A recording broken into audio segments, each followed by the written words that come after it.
I'm not ready to go yet, okay? I'm not ready. You gotta wait. I got shit to do. I'm in the middle of something, all right? Just hold on.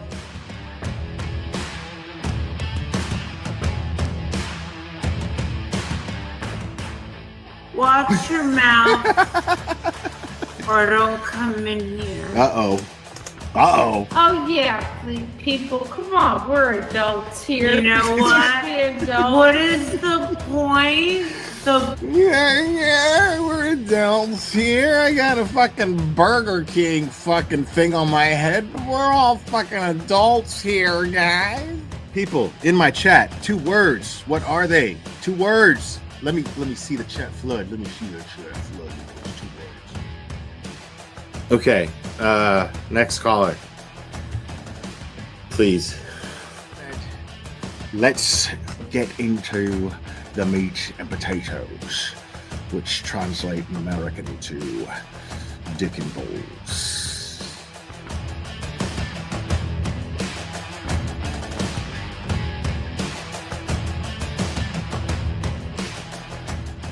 I got flip-flops. These are my flip-flops. Yeah, I really like my flip-flops because I can put them on. Because look, watch me put them on. I can put them on all by myself. Watch me put them on. Look, are you watching? Look, these are my flip-flops.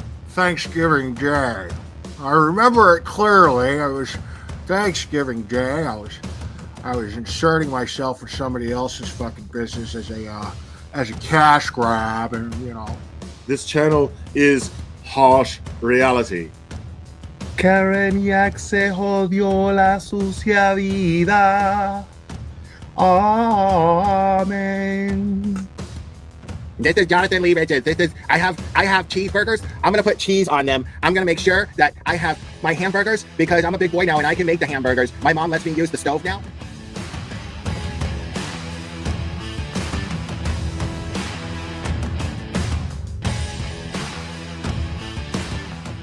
And I'm just like, wow, I like receipts, and they brought receipts. Like they had evidence to back up everything they said. And I'm like, okay, well, there's got to be another side to this, right? Like, this can't. No, this is too fantastic. Yeah, because you're not going to just jump to the conclusion that there's a conspiracy amongst cops to cover up a murder. You know what I mean? Yeah, I mean, cops and just like soccer moms and shit. Like, that's what made it even crazier. Like, yeah, get it, Betty. Yeah, did you have a close relationship with your mom? Get it, Betty. Oh, of course, I still do. Yeah.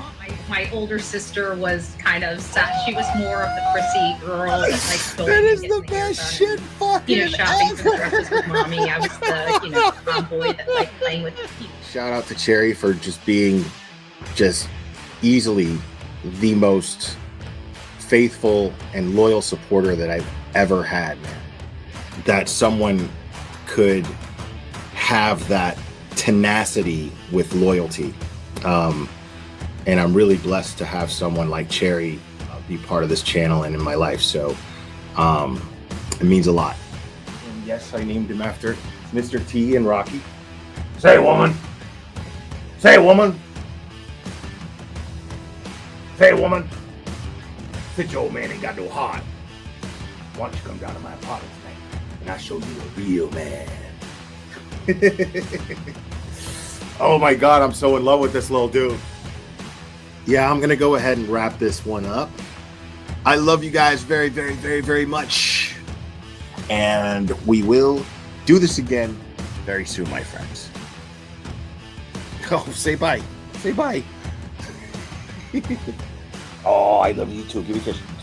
Oh, I love you. Bye, guys.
Woo! Good afternoon, people. Oh my goodness.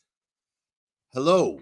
Happy Monday, if there is such a thing. I know we didn't get court today. But people, technically we're just a few hours away from Jen McCabe's brutal cross-examination. And it's like, Blair, how do you know? How do you know, Will, that it's going to be brutal? Because it's Jen McCabe and because it's Alan Jackson. That's how I know. Because you're not going to have any doubt. You already don't have any doubt. The only difference is all of you guys have seen Jen McCabe's direct questioning. We're going to go over that. Now, the thing is, we went over it live, but I wasn't able to comment on it, stop it, pause it, give my thoughts. So we're going to do that today. But before we do that, we're going to watch Court TV's latest installment. Because I got to be honest, man. I don't have a whole lot of faith in Court TV. I don't have a whole lot of faith in any of these so-called crime channels. I don't. I want to know what the agenda is here. Like, I mean, you've got pretty much every free-thinking YouTuber who is doing this and talking about it, and almost like none of them at this point are even on the fence anymore. Almost all of them are absolutely convinced that at the very least, Karen Reed's trial is a sham. We've got a biased judge. Almost everybody agrees that Beverly Cannoni is biased. Almost everyone agrees that the prosecution has yet to even begin to present their case against Karen Reed. That every single witness that they bring up seems to be in favor of the defense. Seems to be not in favor, but working for the defense, working in favor of the defense. Not deliberately, just through cross-examination, because David Yannetti he's like, if you pay attention, folks, and you stay with us, the cross-examination is going to be the key to the truth. And so far, they are proving this absolutely to be true. But wait a second, folks. What? I think we got a super dad. Super dad. I think we got a super dad. Super dad. Super dad. Super dad. Dad, dad, dad, dad, dad. I think we got a super dad. I think we got a super dad. I think we got. Charlie Lane, thank you so much. This See You Next Tuesday is going down. The audacity of these trash piles. These I don't understand the reference. I feel like I don't know what I think you mean. Boy, cunt. Yeah, I think that's what you mean. Thank you, Charlie Lane. I appreciate you. Yeah, we don't censor ourselves here. We don't censor ourselves here, folks. Listen, we're definitely going to we're gonna have some fun going over this, because why the fuck can't this be fun? You know what I mean? The circumstances suck. We shouldn't be here. This should have never even went to trial. But why don't we enjoy this? Why can't we enjoy watching a liar unravel? Why can't we enjoy that? People, I mean, Jen McCabe, I mean, probably a decent person. But then again, you're a little cunt. Hey, Kristen Wiig said it, not me. Kristen Wiig said it, not me. But no, yeah, I don't think you're a good person.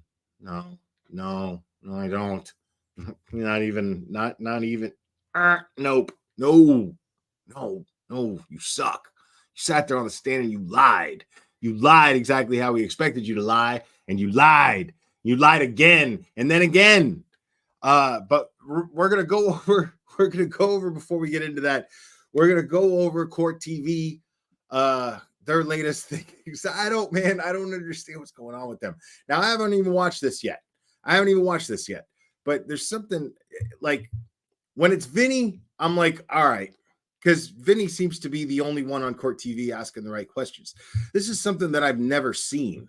I have never ever seen, and I think I started this thought last stream, and I just didn't finish it because my mind was all over the place. But and that happens to me sometimes. But I want to know why. I mean, I've never seen this. I've never seen like a channel like Court TV be split. You've got somebody like Vinny who's actually, asking valid questions. And I don't expect him to lean one way or the other. Just ask the right questions. And then you've got someone like Julie Grant, who just seems to have this weird agenda that Karen Read is guilty. And she changed her tune. From last year. This time last year, she had the opinion that Karen Read was being framed. And now, a year later, when so much more evidence that's come up that is clearly exculpatory comes up, and then she's changed her mind towards her being guilty, that makes absolutely no sense. I call suspect. I think it's fucking weird, man. It's weird. I think we got a super dad. Super dad. I think we got a super dad. Super dad. Super dad. Super dad. Dad, dad, dad, dad, dad. I think we got a super dad. I think we got a super dad. Thank you. All Things Languages Teaching Resources. Okay. Nice handle. Let's be careful not to give information to the enemy while discussing her direct testimony. Well, it's televised.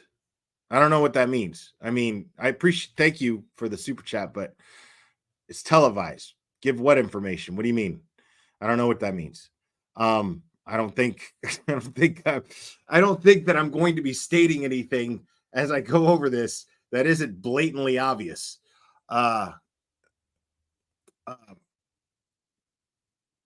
So yeah. Okay. But thank you. I appreciate you. Let's check out this Court TV piece. I'm speeding it up. It's like 40 some odd minutes long, I think. But I'm speeding it up just to, so we can get through it.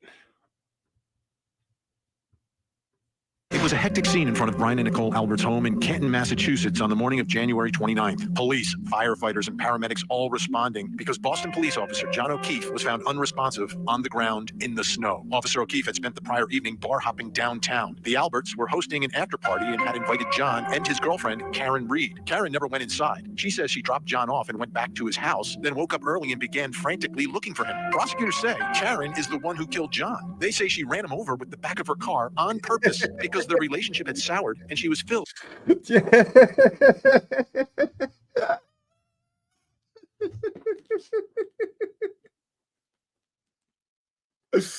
Oh my God, dude. I love it, bro. I love it. And I love that Plevin loves it.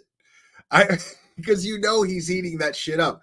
But it's so fucking great because that absolutely illustrates how asinine Plevin's little Sims video absolutely illustrates how fucking asinine the prosecution's theory is. It's great. Like, I love that that's now Court TV's like visual standard for the prosecution's theories. It's so good. Let's watch that one more time. Let's do that one more time. I gotta. It's going too fast for me to add the music, but. His house, then woke up early and began frantically looking for him. Prosecutors say Karen is the one who killed John. They say she ran him over with the back of her car on purpose because their relationship had soured and she was filled with jealous rage. Karen says that's not true and believes it was actually the people inside the house who ambushed John and then framed her for his murder. Jennifer and Matt McCabe were in the house that night, and Jennifer McCabe was with Karen Read the next morning when they found John O'Keefe. Tonight, the testimony of the McCabes. What does it show? What does it prove? Will the jury believe it? We take a look with our our insiders as we continue our investigation into the tragic death of Officer John O'Keefe. I'm Vinnie Politan. Thank you so much for joining us tonight. And our coverage of the Karen Reed murder trial continues. Now, from the prosecution perspective, this is a very simple case. It's taking them a long time, but it's really a simple case. Karen Reed purposely backed her car into John O'Keefe, struck him, ran him over, left him in the snow to die. Hit and run. A hit and run on purpose. That's their case. Straightforward, simple. Now, the defense has their own theory, and it's a little more complicated. Dude, anybody that's looking at, first of all, anybody who's taking that as, like, anybody who's new to this case, right? And they're going to court TV and they think, and they're like, and they see that as the standard of what the prosecution's theory is, that recreation. Like, that to me is just fucking fantastic. It's gold. It's just so good. Like, anybody who's just now following the case is like looking at that. And if they have DVR, they're like, wait a second. What?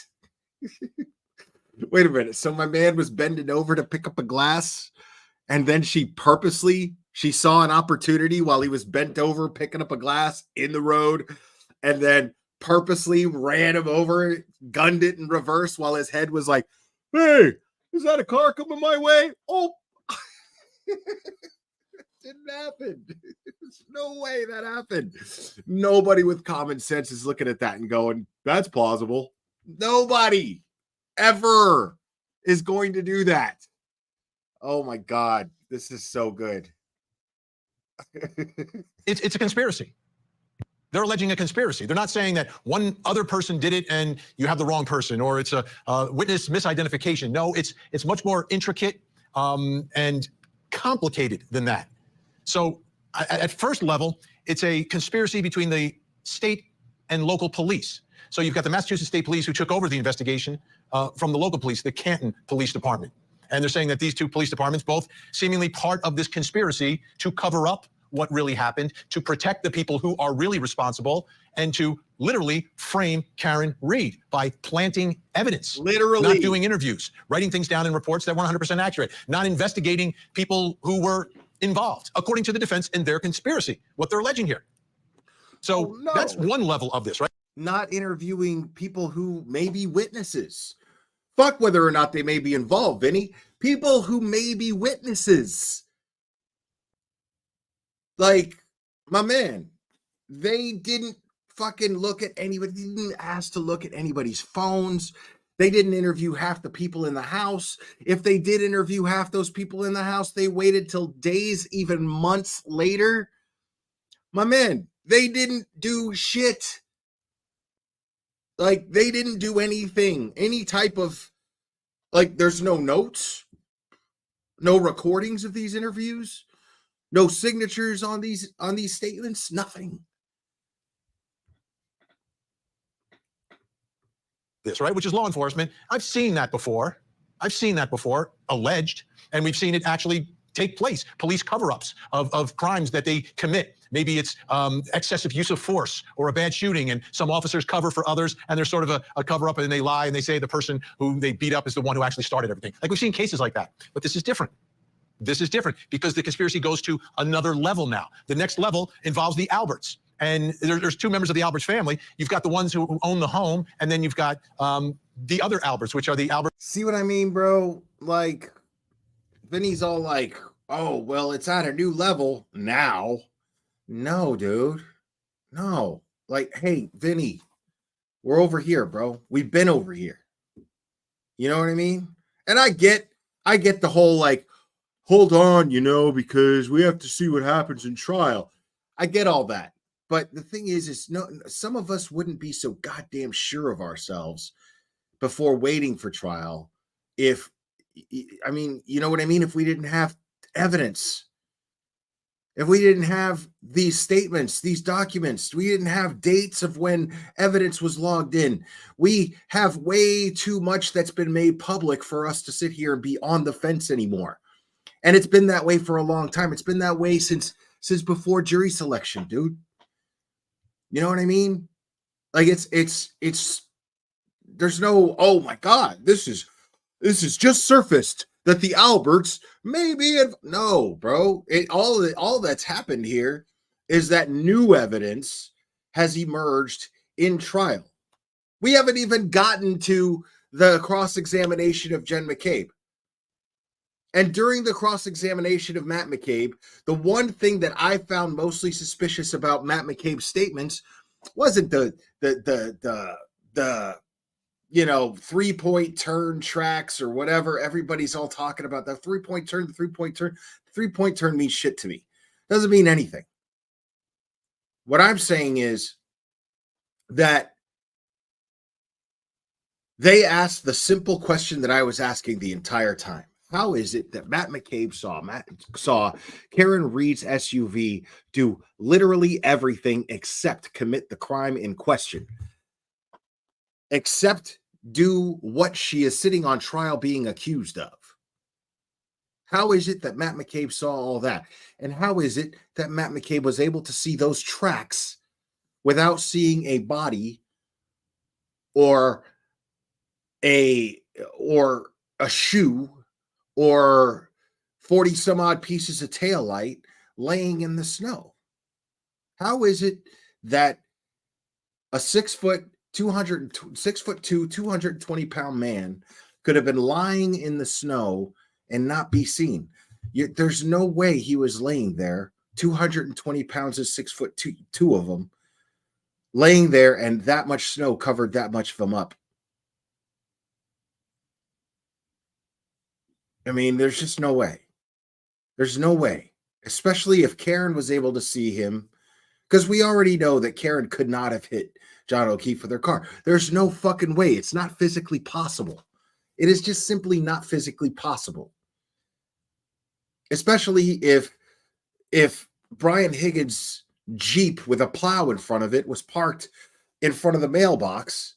There's no way that she could have picked up that much speed, slammed on the brakes in an icy road, and not hit Brian Higgins' plow at the very least, or John O'Keefe not hitting Brian Higgins' plow in some way. There's no way that could have happened.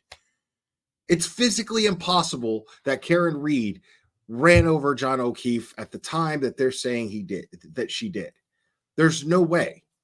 There's no way that she ran him over at all, because his injuries are not even consistent with being hit by a car.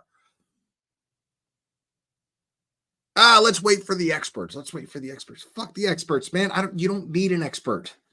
You don't need an expert. I mean, I get it. In trial, yeah, you do. A jury needs to hear that. Don't think that I'm just dismissing common sense and how a trial works. I get it. What I'm saying is that for me to personally make up my mind, because this is what pisses me off, is the whole, well, let's wait and see, in order to come to the conclusion that somebody might be innocent.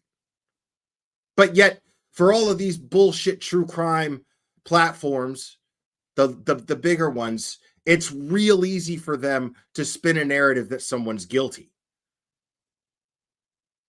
It's real easy for a platform like Court TV to spin a narrative that someone's guilty when they're called Court TV, knowing that our justice system is based on the concept of innocent until proven guilty.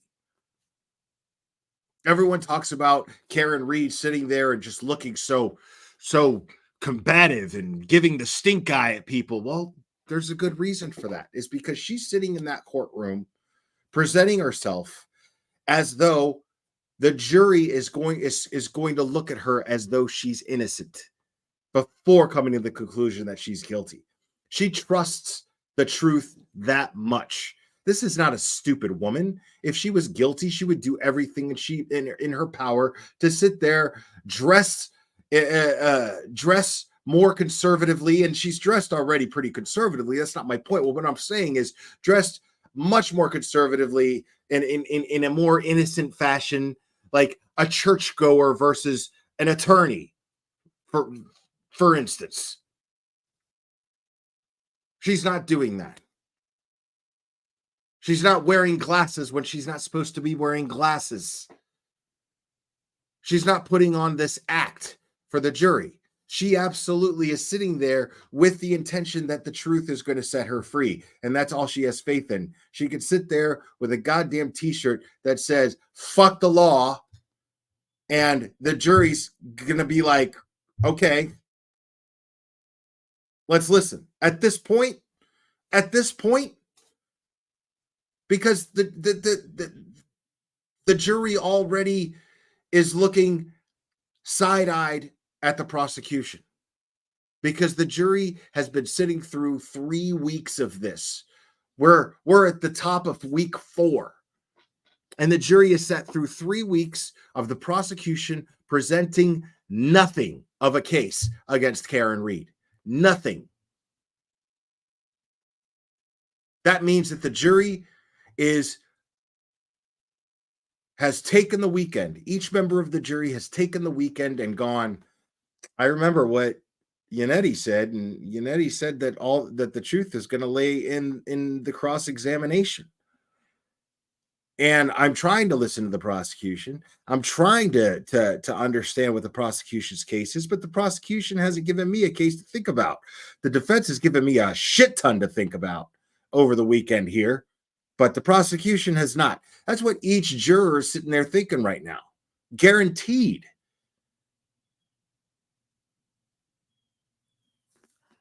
It's incredible that this is even moving forward.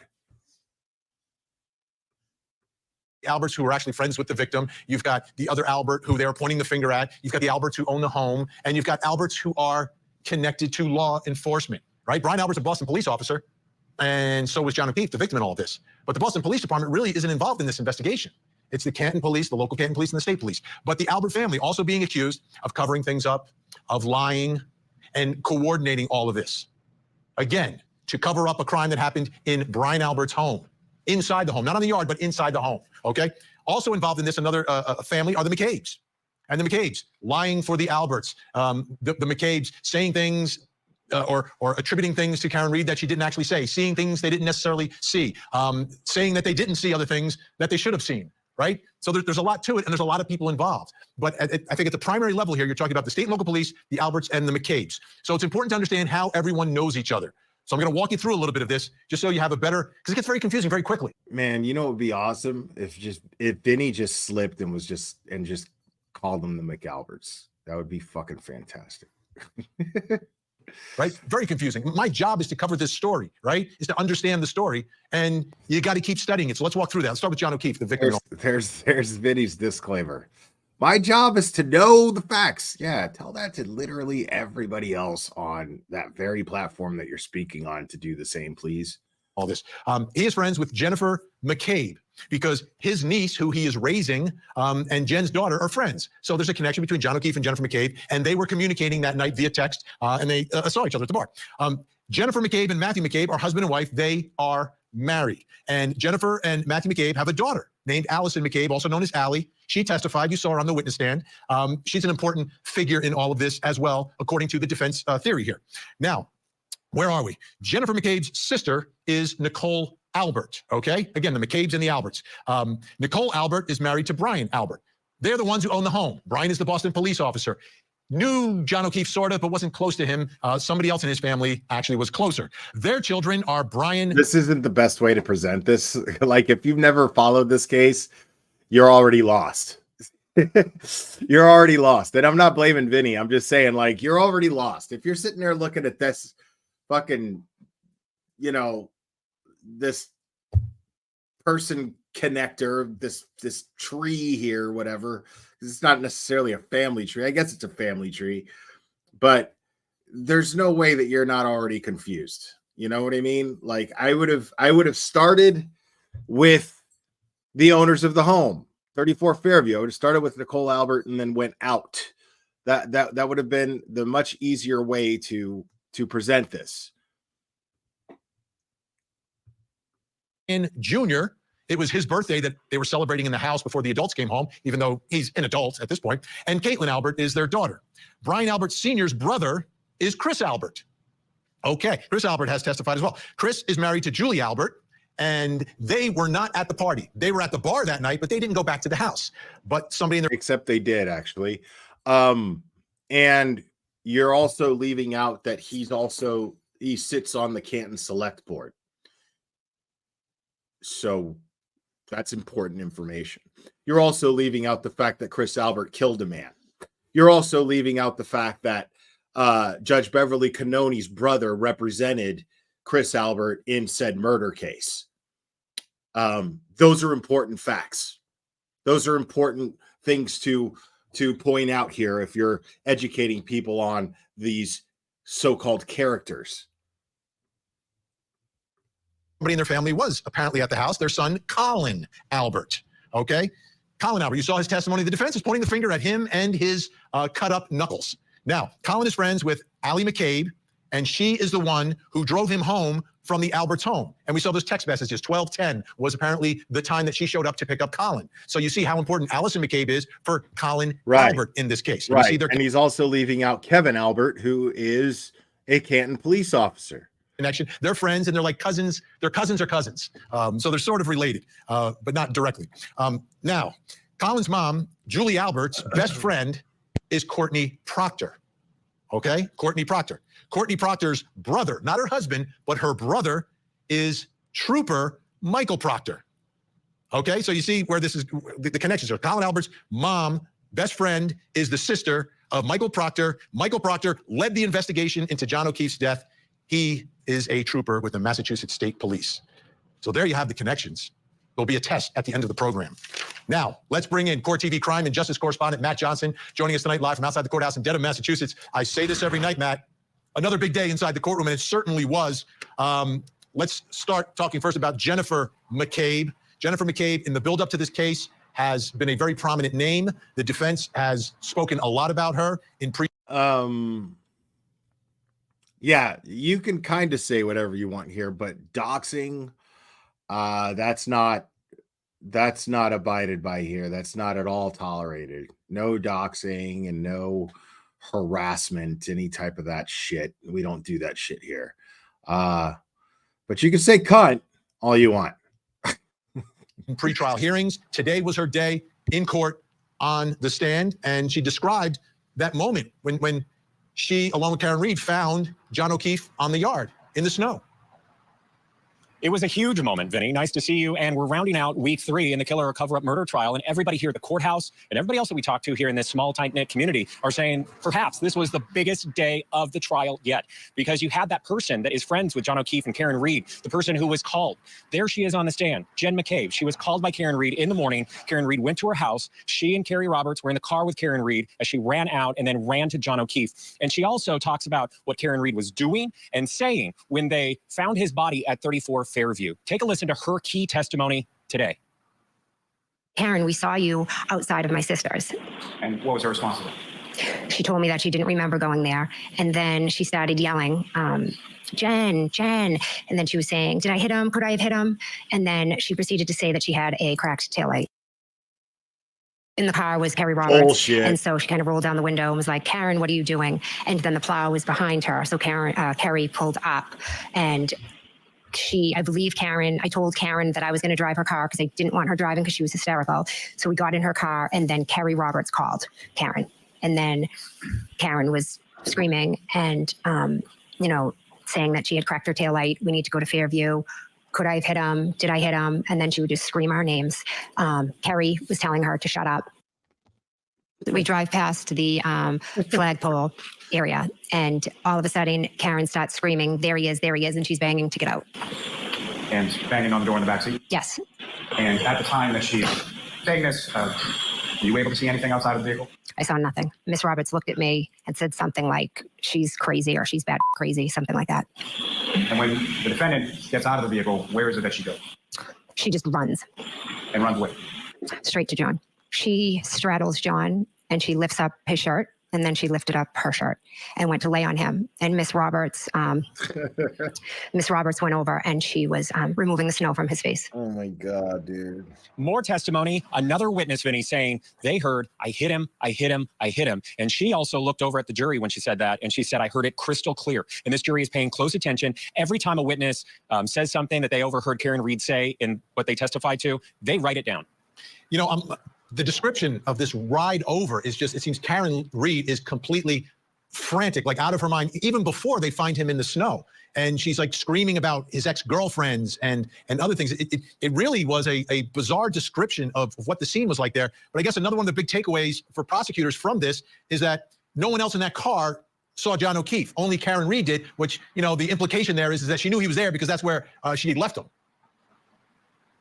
Well, you know, we're also waiting to hear from Carrie Roberts. And you also have to keep in mind that we've only heard direct examination of Jen McCabe in the first place. But the jury has an additional day to think about all of this because she's not back on the stand until Tuesday. Court is dark on Monday. Okay, let's get to now the testimony and the issue that I believe really gave birth to the Free Karen Reed movement, which is the Google search done by Jennifer McCabe. There's a discrepancy of when she did it, but what about that Google search?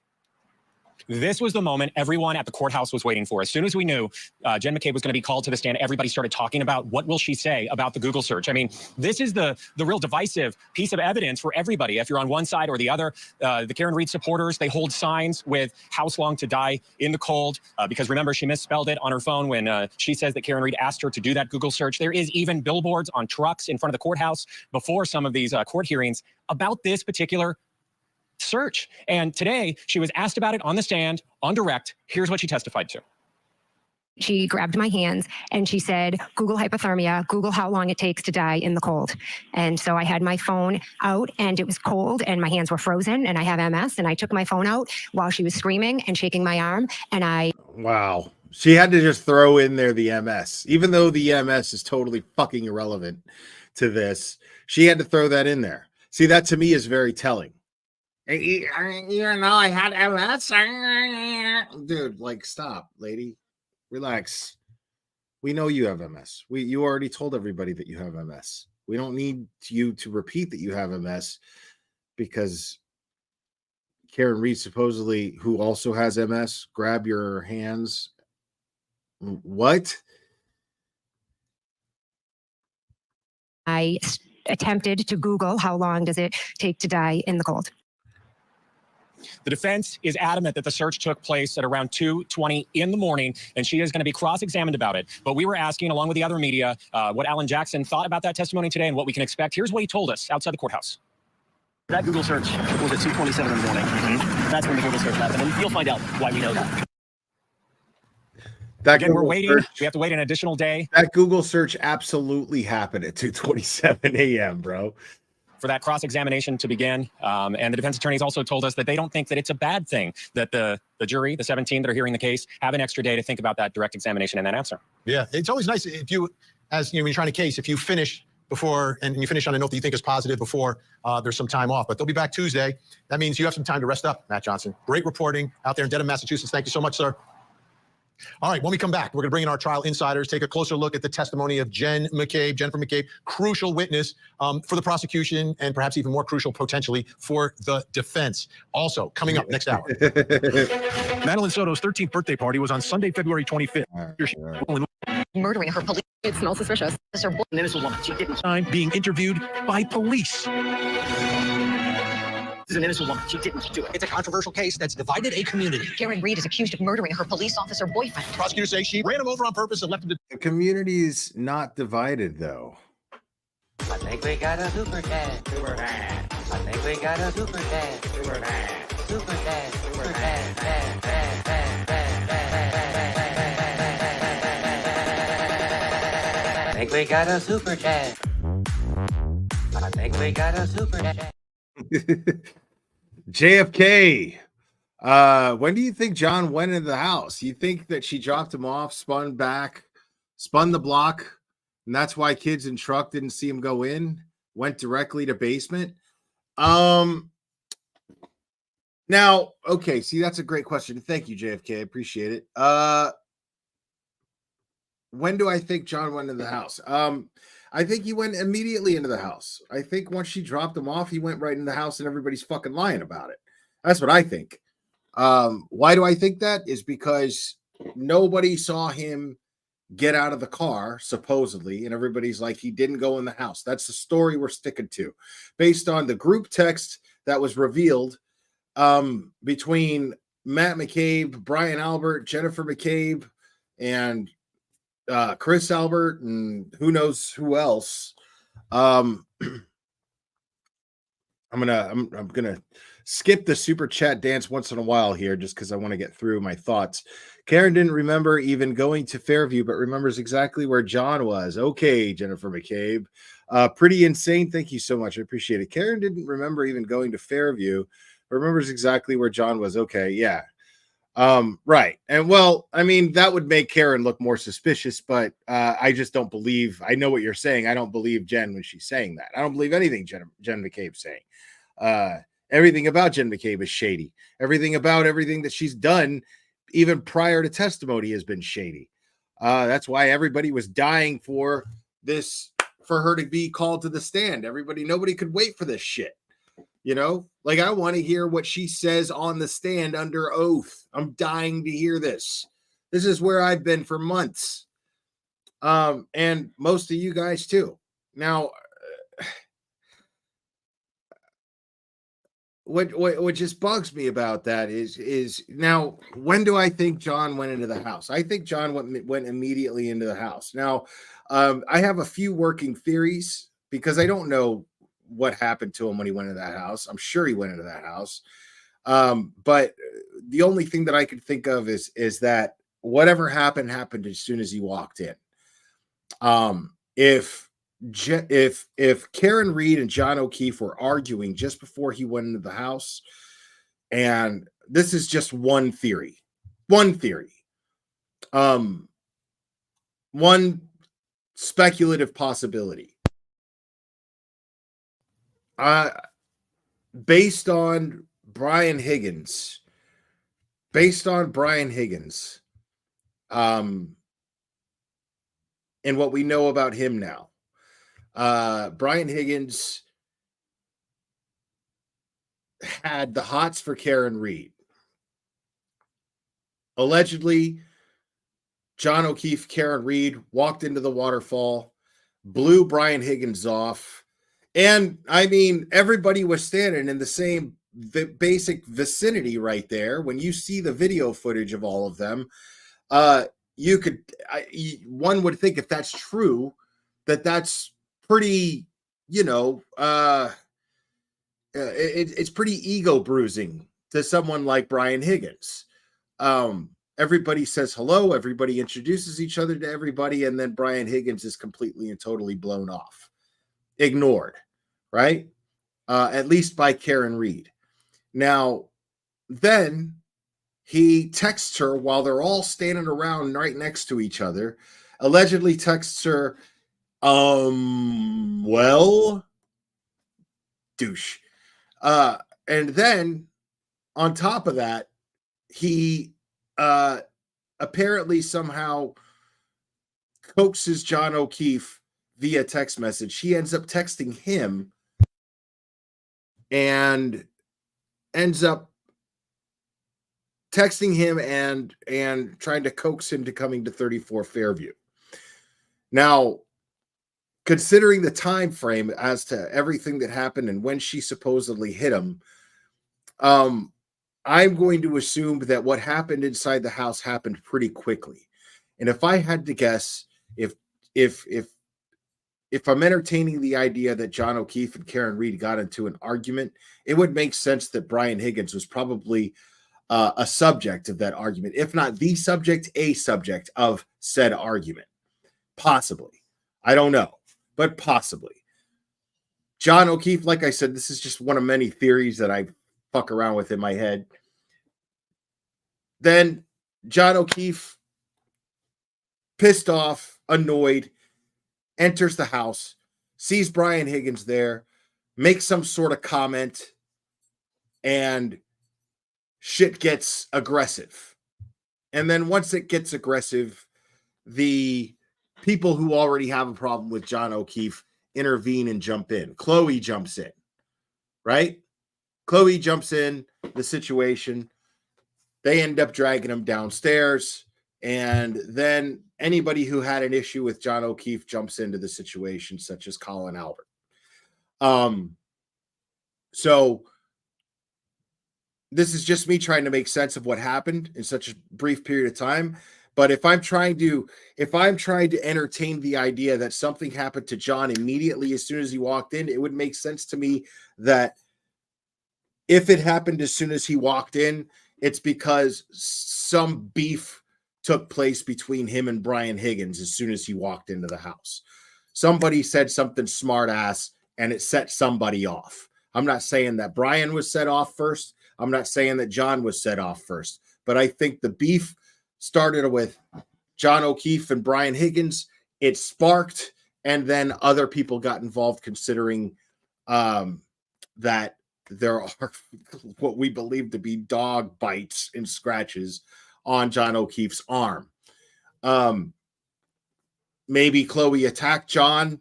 John defended himself against Chloe. Somebody, one of the Alberts, jumped in and said, "Hey, don't fuck with my dog." And shit got real nasty and went too far. That's what I'm thinking. I'm also toying with the possibility that and Turtle Boy, when we talked about it, he feels that that's a little too far-fetched. I think it's pretty far-fetched too, but the whole goddamn thing is far-fetched to me, if I'm being totally honest. So possibly there was an intent to rough John up, teach him a lesson. Everybody seemed to have a problem with this guy. Maybe they wanted to accept him as one of theirs. Maybe that was the intention, to accept him as one of them, but he had to go through a hazing process before that happens. So maybe it was Chris Albert's intention to lure him over there. Maybe I'm wondering if John O'Keefe showed up to D&E Pizza to confront Chris Albert about Colin and confront Chris Albert about the stuff going on with, as you know, neighborly quarrel stuff.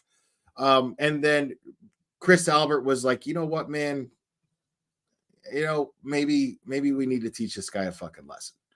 Why don't you come to the waterfall? Why don't you come to this bar while we're going to hang out and blah, blah, blah, and say hello and hang out with us. It'll be all of us. You should come by. And then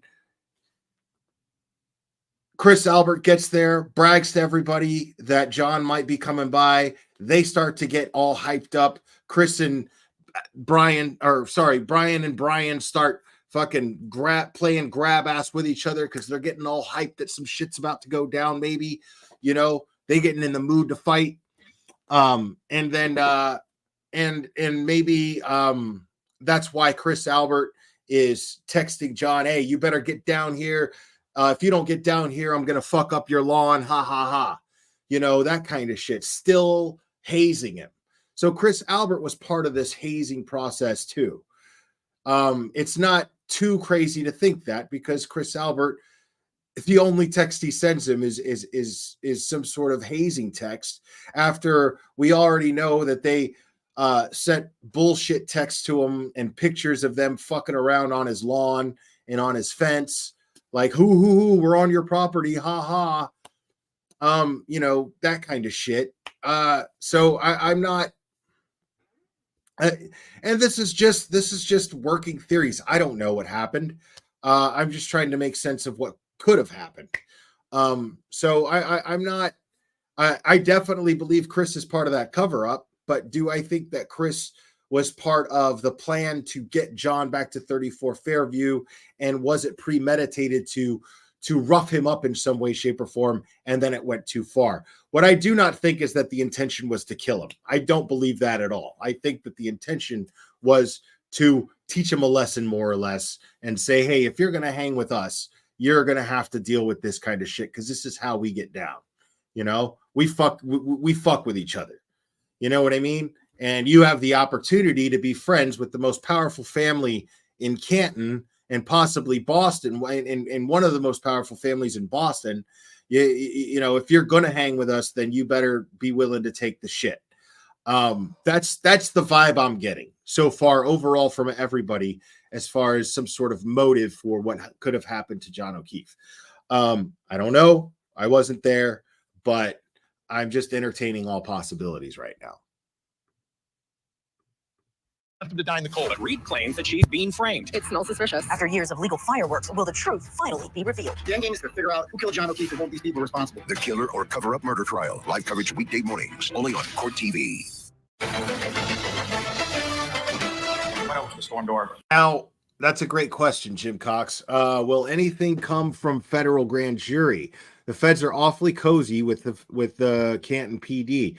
I wouldn't say so necessarily. I mean, if Josh Levy is counting on answers, then Josh Levy's going to get those answers, and he's going to assign federal agents to investigate that he trusts. That's what I believe. I think Josh Levy knows what he's getting into. I think Josh Levy's no stranger to exposing corruption. We know this at this point. So I don't think. Now the question is, will anything come from the federal grand jury introduced into this trial? That's a good question, because Judge Bev is saying that if it naturally comes about, if the door is opened, then yeah. But the thing is that they haven't opened that door yet. It's actually pretty funny, because when that door was opened, the defense pulled back. It wasn't the prosecution that objected. It wasn't Judge Bev that was like, strike that. It was the defense that pulled back. And maybe they were counting on Judge Bev not catching it and Lolly not catching it. But when Ryan Nagel was on the stand and he said it could have been the feds, I don't know, that was pretty vague. So that doesn't necessarily open the door. Because I mean, that could be taken as, I don't know who they were. They could have been local law enforcement, they could have been state troopers, they could have been feds. I don't even know. I talked to somebody. That makes sense. You know what I mean? So maybe the defense were walking that back. Because they didn't want, I'm hoping that they're like, okay, we have a timing for this, where we want the federal investigation introduced, and we have a method and when we're going to do it, how we're going to do it, and when it's going to happen. And that wasn't the time. So that's the only explanation that I can think of. But whether or not we'll see anything from the federal grand jury, I'm counting on it. I'm counting on it because it is part of this investigation. But we will see. They are waiting for an opening. The opening, in my opinion, could have already happened, but it could have also very well been disputed if they would have tried to take that opportunity and gotten rabid about it and let their mouths water and jumped all over it. But they didn't. It was actually Jackson that walked it back. It was pretty interesting. As soon as he was just like, yeah, the questioning, let's just leave it at that. You know, he wanted to leave out the word feds. Jackson did that. I have to think that that's a method to their madness. So. And looked out, what if anything was. I saw a vehicle. And can you describe the vehicle that you saw? I saw a dark SUV. And as far as Ms. Nagel, did you make any observations of where she was when you looked outside? I kind of just looked at the vehicle, and then I saw lights kind of over to this side. But then once I saw the vehicle, I took out my phone and I texted John. That's Jennifer McCabe talking about texting John O'Keefe, the victim in the case, the police officer, the boyfriend of Karen Reed, who was found on the lawn. Now, these text messages are crucial evidence, I think, for both sides in terms of trying to establish some timeline of when all of this, depending upon which version you believe, could have happened. So let's take a listen to her describing the text messages back and forth, and then we'll bring in our insiders to see exactly what it means. Let's take a look. So this one is from myself to John, and it says here at 12:27. So at that point, I see a car out front, and I text him here. Testify to the car looking out the front storm door, seeing a car, then you sent a text. Correct. And Ms. Gilman, if you could scroll down to that. And ma'am, similar, if you could just, who sent it, what's the content, and what is the time? I sent to John pull behind me at 12:31. And what were you referring to when you said pull behind? So at this point, the car had moved from the prior spot where I originally saw it. So I thought, what is he doing? Why don't they just pull behind me in the in the driveway? Pull down. And again, with this bubble, to read out. From me to John saying hello, and it was at 12:40. And at this point in time, as far as let me ask it this way: when you're sending these text messages over these periodic time periods, what if anything are you doing for this? So I originally went to the front door, saw the car, texted them, then texted John. Then I went back, kind of sat at the table, just either threw my phone probably in my back pocket. And then a couple of minutes later, I got up again and saw that the car had moved. So I had sent the pull behind me. And then a few minutes later, I went back to the window. I never caught that before. Pull behind. And then a couple of minutes later, I got up again and saw that the car had moved. So I had sent the pull behind me. And then a few minutes later, I went back to the window. I had the car, texted them, then texted John. Then I went back, kind of sat at the table, just either threw my phone probably in my back pocket. See what she did right there? Listen again. Texted John. Then I went back, kind of sat at the table, just either threw my phone probably in my back pocket. Now, I'm going to play that one more time. Does anybody know where I'm going with this? I texted John. Then I went back, kind of sat at the table, just either threw my phone probably in my back pocket. And then a couple of minutes later, I got up again and saw. Right there. Right there. Sat at the table, probably threw my phone in my back pocket. So here she is building up to a butt dial herself. Clearly. I mean, I don't give a fuck what anybody says. That's exactly what she's doing right there. Because everything except text messages in that period of time was deleted. All phone calls were deleted from her phone. So this is where she's going to try to explain away that, oh, well, I mean, I in order to save space on my phone or some bullshit, I deleted the calls because they were butt dials. So there was no reason to keep the calls in my log. So here she is building to a literal butt dial. Oh, I sat at the table, probably put my phone in my back pocket. She's already building up to it. She knows she's going to be cross-examined on those phone calls. She knows she's going to be asked about those phone calls. And it's also interesting that the prosecution never once brought up the phone calls that were deleted. Not once. Why is that?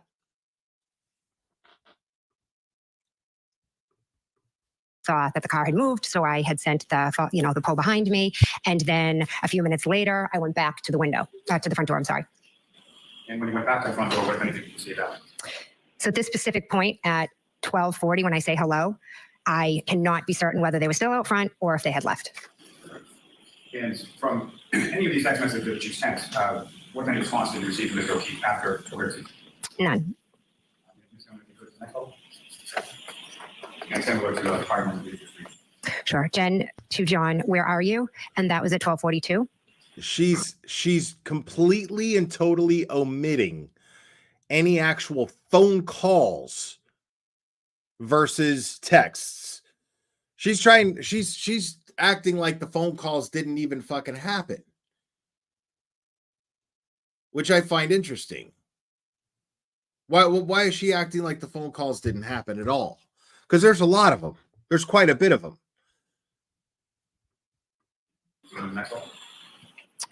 Myself to John, hello, at 12:45. So no response from John O'Keefe. Let's bring in our experts, our insiders. Joining me tonight, Karen Reed supporter and expert Nick Rocco, criminal defense attorney Joseph Krowski Jr., who at one time represented Colin Albert, and the YouTuber behind Yellow Cottage Tales, Kevin Lenahan, is with us.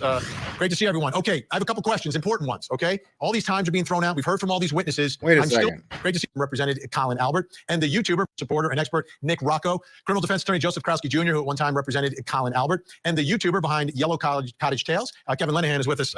Great to see everyone. Okay, I have a couple questions. Okay, so this guy was Colin Albert's lawyer? I didn't know that. Maybe that's common knowledge and I missed it, but okay. Questions, important ones, okay? All these times are being thrown out. We've heard from all these witnesses. I'm still trying to figure out one question for both sides here, and I'll begin, Kevin, with you. When exactly was John O'Keefe run over by Karen Reed? Well, we haven't got to that in the case yet, but we know from what was revealed in previous documents that it was at 12. They haven't gotten to that in the case yet, even though it's been 3 weeks. going on 4. They haven't gotten to that yet. 32 that John's phone moved for the last time. So right before that, maybe a minute before that, is when Jen sent him a text to pull up behind us. So it's really tragic to think about what was going on at that time. We'll never know exactly. They're just looking out the window, taking glances out. So trying to piece all that together later is difficult, but we do have that data, and hopefully we'll get more data from Karen's phone revealed to us. So from the phones, Joseph Krasky Jr., how important do you think it is for prosecutors here to nail down the time that they believe the murder took place with all these people dropping people off, picking people up, looking out the windows? So today had to be a sobering day for the defense, right? I think there's a little gamesmanship by Attorney Jackson. You always want to leave, especially before a long weekend, on a high note. There's always a risk when you hyperbolize in your opening statement. And, David Yannetti promised that Karen Reed was framed. And one of the architects of that conspiracy to frame was Jen McCabe. The jury got to meet Jen McCabe today. And the juxtaposition between Jen McCabe and Karen Reed can't be any more different. Jen McCabe is a mom. She's a wife. She's a coach. She befriended John O'Keefe. She loved John O'Keefe as a friend. She was a surrogate to John O'Keefe's niece. He welcomed in Karen Reed, and they had some commonality over. Did she, though? Did she love John O'Keefe as a friend? Because I'm not seeing a whole lot of action from somebody who would love somebody as a friend. Exactly, Mr. Criminal Attorney who defended Colin Albert. Explain to me and riddle me this shit. Why did Jen McCabe file motion to not have to testify here? If she believes that Karen Reed killed her friend, why would she file a motion to not have to testify in the trial that would get her friend that she loves so much justice, who is a Boston police officer? Explain that shit to me. Why did Jen McCabe try to get out of having to testify in order to get her friend justice?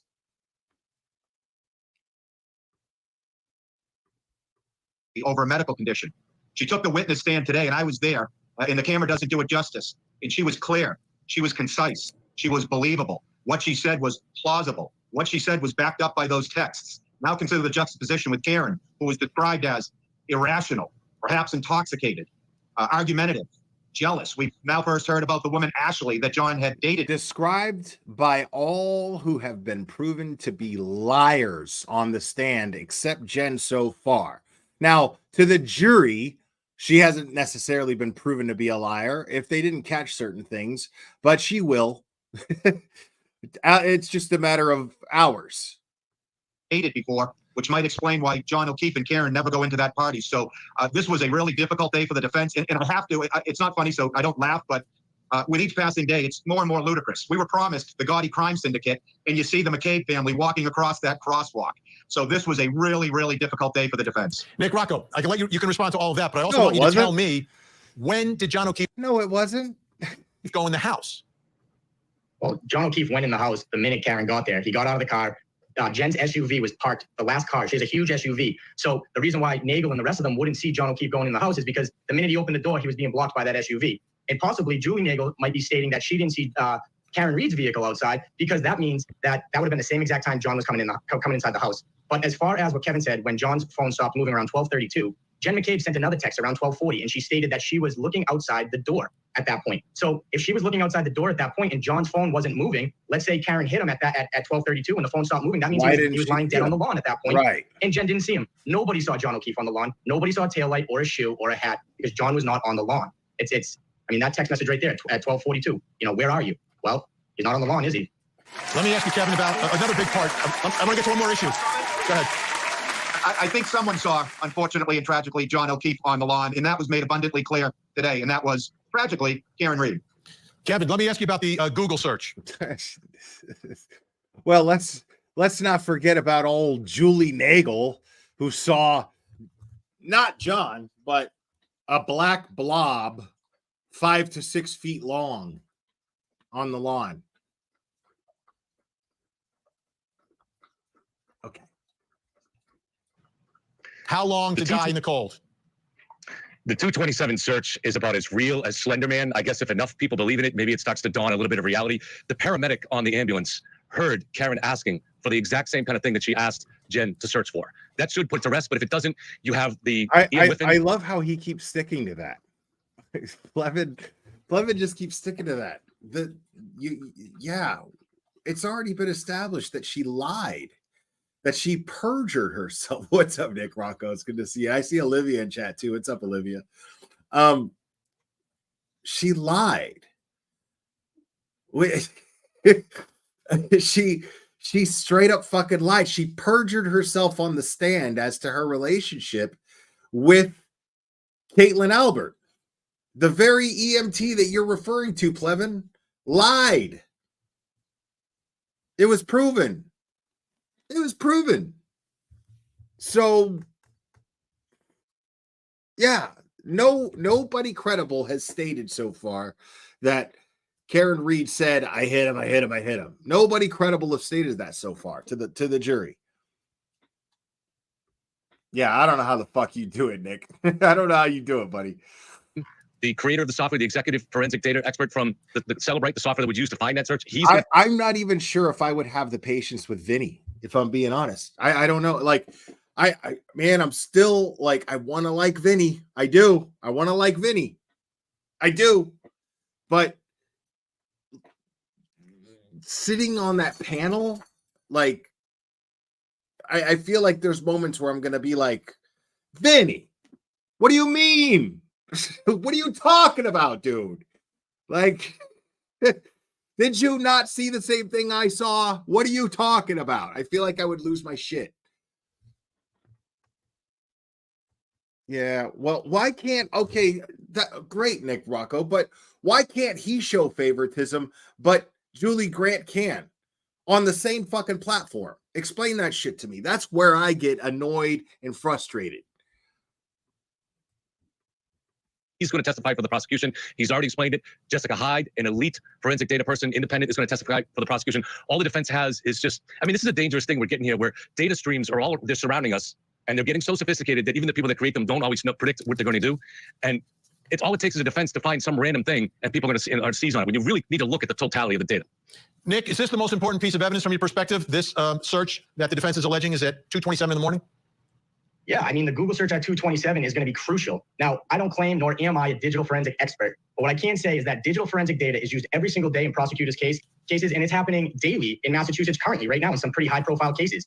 And when such incriminating evidence is used against them, the only option that they have to do is basically to try to confuse the jury with technical gibberish. And that's exactly what they're doing with the location of John's data, putting him inside the house, right? So first they try to hide the Google search. Now they have to discredit it with techno babble. And people I don't think are going to buy into all these fancy words that the experts are going to use. And the fact of the matter is, we all know that phone records record everything. Digital evidence stands on its own. So in every other case, I'm with you 100%. So listen, in every other case, digital forensic data is okay, but all of a sudden in this case, it's not. And the only reason why it's being I'm totally with Nick on that, because that's why isn't it so fucking telling and so strange? Why isn't Vinny or anybody else asking? And I'm not trying to just pick on Vinny here. I'm just saying anybody else. Why isn't anybody else asking about, okay, well, it's not the prosecution's job to play misdirection. It's the defense's, yet the defense isn't doing anything. The defense are the only ones that are showing any actual evidence. The prosecution has yet to show any evidence at all whatsoever. Nobody. Why is it that nobody finds it fucking weird? Why doesn't Beverly Cannoni find it weird that the prosecution is playing a song and dance of misdirection when it's actually the defense that normally does this? Shouldn't the prosecution just simply be presenting evidence and that's it? Indisputable, beyond a reasonable doubt evidence? Why? Why isn't that happening? Why is nobody asking this question? Why aren't attorneys asking this question? Oh, shit, my bad. I lost my place because I clicked on the wrong shit here. And she stated that she was looking outside the door. Tragically, Karen Reed. Commonwealth, and it's gonna, when it's proven and authenticated, it's game over. We're done here with that. I mean, 227 happened. Is the paramedic just a coincidence? Listen, Richard Green, the FBI expert from Quantico, and Alan Jackson are not going to come in and try to give you this basically buffoon explanation to what happened. Forensic data doesn't lie. The Google search was deleted. Kevin, me and you could go back on this. We're never This is going what we're to gonna agree do. on This is this. what we're gonna do. It's coming up. It's coming up. Great points by everybody. Right. I mean, Nick's making a great point. Like, we're gonna go back and forth on this. Like, I mean, I would have just said, well, you mean the paramedic who proved to be a liar? That one? That would have been my simple answer to Plevin right then and there. And I'm not. He made a perfectly just as good of a point as that Nick made. What I'm saying is, like, I would have just been like, dude, what do you mean? the paramedic that is best friends with Caitlin Albert that was proven through photographs. It was proven via photographs that for some reason were not allowed into evidence. Why? When we come back, we're going to talk about the other McCabe, Jennifer's husband, Matthew McCabe. What did he say?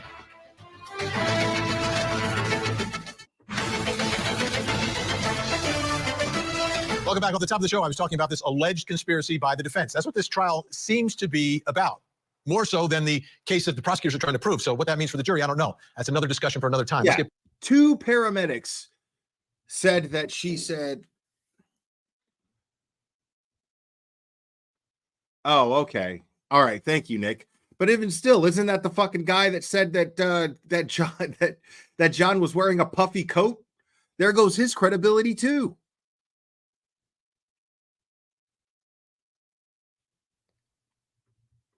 Let's get back to this alleged conspiracy. Take a listen here to the cross-examination of Matthew McCabe, okay, Jennifer McCabe's husband, about a text chain that was going on, the text messages that were sent back and forth.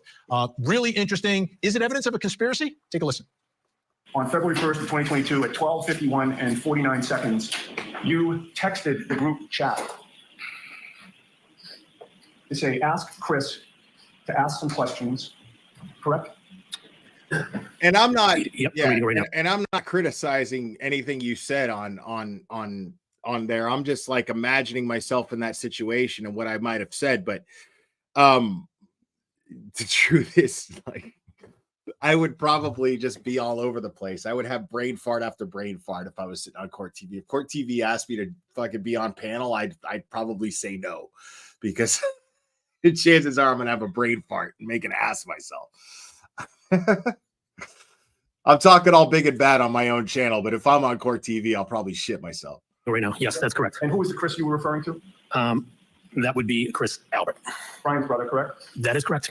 And then you texted your wife, Brian Albert, and Nicole Albert, quote, tell them the guy never went in the house, correct? Yeah, that's part of the same text. Yes. Mr. McCabe, who was the guy that you were referring to? Does he have a name? That would be John O'Keefe. When you told the group to tell them the guy never went in the house, that was you talking about how you should all get your stories straight, correct? No. You agree with me that your stories are all straight in terms of the guy never went in the house, correct? Objection. Can you answer that? John never went in the house. It's not a story, it's a fact.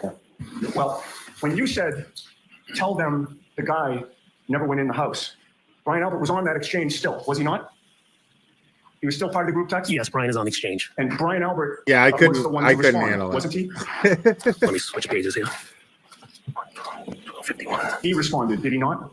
Yes, he did. And then at that point, you knew Brian Albert was the oldest brother of the Albert family, correct? Yes, that's correct. The oldest sibling in that family, correct? Yes, that's correct.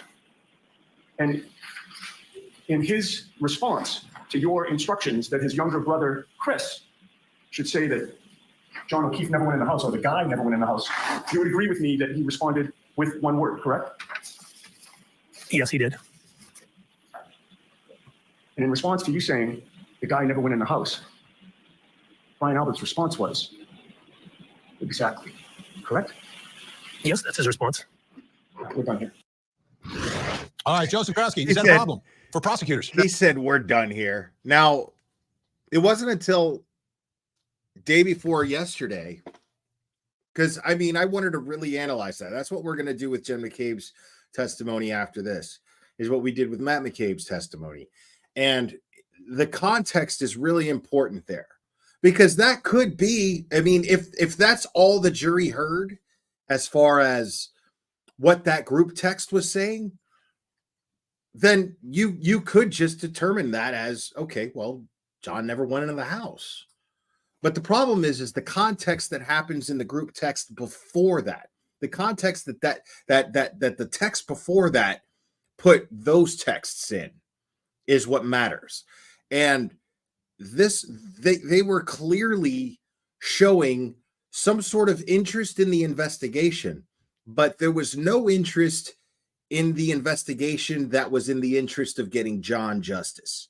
There was no interest there was no interest shown coming from Brian Albert of a Boston police officer trying to get justice for a fellow police officer, for a fellow Boston police officer, one that Brian Albert himself testified to having so much respect for, and knowing his backstory with his niece and nephew and all of this. None of that shows that. It shows the opposite. It shows that Brian Albert was interested in the investigation, but only interested in deflection in the investigation, only interested in how the investigation does not lay eyes on 34 Fairview. And then those texts come. That's why those texts are nefarious. That's why those texts are shady, is because once it was established that Brian Albert had interest in the investigation, but only interest in the investigation as to how it's going to not look on them. Once you establish that, which is established, and then you hear those texts, that's when those texts actually sound shady. The guy wasn't in the house. Just say the guy never went into the house. Because, I forgot to let them know to talk to Carrie Roberts. Oh, well, if they forgot them, they forgot. That's on them. That's what Brian Albert says. It's on them. Right? Not, oh shit, you better contact her, because it's important that Proctor speaks to everybody in order for him to do his job efficiently, and in order to solve this case and get enough evidence to make sure that whoever's responsible goes to jail for killing my brother in blue. Well, then you better make sure that Proctor speaks to everybody who has something to contribute to the story. But he didn't do that. He said, well, if it's on them if they don't talk to her. That's not somebody with the interest of getting a brother in blue justice. That's somebody who's interested in how the investigation's going, as long as it's not looking at them. As long as the investigation doesn't have eyes on the people inside 34 Fairview that night. No, and that was rehabilitated by ABA Lally. There was an explanation. In context, after this had happened, certainly the death of a police officer would generate a lot of publicity, and news cameras were around, and one of the people that they were trying to get comment from was Chris Albert, who hadn't even been at the house. And I think there was a suggestion, just say the truth. He never went in the house. And that's where we're at with the evidence right now. That's where we're at with all of the witnesses. In fact, he never went at the house. And with the body language expert was on tonight, because I've seen a lot of witnesses, and Matt McCabe was quick. He was consistent. And, he was credible. Nick, do you think this is evidence of this alleged conspiracy? Because in context, after this had happened, certainly the death of a police officer would generate a lot of publicity, and news cameras were around, and one of the people that they were trying to get comment from was Chris Albert, who hadn't even been at the house. And I think there was a suggestion, just say the truth. Wasn't Chris Albert at the house, though? He never went in the house. And that's where we're at with the evidence right now. That's where we're at with all of the witnesses. In fact, he never went at the house. And with the body language expert was on tonight, because I've seen a lot of witnesses, and Matt McCabe was quick. He was consistent. And, he was credible. Thank you, Buzzy, for choosing. Nick, do you think this is evidence of this alleged conspiracy? I do. I believe Matt McCabe, before this text message was sent, he was driving up and down the street. He's reporting everything back to Brian Albert as if, if it had nothing to do with these people, then why were they so concerned with the fact that cops were at the neighbor's house? And then to send a text message and use the word "the guy" 2 days after John O'Keefe was murdered, kind of like his wife when she called 911 and she said there's a man on the lawn. They're distancing themselves from John O'Keefe at this moment. They're not even using his name. And he's telling Brian Albert to make sure your brother tells them that the guy wasn't in the house. But the interesting thing about Chris Albert not being at the house is in his police report, it states that Julie and Chris both followed Brian Albert back to his house. Now, all of a sudden, he wasn't there. So the fact that Channel 4 wants to talk to somebody who wasn't even at the house, what type of information would they get from him unless it was handed over information? Kevin? It takes a complete reimagining, a delusional reimagining of these completely normal texts to imagine these as some sign of a conspiracy. It's a couple of days after the crime. Chris was not at the house, and they're in a group text, and a reporter is talking to Chris. He's like, what do I say? And Matt, who was in the house, says John never came in. And Brian, who was in the house, says exactly. That's all completely normal. And it bothers me that people are reimagining this. It's really, our founding fathers had the wisdom to entrust our justice with the jury of our peers. Shut up. About our peers. I hope, when I see some of the stuff that's going on with this mob, and they have to believe some of these crazy theories, it's just unbelievable. Okay, I want to put a picture up on the screen. Julie Nagel, important witness in all this. She is the one who said, I love Nick. Nick is just sitting there smiling like, dude, this guy, like, I don't know how. See what I mean? Like, I can't. There's no way that would have went on without me being like, dude, shut up, Plevin. You know what the fuck you're talking. Shut up, Plevin. Like, I couldn't do it. I couldn't get through it without saying, shut the fuck up, Plevin. What the fuck you're talking about? who said she saw that black blob 5 to 6 feet on the yard, which would be Officer John O'Keefe. And she said she blurted it out to everyone in the car on the ride home. Well, the man driving that car was Matthew McCabe. Here's what he had to say about that. As you backed out of the driveway, the rear end of your car would have been facing towards Cedar Crest. Correct. And then you would straighten out, and now you've got a straight shot up toward Chapman Street, correct? Yes. And it would also mean that you drove the length of the Albert's property, correct? Yes. While you did that, sir, Julie Nagel never said, what was that, did she? I did not hear Julie say that. She never said she had seen a black object, correct? I did not hear her say that. And you never stopped the car because you never heard Julie Nagel say anything about anybody being in trouble, correct? I did not hear her say it. All right, Joseph, is Julie Nagel a problem for prosecutors here? Because this is a second time where there seems to be some witness that's saying something completely different than what she testified to. No, just because. Bro, it's not the second time. This is like the whole goddamn trial so far. Let's see what's Nick saying here.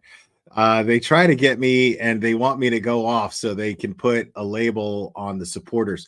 Right. I totally agree. I totally agree, Nick. They're trying to get you to snap so they get to go see how rabid these people are.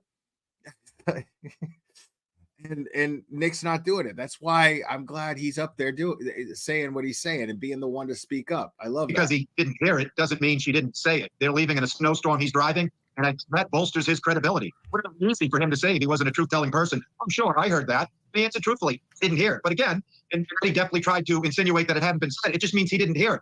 Important point about that, though. It was difficult to see at that time when they had left.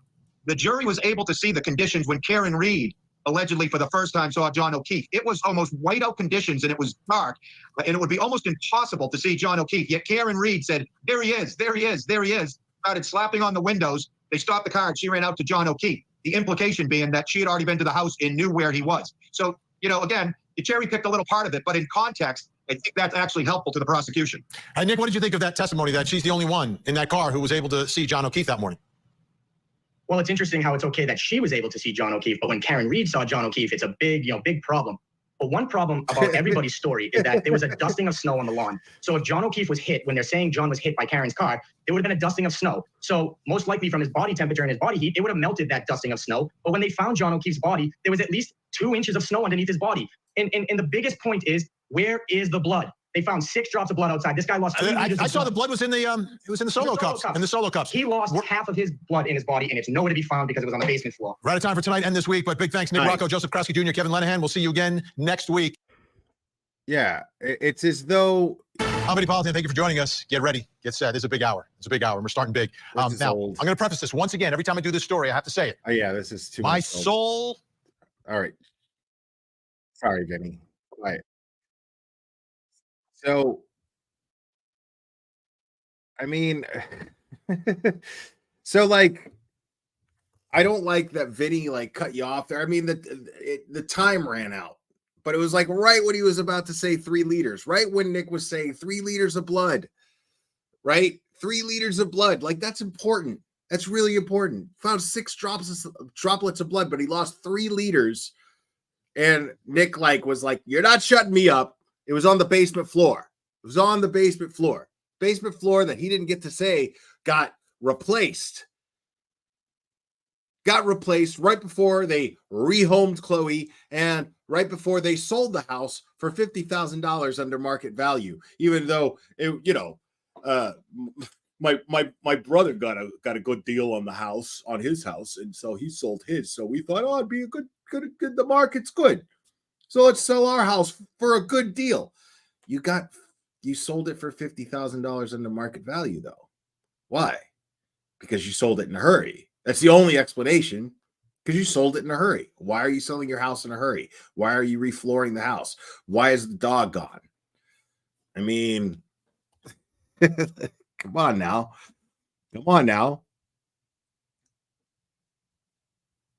Right. Selling at $50,000 under market value during a hot real estate market is super sus. Agreed. It's super sus.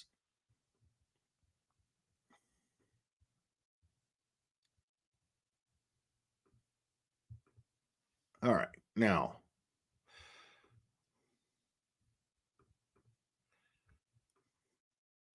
thank you.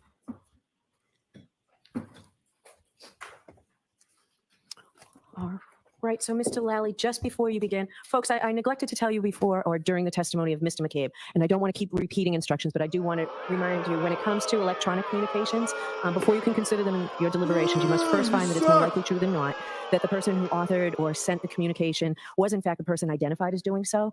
If you do not find it more likely true than not that the person identified as sending the message was the one who sent it, then you may not consider that electronic communication in your deliberations. All right. Thank you. Mr. Lally, go ahead. Thank you. Your Honor, may I vote? Yes. Your Honor, I'm all receipts and due. Well, me.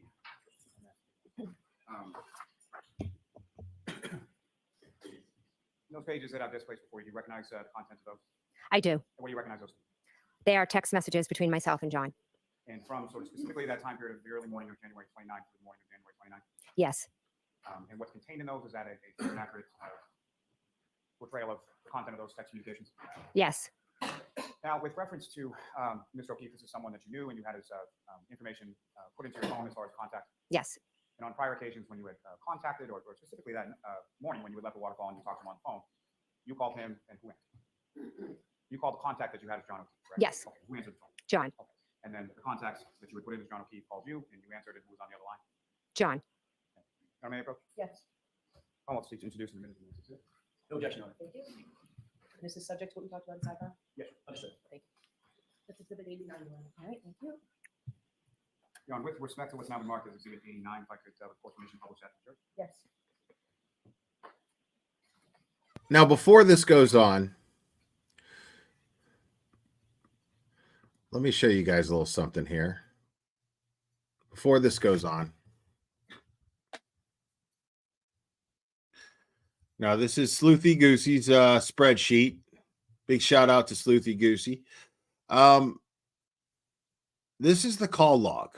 Okay. This is the Jennifer McCabe call log. All right.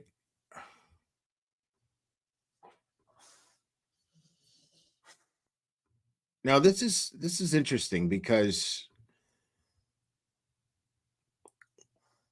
we're looking at they're addressing all of the text messages, right? Text messages deleted, no. Incoming John O'Keefe deleted, no. Outgoing call to John O'Keefe answered, yes. 44 seconds deleted, yes. Another call answered, yes. 36 seconds to John O'Keefe deleted, yes. Now text, no. But call 8 seconds at 12:29 deleted, yes.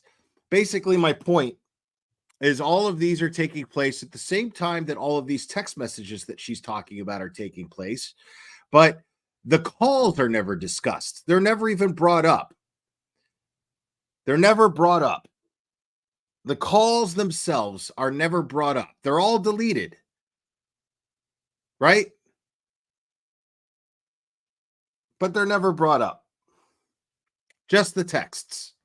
And I wonder why that is.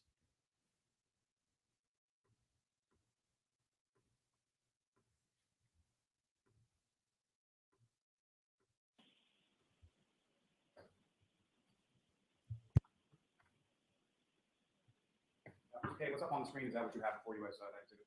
Yes, And this is a text communication between yourself and Ms. Gilkey, correct? correct. I'm sorry, may we? Sure, why don't you take that down, Ms. Gilman? Yeah, thank you.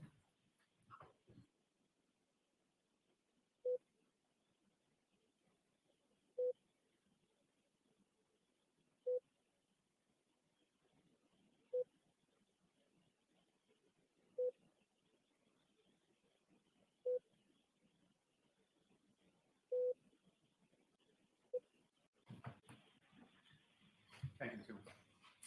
So, Mr. McCabe, with what's for you and what's up on the screen is the exhibits. There are sort of green bubbles and blue bubbles, correct? Correct. And can you tell the jury as far as who's communicating which direction, as far as green bubbles are who and blue bubbles? Green is John and blue is myself.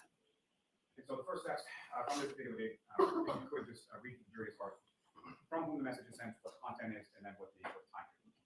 So John sent to me where to at 12:14. If it assists you, if you have that in front of you. Okay. you can look at that. So the next bubble down is a blue bubble, is that correct? Correct. Similar to the one before, can you just read as far as that? Well, before I get to that, though, so you receive that message from Mr. O'Keefe. You call him, have a conversation. He calls you back for the conversation. Correct. And then subsequent to that, can you read the next blue bubble down as far as from whom, what content is, and what time it is? So this one is from myself to John, and it says here at 12:27. So at that point, I see a car out front, and I text him here. Testify to as far as looking out the front storm door, seeing a car that you sent the text. Correct. And Ms. Gilman, if you could scroll down to that. And ma'am, similar, if you could just, who sent it, what's content, and what is that time? I sent to John, pull behind me at 12:31. And what were you referring to when you said hold on? So at this point, the car had moved from the prior spot where I originally saw it. So I thought, what is he doing? Why don't they just pull behind me in the, in the driveway? Again, with this bubble, you could read out. From me to John saying hello, and it was at 12:40. And at this point in time, as far as, let me ask you this way. When you're sending these text messages over these periodic time periods, what, if anything, are you doing sort of in between? So I would go, I originally went to the front door, saw the car, texted them, then texted John. Then I went back, kind of sat at the table, just either threw my phone, probably in my back pocket. And then a couple of minutes later, I got up again and saw that the car had moved. So I had sent the, the pull behind me. And then a few minutes later, I went back to the window, to the front door, I'm sorry. And when you went back to the front door, what, if anything, did you see that? So at this specific point at 12:40, when I say hello, I cannot be certain whether they were still out front or if they had left. And from any of these text messages that you sent, what kind of response did you receive from Mr. O'Keefe after the word? None. Ms. Gilman, if you could, next level. And similar to the prior one. Sure. Jen to John, where are you? And that was at 12:42. Myself to John, hello, at 12:45. Now, this is later in the morning, and we'll get to Right. So if what Microdots is saying is true, and there are cover-up texts, anything after what time? 12:27, right? Anything after 12:27 is a cover-up text, right? If that's the case, what is Jen McCabe's motive for sending cover-up texts? Because if that's the case, if they are cover-up texts, then that means that as soon as John went into the house, some shit went down. Like, I'm talking within seconds. As soon as John went into that house, something went down. Something violent took place. Something that merited Jen McCabe to send cover-up texts. And that just goes back to my theory earlier that I was stating when I started this stream, that he was lured into that house with a purpose. Or something happened immediately during introductions, right? And the only thing that makes sense to me is Brian Higgins. The only thing that makes sense to me is some beef between Brian Higgins. Like, and the only reason that I'm saying that is because because I feel like the Colin Albert thing is definitely plausible for sure. Don't get me wrong. What I'm saying is I don't think that something happened in that house quick enough, something quick happening in that house to be merited by the beef between Colin and John. I feel like either they ambushed him when he came in because it was all premeditated, which I find a little bit far-fetched, but possible. If that's the case, then Chris Albert was absolutely in on it, in my opinion, and it started when he showed up to D&E Pizza early that day on the 28th. If that's the case. But if it didn't, then I feel like what happened with Brian Higgins and Karen Reed via text, and then Brian Higgins seeing Karen Reed at the waterfall, her blowing him off, him sending a text that she doesn't respond to, him being butthurt about it, his ego being bruised, his dick getting knocked in the dirt basically by Karen Reed, and then and then he sends a text to John O'Keefe coaxing him to come to 34 Fairview. And if that's the case, it has to do with Brian Higgins' involvement with Karen Reed.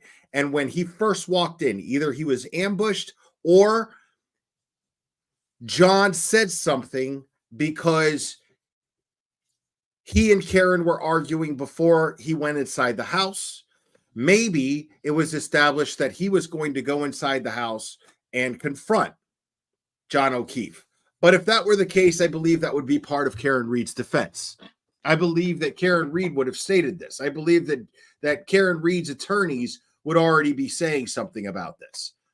Karen Reed's attorneys would be like, well, Karen spoke to John. They argued about the fact that him and Brian Higgins, her and Brian Higgins had an issue, and then he wanted to confront Brian Higgins going into the house. Right there, that's motive. Right there, that's done. But if that's the only reason why I'm shooting that down, because that hasn't been discussed, that hasn't been said.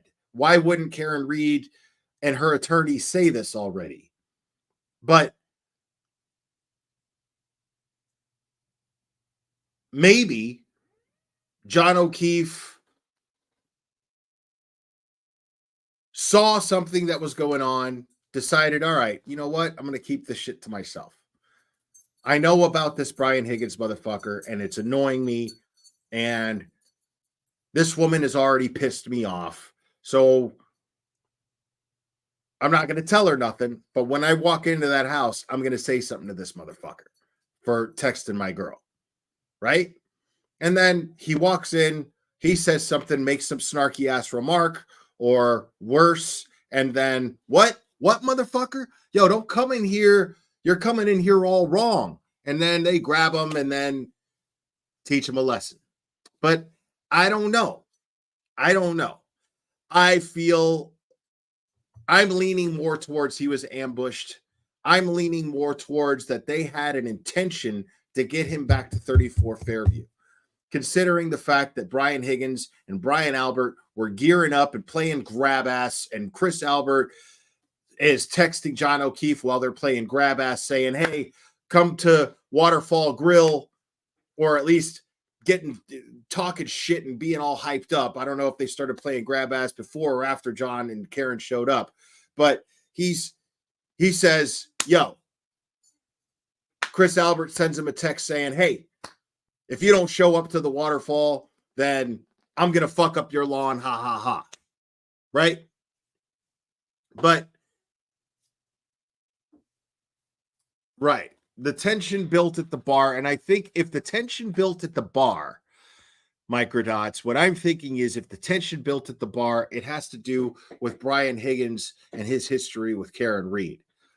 That's what I'm wondering. That's what I'm wondering. Because if you're planning to confront a guy and you're not a fucking kid. You know, you're not just showing out. You got a genuine problem. And you happen to know this, you keep that shit to yourself. And you keep your girl in the dark about what you're planning to do. Because maybe John intended, like, I'm going to fucking confront this motherfucker. And I don't want to hear shit from my girl about it. You know what I mean? You keep your girl in the dark about it. You keep her in the dark about your intentions of, you know, because anybody who tells their girl that shit in advance is expecting her to be like, no, please don't do that. Please don't do that. Please. And that's all they're really looking for. They're looking for the drama between him and his girl to go, no, I know you're a tough guy. You don't have to do that. Please don't do that. Or if he's actually planning to do something and confront this dude, knowing that his girl is going to discourage him from it, he's going to keep it from her. He's going to be like, you know what? Okay. No, everything's good. I'm just going to go have a good time. Hey, don't go in there starting shit. And if you're going to go in there, I don't want nothing to do with it. I got a headache. I don't want nothing to do with that shit. I'm going home. Babe, everything's cool. Don't worry. Everything's cool. And then homeboy walks into the house and goes, hey, dickhead, why you texting my girl? You know what I mean? Maybe. Again, I'm just speculating here, but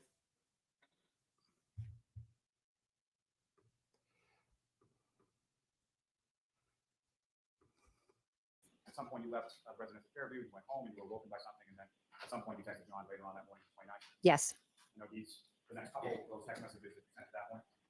Correct. You have all the, and that's interesting, Scott. They do have all the texts. The only hang up with that is how much of those texts are in the 3,100 page document of the federal investigation, the federal findings. How can they present the stuff that was found through the federal investigation? Can they present that into evidence yet? That's the question. And welcome, Sandy. I appreciate you. Right. How much will Bev let in? Exactly, Scott. Myself to John, please answer at 4:59. She's so concerned. Myself to John, Karen is worried. We need to find Yeah, okay. She at that point she is concerned. Supposedly, allegedly, she's concerned. you at 4:59. Myself to John, please answer so I know you're okay. 5:04. 5:04.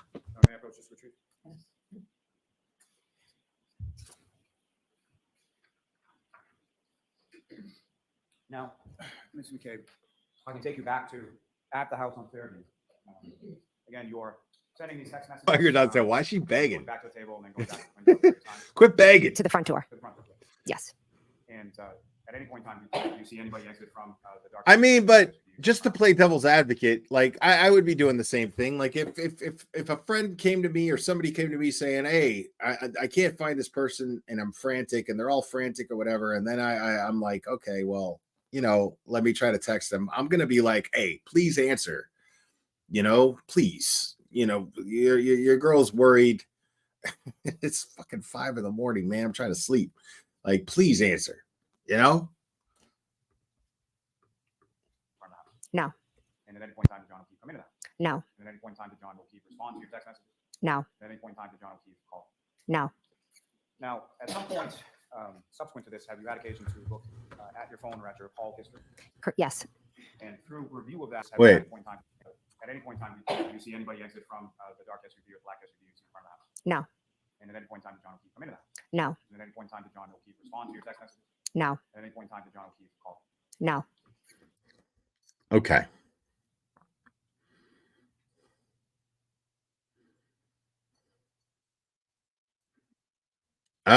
At 12:18, John called. The call lasted 36 seconds. It was answered. She deleted it. So John O'Keefe absolutely called her at 12:18.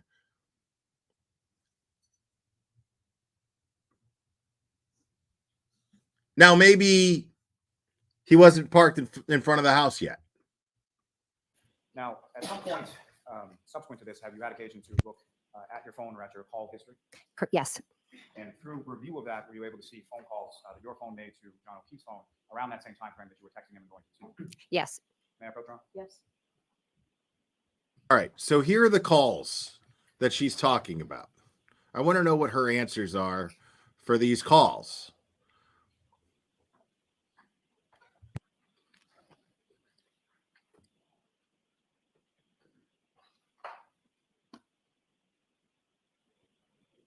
Yeah, 3 butt dials in one family, exactly. Because I didn't remember, this is why I'm going over it a second time. I didn't remember her acknowledging the actual phone calls themselves. So here she is doing that. This is the part where she supposedly does this. Let's find out what she says. Reverse order from page 4, timing-wise, up through page 1.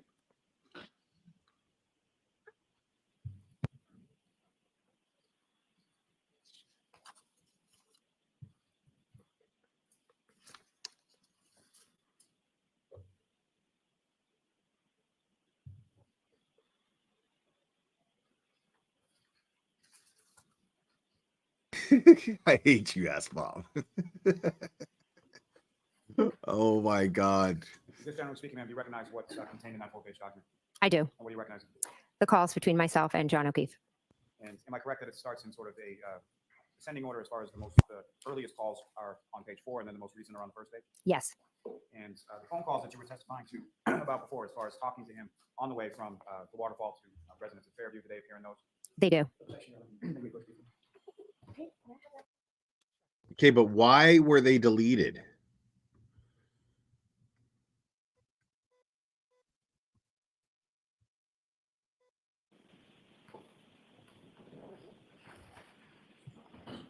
So, Ms. McCabe, as far as the first calls you were testifying about, as far as when you spoke to Mr. O'Keefe on the way from the waterfall to the residents of Fairview, were those contained within those calls? Yes.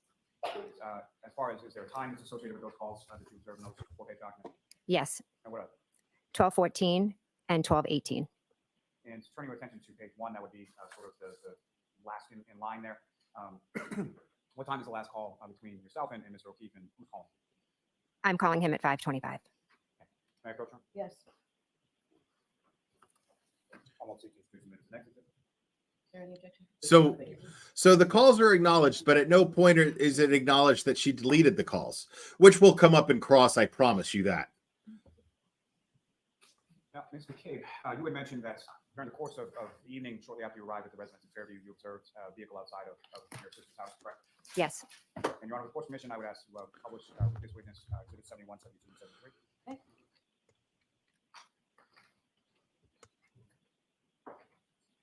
And Ms. McCabe, first and foremost, what's up on the screen is Exhibit 71. Do you recognize that? I do. Okay, I think you can just go right to what you wanted to identify, please, Mr. Lally. Yeah, like enough with the fucking pictures of the house. Even Bev is like, come on, dude. With respect to this photograph that you observed in this photograph, where you first saw the black SUV in front of the house? It was directly if I was staring out the front door. So this angle is kind of unique to see it. But if you go from the front door directly straight out, so maybe the edge, you understand what I'm saying? So if there's a front door and I look straight out, but the perception is almost like a side view. It's not straight on, so it could have been a little over here. So, Lally, why don't you show another picture if this one isn't helpful?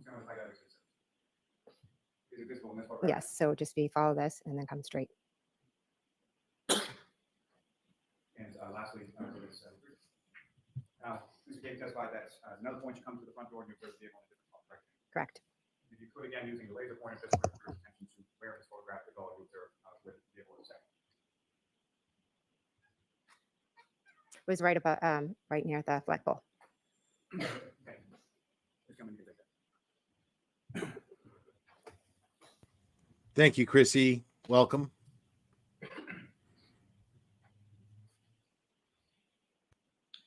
Now, turning your attention to back in the home, at some point you indicated you looked out and didn't see the black SUV there anymore. Correct. And what was your thought as far as where John was or where John had gone at that point? At that point, I thought maybe they decided not to come in. Maybe they got into an argument, or maybe Kaylee had called. Did you think much of it at that point? No.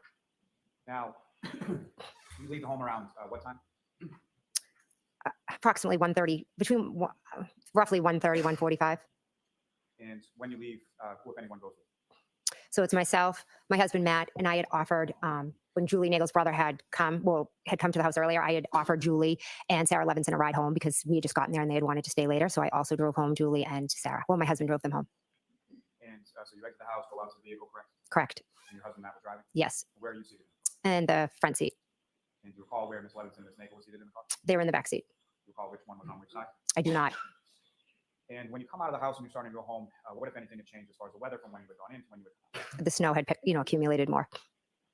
And when you get into the vehicle and as the vehicle is pulling away, what, if any, conversation do you recall having with anyone in the car? When I got in the car, I kind of turned around to Julie. I'm going to allow this subject to another strike. There's a portion that's relative. Go ahead.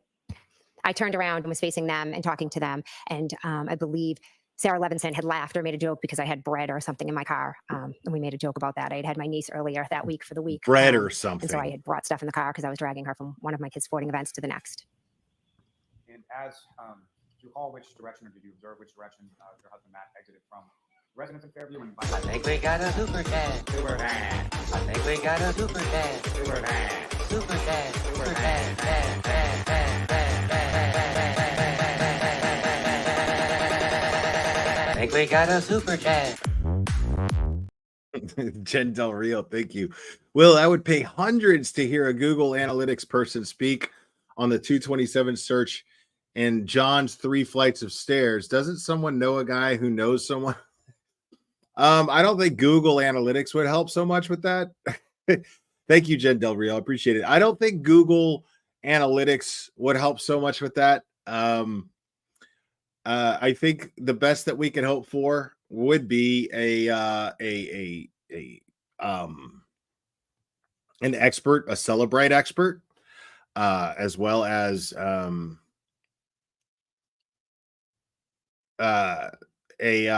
Apple Health data expert. So yeah, I don't think I don't think that if the prosecution were to present a Google YouTube analytics expert, I would be like, well, you're not gonna really know that, are you? If I'm the defense, I'm gonna shoot that down. Chapman. And so as far as, I may not have asked this before, but as far as the black SUV that you observed in front of the house, which direction was that vehicle facing? Chapman. Each of the times that you saw it? Yes. And so as with that vehicle, as with the one that the husband was driving, which side of the vehicle would have been? Passenger. Now, as you're driving past the house, heading to the house, how were you positioned within the car? I'm turned chatting to the girls. So and when you're turned, are you turned towards the window or are you turned towards the console? Which way? Turn the console towards the back seat. So my back is to the window. And either of these girls, did you know where they lived? No. Do you recall whether or not you found their homes by way of search? Yes, or was it just sort of verbal directions? I'm assuming they just gave Matt directions to where they lived. So you drop each of them off. Do you recall which order they were dropped off? Julie, then Sarah. And then following dropping off Sarah, where did you and your husband go? Home. And this whole trip sort of from Fairview to dropping off Ms. Nagel, Ms. Levinson, and then going home, about how long a period of time is that? It could be 20, 30 minutes, maybe about approximately 20 minutes. I'm not exactly sure. You arrived home sometime after 2 a.m., is that correct? Yes. And when you and your husband Matt got home, went inside the house, and where did you go? I went upstairs to bed. And at some point, did your husband come up as well? Wow. He did. Was it a long period of time between when you arrived home and when your husband came up? I don't think too long. I think he had like some cheese or something because he was on a crazy diet, and then he came upstairs. Now, and you're a piece of shit. Go right to sleep, or what, if anything, did you do when you went upstairs? I asked him to watch a show. He said no, he was going to fall asleep, which he does usually immediately. And I went on my phone. And what, if anything, do you recall doing on your phone as far as going on? I was researching. My husband and I did briefly talk.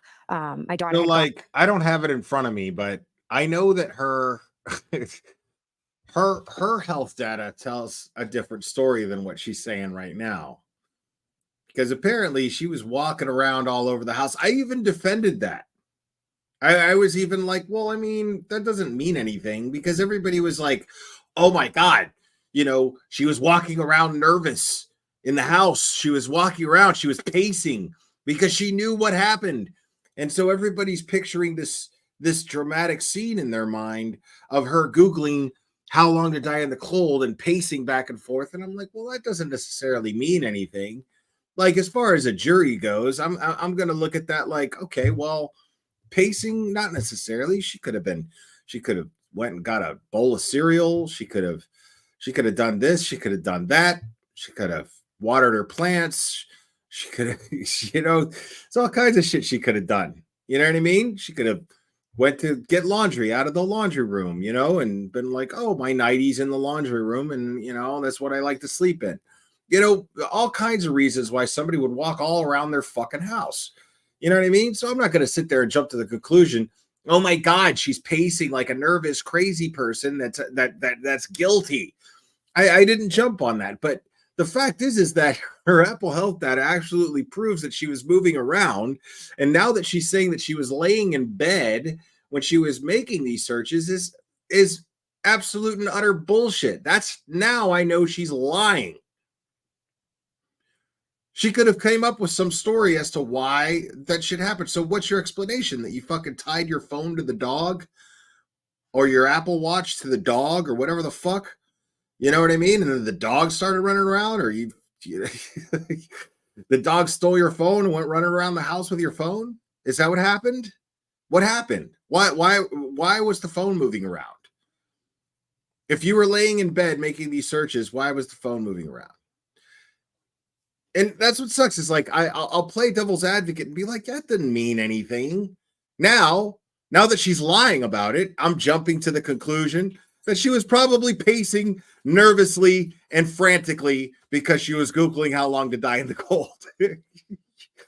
Because the only reason I feel that way now is because she's fucking lying. Clearly lying. Had gotten an offer to play on a club app. Just tell us what you do, please. Sure. I was researching a basketball team, and I believe I also texted my sisters, and I texted in a group chat with my husband and another individual. Now, if I could just. So who was the other individual? That evening, and I believe this is the last time. So I apologize for the back and forth. Okay, so wait a when you were second. there, what if any? Hold on. Just tell us what you do, please. Sure. I was researching a basketball team, and I believe I also texted my sisters, and I texted in a group chat with my husband and another individual. Okay. Now, so you texted with your husband in a group chat and another individual while your husband was eating cheese in bed next to you?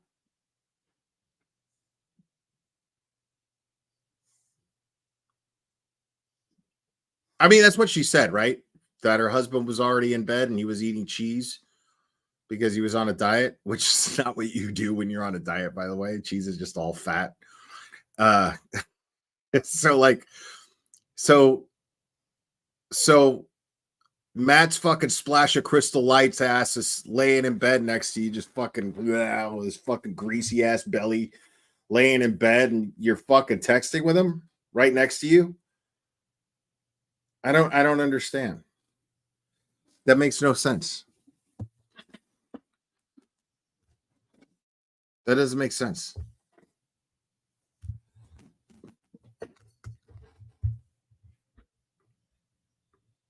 Now, if I could just turn your attention back to when you were at the house on Fairview that evening, and I believe this is the last time. So I apologize for the back and forth, but when you were there, what if any videos or any music or anything that you pull up on your phone to share with the group that you're there? So one of my sisters loves this song Raining Men, and she always, well, not always, maybe every once in a while, she's a little too much to drink and takes out an umbrella and sings and dances, and it's like a big family joke. And my other nephew. Now you see what Lolly's doing? Like, he's a fucking idiot, but he's not so stupid as to what he's doing here. This is not stupid Lolly. This is shady Lolly. Because what he's doing right now, he's jumping back and forth in the timeline. And the reason why he's doing that is to confuse the jury. Why would the prosecution want to confuse the jury? That's the question that's the question that everybody should be asking. Why would the prosecution want to confuse the jury? The prosecution should be wanting to avoid the jury's confusion. wanting to make sure that the jury sees everything plain as day. So you stick to a timeline. That's why timelines in crime cases exist. You stick to a timeline so that the jury understands the crime that much easier, that much better. That's what you do. Why is the prosecution jumping in timelines? Because the prosecution, in my opinion, is trying to confuse the jury. Why is the prosecution trying to confuse the jury?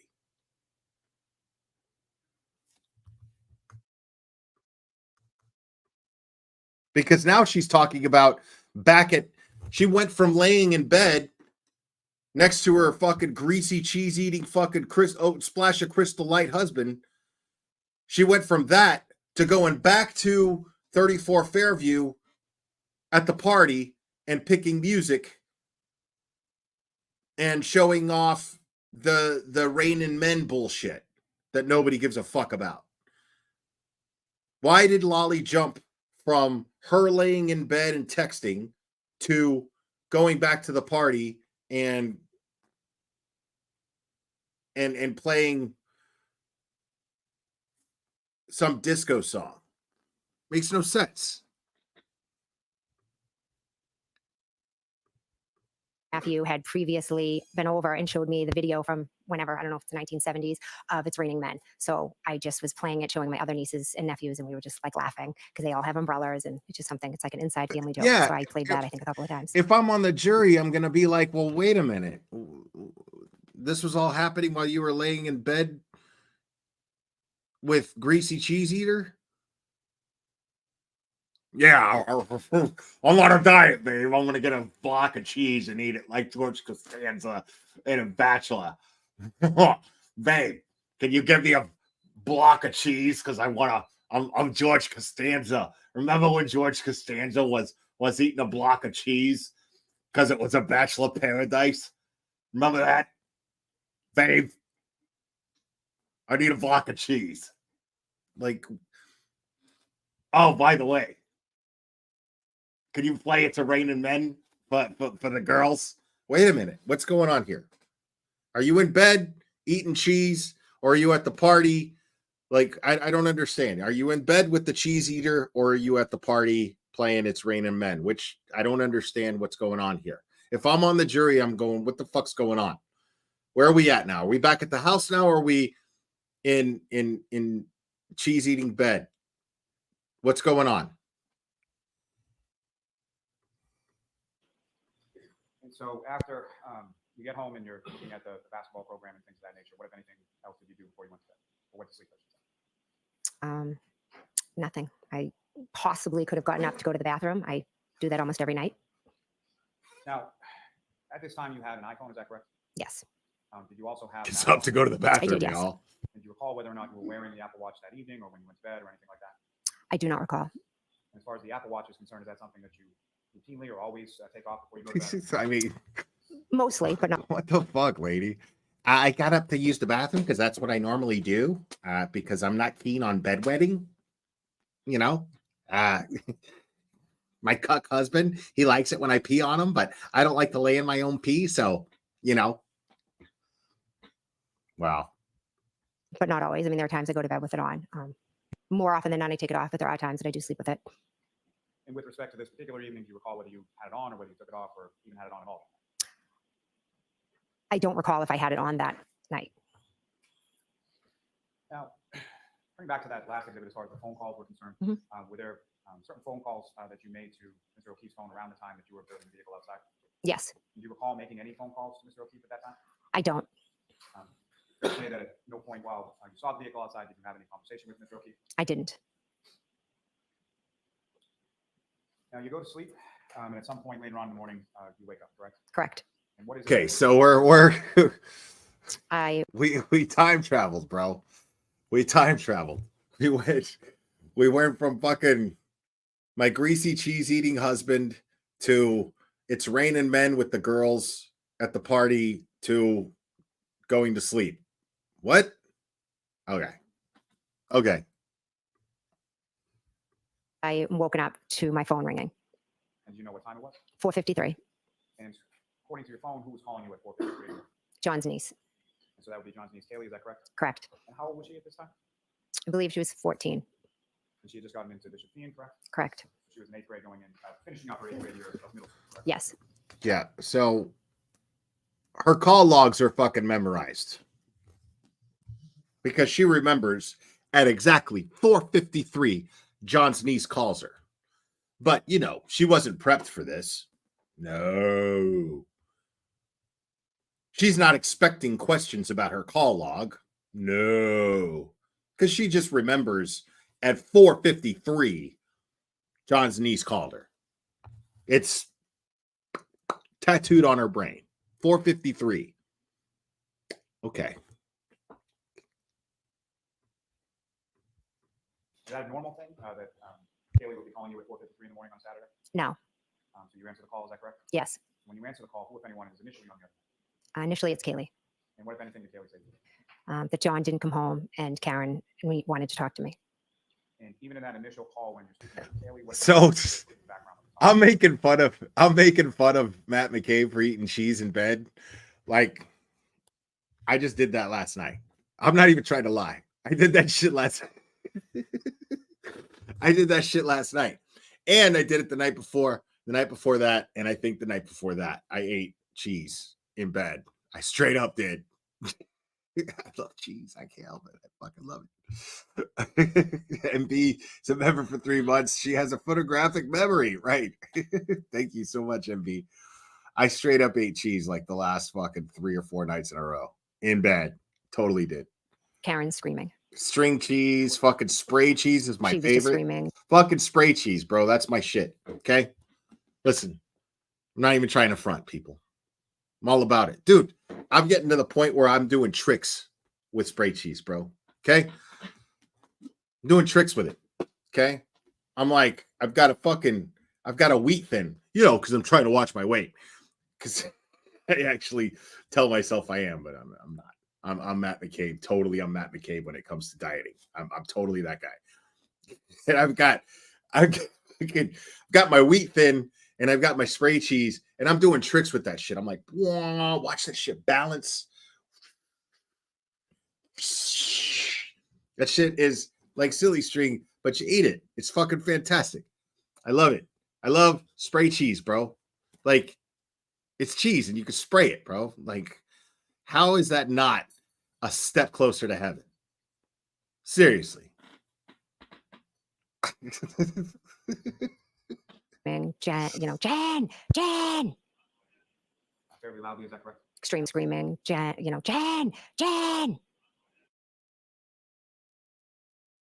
I gotta do it, y'all. Jen. Jen.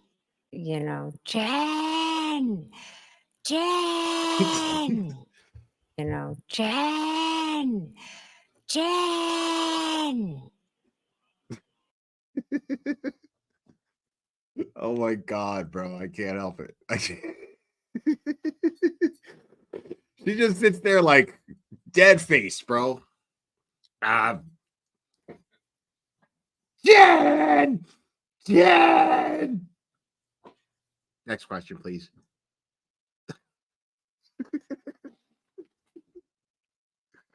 I can't with this fucking lady, bro. I can't do it. Fairly loudly, is that correct? Extremely. Now, Extremely loud. Kind of get on the phone with you. She does. And what, if any, conversation do you have with her at that? She proceeds to scream my name multiple times, and she tells me that John didn't come home, they got into a fight, and that she left him at the waterfall. And how do you respond?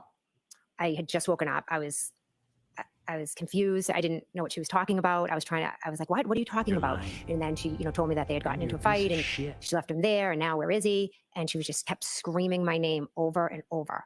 And so then I remembered that Chris Albert had still been at the bar. So I thought, well, maybe John walked home with Chris because Chris lives close to the waterfall. And so at some point that conversation ended. Sherry D, thank you. Sherry D says, jail. Exactly. Can you recall how I told her that I was going to call Julie and see if John had ended up with Chris. So you hang up with her, and then what did you do then? I called Julie Albert. And did Julie pick up the phone? She did not. And as you were calling Julie, did you have any conversation with your husband Matt around that time? Yes, he, had kind of shot up out of bed when Karen had called. When Kaylee had called, because Karen was Did you text him while he was in bed next to you? screaming.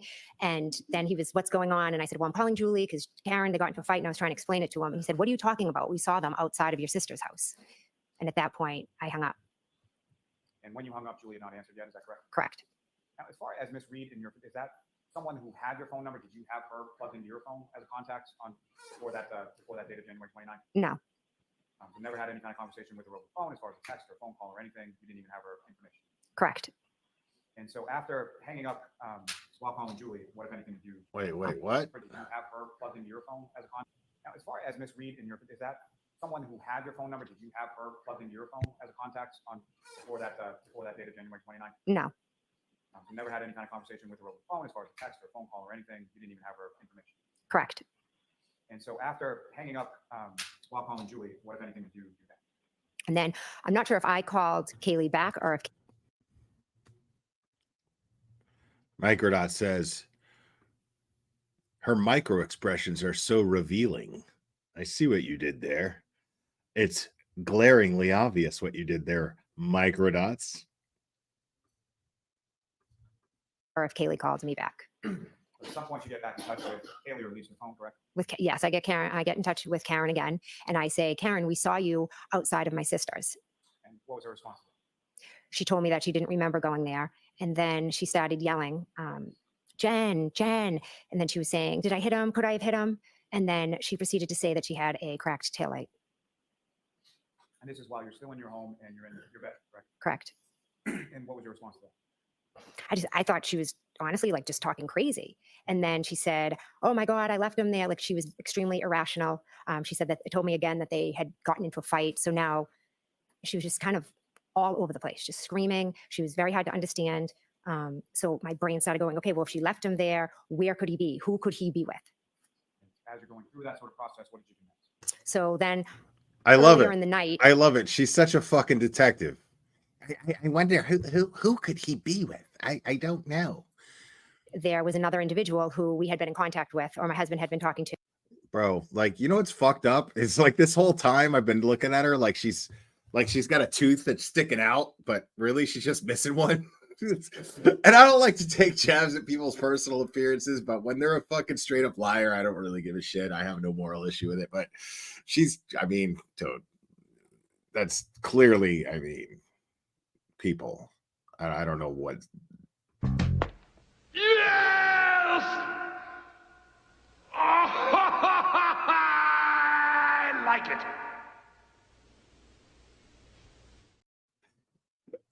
Dude, like,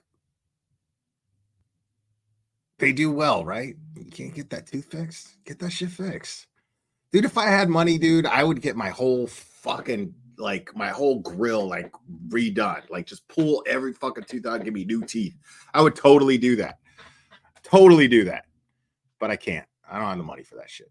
To, and he had mentioned that he was gonna meet up with John at Waterfall as well, but he never ended up coming. I knew he was at a house close to Fairview, so I thought, well, maybe if they got into a fight, John might have texted this individual, and maybe he just ended up on his couch. Who was that individual? Tom Beatty. And who is Tom Beatty in relation to? How did you know? He has two daughters that are the same age as my daughters. Like, you'd think this asshole fucking lied in front of a jury her whole life, bro. Like, why is she looking at the jury so much? Why is she looking at the jury so much? Why did somebody who filed a motion to not even testify at this trial, why did she file this motion to not even testify at this trial? And then once she gets there, she's a fucking pro. She's a pro at testifying. I just fucking looking at the jury every time she fucking lies and, through her meth mouth. One of those daughters, at least around the same age as Taylor? Yes. And so, based on sort of that process, thought process, and what you're doing, what did you do then? So then I started calling Tom. And at any point in time, did you call Tom? Did Tom pick up the phone? Did you speak with him? He did not. And so following that, what did you do? Of course not. So I know bro. at some point I was starting to call John. My husband was as well. At that point, I get up and I'm like, okay, well, we got to go out and look for him. And in my head, I was thinking I'll drive over to Tom's and maybe he's there. I then go downstairs. Matt gets up. He's starting to get dressed. Okay, so Matt gets up and he's starting to get dressed, and at no point did Matt McCabe say, "Hey, I'll go," because Matt was so concerned about the conditions of the road, the weather conditions. He was so worried about his wife's safety that at no point did he volunteer, even though he was getting dressed. At no point did he volunteer to drive Karen and Carrie around to look for John, because it would make more sense that he did, right? Because he seems to know the area a lot more. He seems to be more privy to the area based on his testimony versus her testimony. He seems to be the person that would be the most, it would be the most logical and rational person to volunteer and go. But maybe he did. Maybe Matt McCabe volunteered and she said, no, I'm going.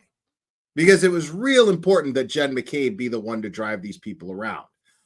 Even though Matt McCabe earlier that night was the designated driver, Jen McCabe had been drinking.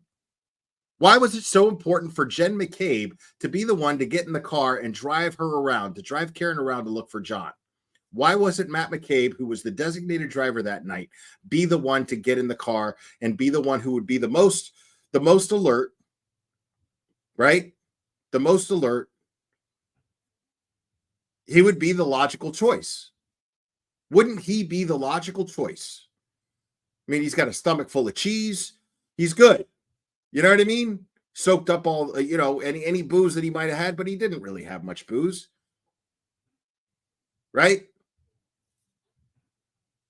He's the one who drove from 34 Fairview, dropped Julie Nagel off, dropped the other girl off, who I forget her name already.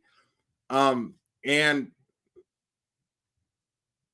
why didn't he step up and say, hey, no, keep your drunk ass in bed and I'll drive this crazy bitch around and look for her fucking drunk boyfriend who's passed out somewhere? Because that's their story, that she's some crazy psycho hose beast bitch and he's a drunk who's passed out on somebody's couch or probably passed out, in the snow somewhere, right? Let's go look for him. But no, that doesn't happen. She's got to be the one to go look for him. Why is that?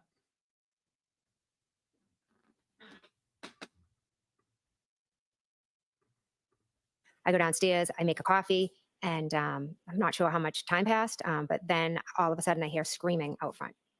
Now, if I could just take it back for a second, as far as a decade or so that you had known and been friends with John O'Keefe, with his either his niece or his nephew or both home, is him not coming home? Is that something that had ever happened before? You were ever aware of before? I was never. Had John ever gone out at night and then not come home and get Not to my knowledge, no. So at some point you make your way downstairs, is that right? Correct. And then what, if anything, did you hear once you were downstairs? Screaming And where was the screaming coming from? out front. And when you heard that screaming, where did you go? I ran to my front door. At some point, you opened your front door? I opened my front door, correct. And then what did you see when you opened the front door? Miss Reed came running up my walkway. And prior to, during any of the other conversations that you had with Miss Reed, did you know where she was when you were talking to her? No. I don't want to hear that shit. That's bullshit. Yes. That's bullshit. That is a crock of shit. Because Matt McCabe was he not handling the crisis? He's completely neutral. Matt McCabe is going to be in a panic. Mr. I'm not drunk, just drunk on cheese. No, it doesn't add up. It doesn't add up. Mm-hmm. And then subsequent. Yes. And as far as the second call that you were talking about, do you know where she was when she was talking to you now? The first couple calls, I know she was at the house, and then I don't know. Right. See, that's what I'm saying. She knew what the fuck happened to John.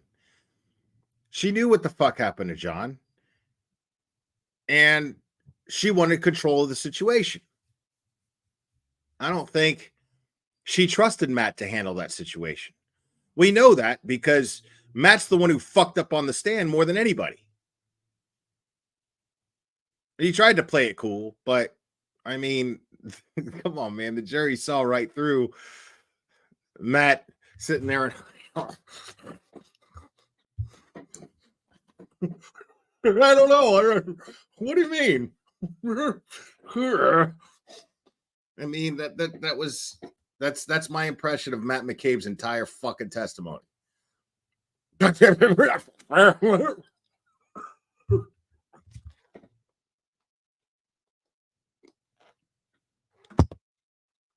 Matt McCabe's whole testimony right there. Jury's gonna see right through that shit.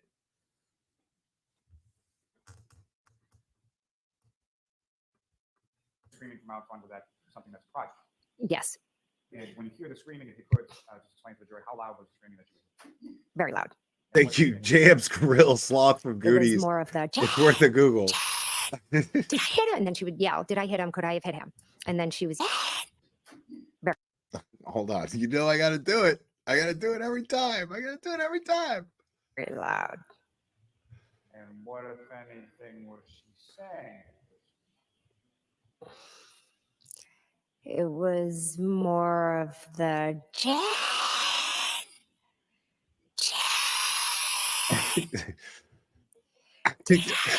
him. And then she would yell, did I hit him? Could I have hit him? She would hit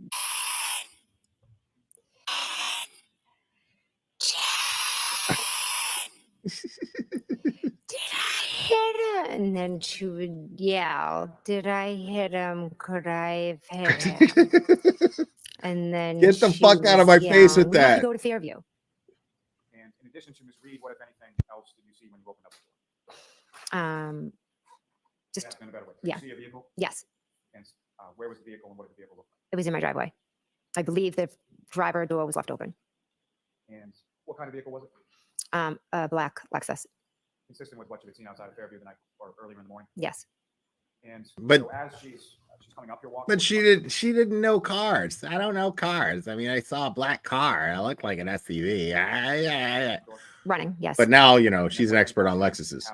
There in reference to that. I just said, Karen, I was trying to calm her down. Matt came, I believe, and was yelling down that she was going to wake up the neighborhood. And then she was yelling that we had to go to Fairview. So I told Matt that I was going to go with Karen. Initially, before that, what were your plans as far as going to look for John before Miss Reed showed up? My husband and I were going to go to Tom Beatty's. Now, once you decide that now you're going with Miss Reed, the defendant, where did the two of you go? So as we walked out. Okay, so Matt was going to go. Like initially, her and Matt were going to go to Tom Beatty's, right? Okay. But then all of a sudden, when we're going to go back to 34 Fairview, it's no. You stay here, Matt. I'll go to 34 Fairview and I'll take Karen to 34 Fairview. Yeah, because that makes a whole lot of sense. Oh, there was a car pulled up and then a plow. Car pulled up? No. I'm sorry. So the car pulled up and then the plow, and then what happened? So in the car was Kerry Roberts. And so she kind of rolled down the window and was like, Karen, what are you doing? And then the plow was behind her. So Kerry pulled up and I told Karen that I was going to drive her car because I didn't want her driving because she was hysterical. So we got in her car and then Kerry Roberts called Karen. And then Karen was screaming and, saying that she had cracked her taillight. We need to go to Fairview. Could I have hit him? Did I hit him? And then she would just scream our names. None of that Kerry shit was adds telling up. her to shut up, that we needed to. None of that shit adds up. You saw how she just snuck in that she broke her taillight. Oh, I broke my taillight, so I need to go back to 34 Fairview. Bullshit. That shit, nobody said that. Karen Reed didn't say that. I broke my taillight, so we need to go back to 34. What? Why the fuck would you think that anybody's going to believe that? That doesn't even sound believable. But it gets better. Let's keep going here. Needed to just go back to John's and we'll drive in one car and let's go to John's. Maybe he's there and he's passed out and you didn't see him. When you open up the door initially and you come outside and you see the defendant out there screaming and all that, Again, with respect to the weather, what was the weather? The feds are too professional. It was like Like the feds are too professional. But like, wouldn't it be awesome? Wouldn't it be awesome if like if they were like, if once they finally raid her ass, FBI, open up! somebody's like, one of those feds is like through the door going,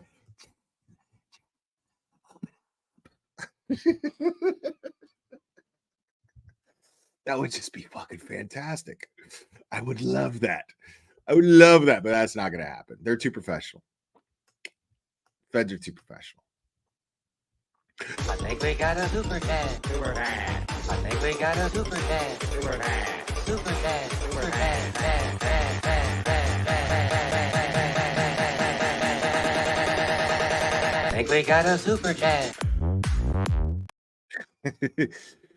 Mo Sams, thank you so much. No way Matt Tildo was going to mess up his perfectly oiled aqua-netted hairdo to run around looking for anyone. His crypt keeper had this shit covered.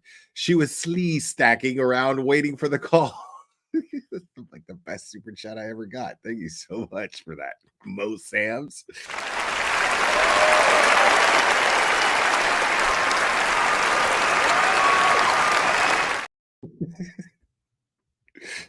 dark, and it was almost like a whiteout. And so you get into Ms. Reed's vehicle, correct? Yes.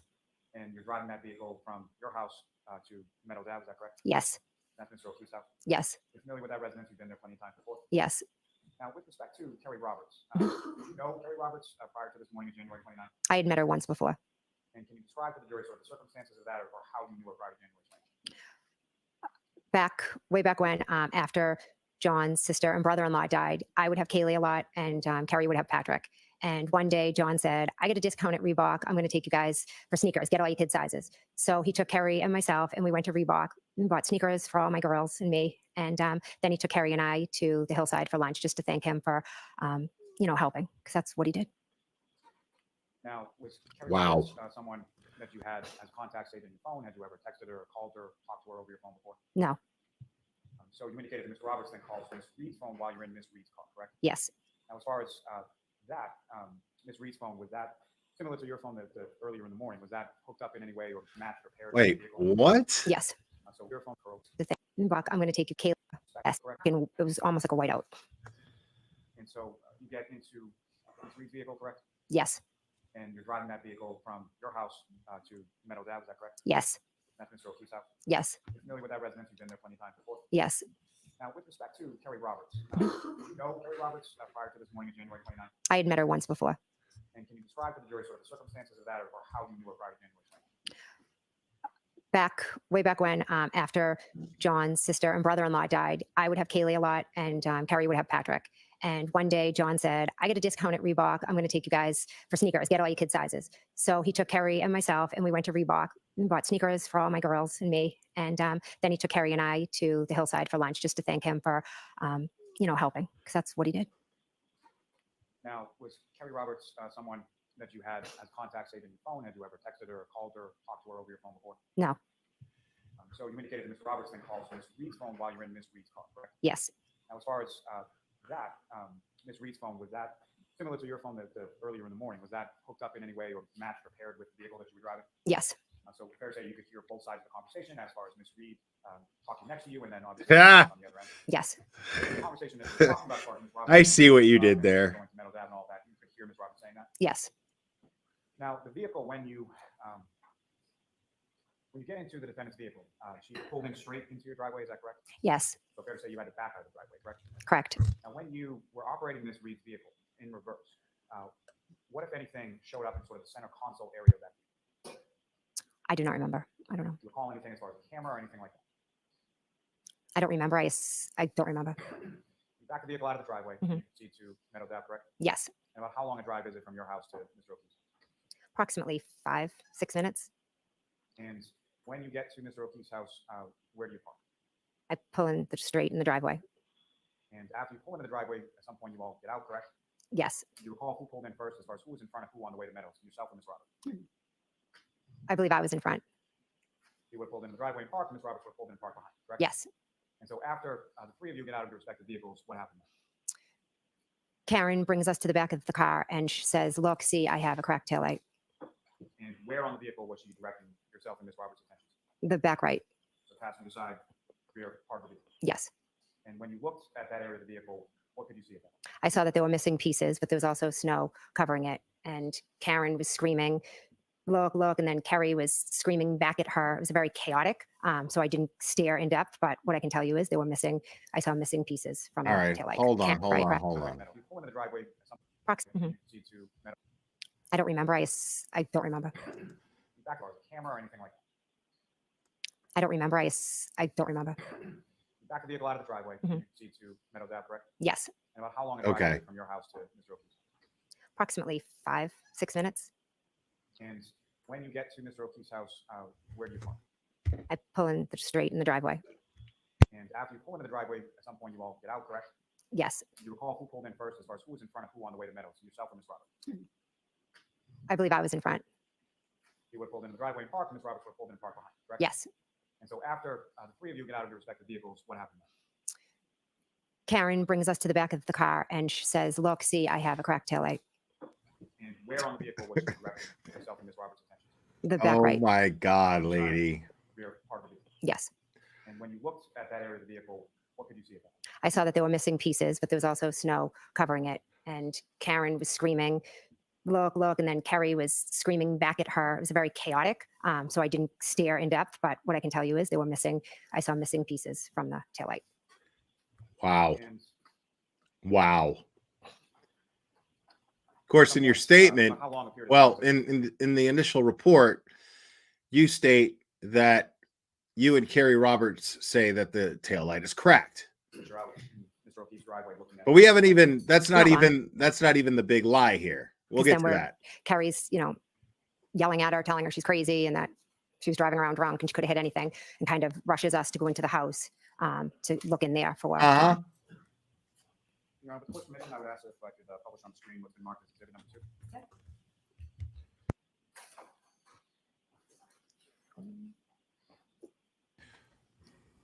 And Mr. Kid, you recognize what's up on the screen? I do. Oh my God. That is Meadows Ave, John's house. So this is what's always fun, folks, because Lolly keeps doing this shit here that you're about to see, where he has a witness testify, and then he shows evidence. He shows evidence that the witness that he brought up on the stand to prove his case is lying. It's a bizarre method of prosecution. Maybe it's genius, but no, it's fucking stupid, because he's acting like the jury's fucking stupid and they can't. He thinks that if he just says something out loud, or if Miss McCabe says something out loud, that it makes it fucking so. That all of a sudden the video evidence that he presents is so. But let's keep watching. This is very fascinating. You'll see what I'm talking about here. And the driveway that you're talking about as far as where you pulled in, that's not visible in the photograph, right? Correct. So from facing Mr. O'Keefe's house on Meadows, which side of the photograph would the driveway be? The left or right? The right. And your may I approach? Yes.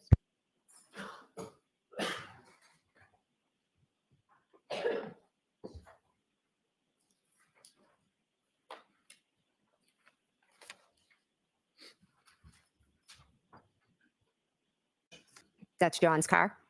And where is John's car in relation to John's? It's parked to the side of the driveway. And you also see sort of the garage area in that photograph? Yes. May I approach? I'm going to introduce in a minute. Objection.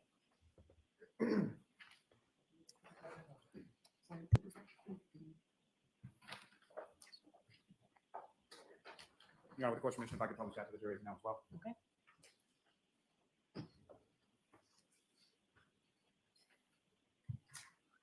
Now, Mr. Case, with reference to what's up on the screen, is that photo that you just had for you? Yes. And there are 2 garage doors on the house at One Meadows Ave, correct? Correct. Left and a right, is that fair way? Yes. And you've been inside Mr. O'Keefe's house a number of times before, correct? Yes. Now, with respect to the garage door on the left, what was contained within that part of the garage? His old-fashioned car. One that Kaylee didn't like? Yes. And on the right side of the garage, what if anything was in it? It's pretty open. How would you describe Mr. O'Keefe as far as how he kept things around his house, either in the house or the lawn or things. Oh my fucking god! John was man. very meticulous. Everything had its place. Now, when you arrived there on the morning of the 29th, Mr. O'Keefe's vehicle wasn't parked in that space, correct? Correct. From the outside of the residence, were you aware of there being any sort of security cameras or anything on affixed to the house or whatnot at that time? Yes. How were you aware of that? John told us he was, I don't remember, years prior, I believe. He was so excited that he got in the room. He would always show us it. He just. Oh my God, I don't care. And when he would show you that, how would he show you? I mean, on his phone. So here is Jennifer McCabe testifying that she's fully aware that there's video footage, that John has Ring cameras, that he has security cameras outside of his home, right? She's fully aware of this. John told her this. He showed us on his phone. Oh, look, I got security footage. Look at this. I got fucking security footage. Check it out. Jen McCabe. Okay. So Jen McCabe's aware of this. Yes. Now, with respect to that morning when you arrived, if you could, using the laser pointer, just sort of delineate to the jury whereabouts you had parked on the vehicle when you pulled in to see him. So it would be right there because John's car was further over. Mr. O'Keefe's car was further over to the fence? Towards the fence, yes. And so when you arrived there, you're looking at the taillight, and at some point you go in the house, correct? Correct. How did you get into the house that morning? The right garage door was open. Now, is that something normal as far as when you get to Mr. O'Keefe's house and the garage door is open in a snowstorm? No. And so you go in through the garage door and then you go into the house, correct? Yes. And it's going to be So, Mr. Gabe, if you could describe to the jury sort of how you, when you come in through that right garage door and you start to go into the house, what is it when you see when you first come into the house, and what is sort of the layout of Mr. O'Keefe's house? You walk in from the garage and there's a mudroom. And typically when you would walk into Mr. O'Keefe's house, what, if anything, would you or anyone else do when they walked into his house? Take off your shoes. And why was it? He didn't want dirt or that morning snow probably getting all over his house. And so that was a pretty well-known rule for anybody that spent any time at his house on Meadows. Yes. And so when you and Ms. Roberts and Ms. Reed walked into the home that morning into the mudroom, what did you do? What did Ms. Roberts do? What did Ms. Reed do? I took off my boots or shoes, whatever I had on. Carrie Roberts took off. Karen just ran straight in the house. You and Ms. Roberts both took off your shoes, and Ms. Reed then just walked in. What a cheap jab that is, bro. Like, so Lolly's tactic here is just to build up to this, right? In respect to John O'Keefe and the kind of habits that he had, and did you find him to be a very meticulous person? He was you would say he was a very neat guy. Yes, he's very meticulous, and he liked things very neat, and so yes. So, he had a mud room, and what he expected in the mud room was that everybody take off their shoes or wipe their shoes because they didn't want mud in the house or any of the snow from that morning. Even though he wasn't home, he didn't want snow from that morning it tracked all over the house. But Karen just fucking barreled all the way through the house. Like, bro, we all took off our shoes, but Karen, the defendant, the evil woman who's on trial here, she didn't take off her shoes. Really, bro? Like, you just had to throw that shit in there? Come on, lady. I love that shit. Come in through that right garage door and you start to go into the house. What is it when you see when you first come into the house, and what is sort of the layout of Mr. O'Keefe's house? You walk in from the garage and there's a mudroom.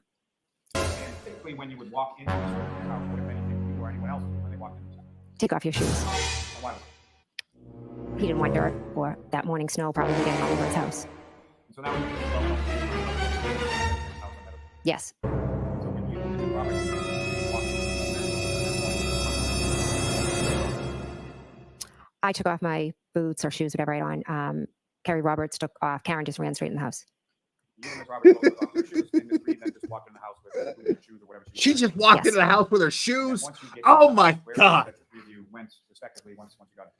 We all dispersed. I looked in the TV room where there is a couch. Random then I kind of walked remixes, through a thank dining you. room, Welcome. and then I peeked into a living room. I went upstairs. I looked in John's room.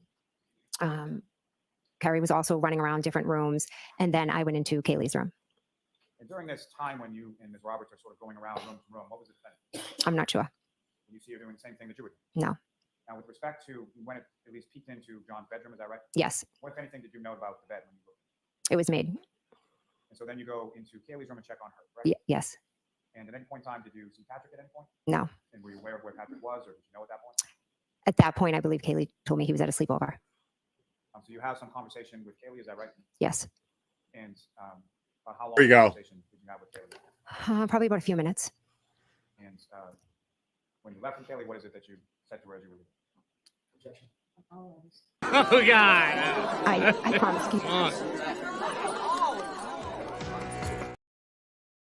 Kaylee. I promised Kaylee that I would find John and everything was going to be okay. So after that, where did the three of you go from there? After that, the three of us got in the car and we drove to Fairview. And when you say you got into the car with It's a miracle. It's a miracle. She got her shit together like, oh, just like that. Wow. Man, she could really handle those emotions. Good for her. She's amazing. I got to see that one more time. She looks right at the jury, too. Is that right? Yes. And about how long a conversation did you have with Kaylee? Here we go. Hold on. I gotta slow-mo that shit. Hold on. Probably about a few minutes. And when you left from Kaylee, what is it that you said to her as you were leaving? I've got to put on my face. Hold on. Let me work up the tears. I promise, Kaylee. She looks right at the jury. Watch that. Watch that head turn. Promise, Kaylee. Hair fluff. I promise, Ooh. Kaylee.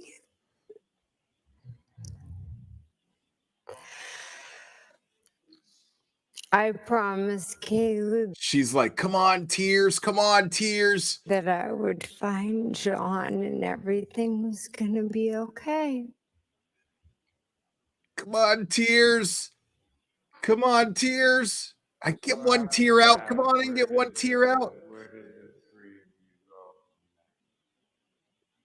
And I'm good. After that, the three of us got in the car and we drove to Fairview. Get the fuck out of here, lady. Carrie's.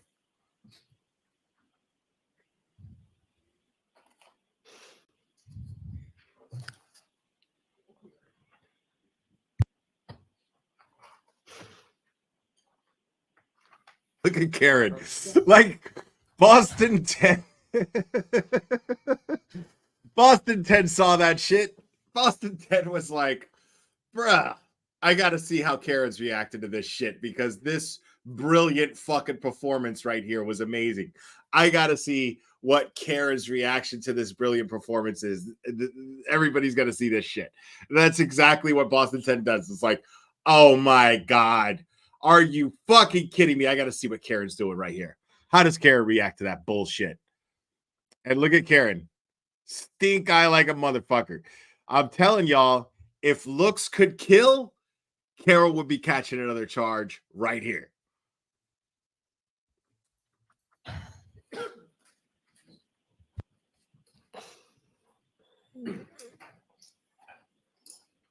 Karen.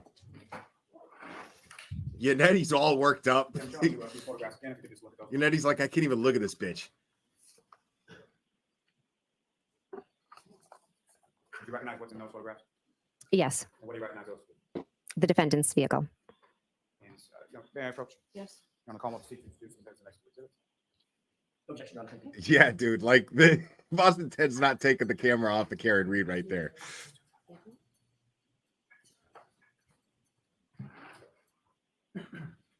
With court permission, if I could hold the jury as well.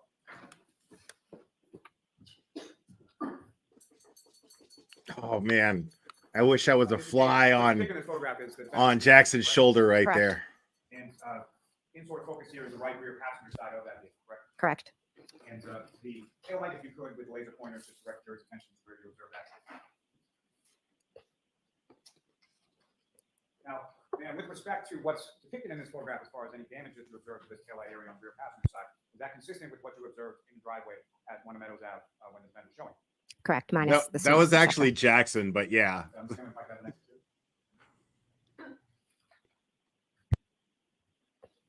Again, do you recognize what's depicted in this photograph? Yes. And this is essentially a closer image of that same rear passenger side tail light, correct? Yes. Again, what's depicted in this, is that consistent with what you observed minus sort of the caked in snow when you were in the driveway of Mr. O'Keefe's house on the morning of the 29th?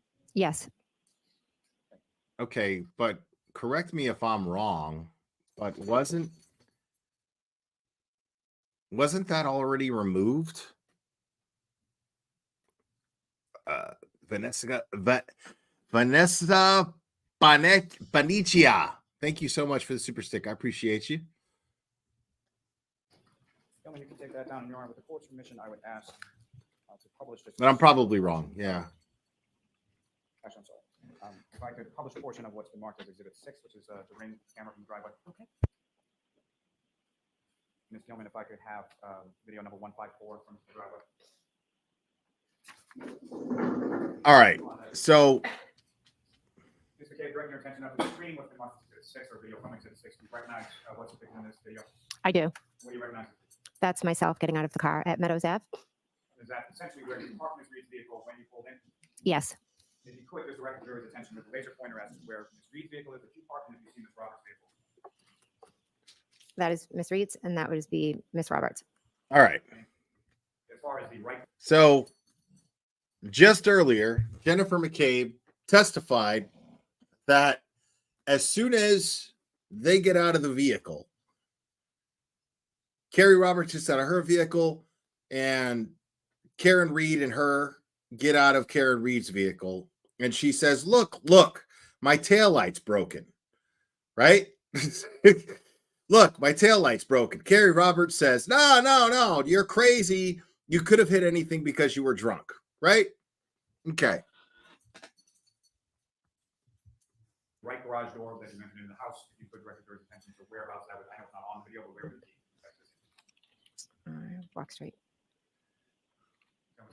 Run this. Wow. Yeah, because that totally proves. Hold on. Doesn't even go near the back tail light. Exactly, Random Remixes. Thank you. Doesn't even go near the back tail light. Doesn't even look. Does that look to you like what Jennifer McCabe just testified to, even remotely, people?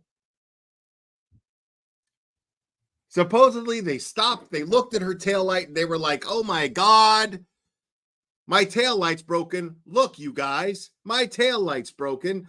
Hold on. So this whole conversation supposedly took place, but we're not seeing this conversation take place. Let's watch this one more time. Here, I'll even slow it down. Let's watch that. Here we go. Let's watch that in slow motion, folks.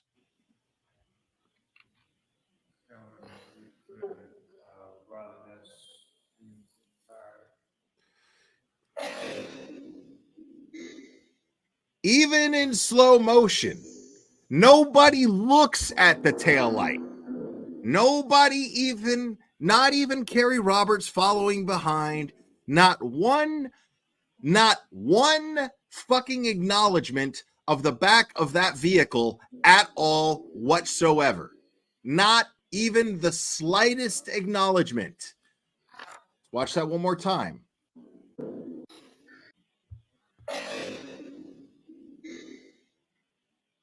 Nope.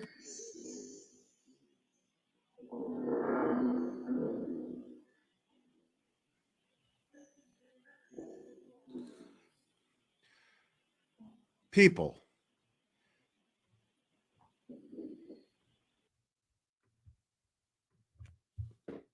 Jennifer McCabe is a fucking liar.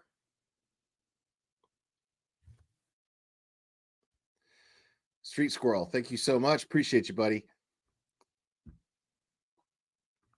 I mean, there's no other way. There's no way to dress that up. Oh, maybe she was mistaken. Get the fuck out of my face with that. She fucking lied. She told an absolute and utter story, nothing else. She's told a fictional fucking story. That is perjury. Perjury. This isn't even cross-examination yet. This is the prosecution's own witness and the prosecution's own evidence. Lolly has her testify in open court what happened here, and then shows video footage disproving the credibility of his own witness. There's no way to dress that up. There's no way to mix that up. There's no way to, oops, sorry, I made a mistake. Bullshit. No, Jennifer McCabe fucking lied.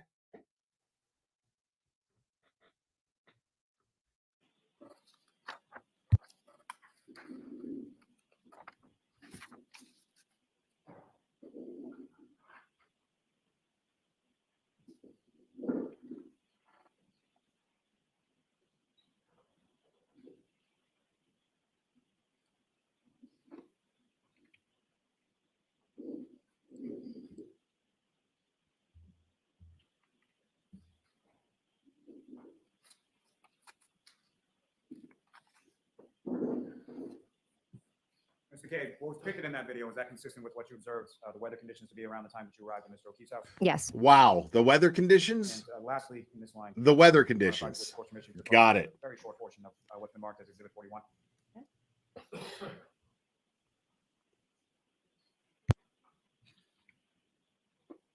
Gentlemen, if I could ask you to fast forward this to about 2 hours and 10 minutes.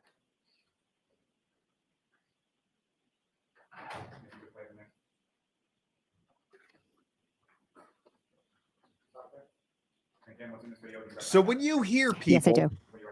When you hear idiots, because make no mistake, they're fucking idiots. When you hear idiots sit there and go, "Oh, this was a good day for the prosecution," talking about Friday when this took place. This is a good day for the prosecution. I think the defense is going to have their hands full. No, bro. No. Like, the jury went home. Each jury member, at least a couple of them, went home and went, wait a minute. Why the fuck did the video footage show the absolute fucking opposite of what the witness said on the stand? I'm trying to understand. Like, if I'm a juror, I'm going to go, why does the prosecution think that I'm stupid? I'm either going to think that, or I'm going to go, what's the prosecution's strategy here? Because they just showed video evidence that their own witness lied. I don't understand. I love people that are like, it's a good day for the prosecution. I hope the defense is ready. What do you mean, bro? Like, what do you mean? Like, here's my impression of Alan Jackson at about 9:30 p.m. Friday night. Are you ready?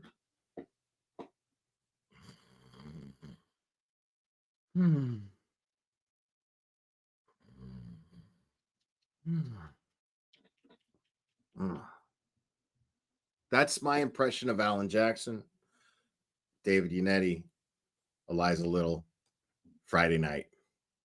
And then, like, Saturday morning, I guess I'll start to put this cross-examination together. Hold on. Let me see what's on Sports Center real quick. I can't imagine the defense being in any way, shape, or form like shooketh by this. I can't imagine it. That is John's house.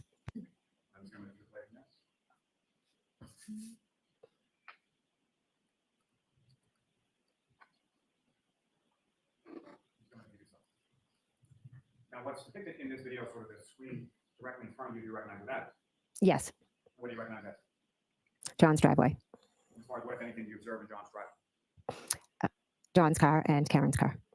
And where, if you could, using the laser pointer, just where there's tensions, where is defendant's car, where is Mr.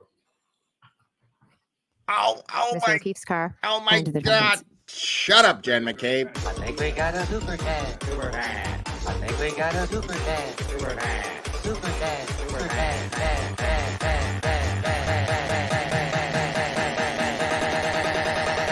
I think we got a super dad. I think we got a super dad. Scott McGinnis, thank you so much. Remember, too, if Karen Reed was drunk, she drove up to John O'Keefe's driveway, turned 90 degrees into his garage when she first went home there. Fine. She would not have if OUI. I don't know what that means, Scott. I'm sorry. John has turned 90 degrees into his garage when she first went home there. Fine. Are you saying DUI? No, I mean, she'd still have alcohol in her system. If she hadn't slept yet, she'd still have alcohol in her system, even if she had slept. I mean, she'd still have, like, her breath would still have a significant amount of alcohol, most likely. But she was never tested, I don't think. Operating under, okay. But I don't think she was ever tested. Yes.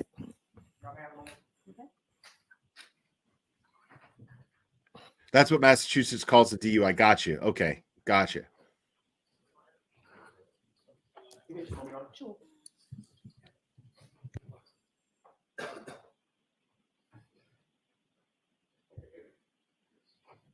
Yeah. I mean, that's subjective, though, Scott McGinnis. I mean, some people, dude, like in my day, not bragging, because nobody should be driving under the influence, but I was like the king fucking drunk driver, bro. Like, not, you know, again, it's not anything to brag about. You know, it definitely not. Nobody should be driving under the influence, but I absolutely like, I mean, I've beaten sobriety tests like trashed. Luckily I didn't get a breathalyzer test because I would have absolutely went to jail, but I've beaten sobriety tests where I was not fucking sober. I'll tell you that right now.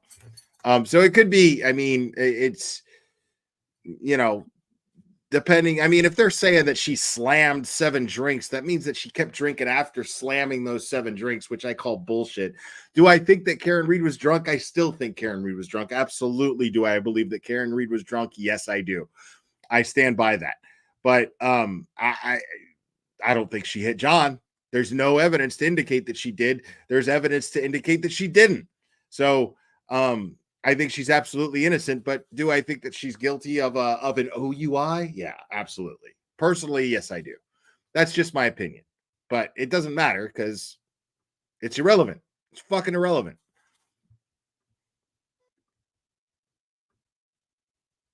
Yeah, everybody was drunk.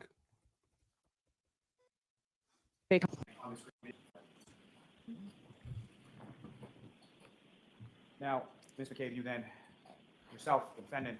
No, I agree. Yeah, let me reiterate. When she bought those 7 drinks, supposedly, yes, I think she bought a round for the table. Nobody buys 7 drinks and goes, "Oh, check me out," unless you're, you know, unless you're a college kid on a fucking dare. You know what I mean? Nobody does that.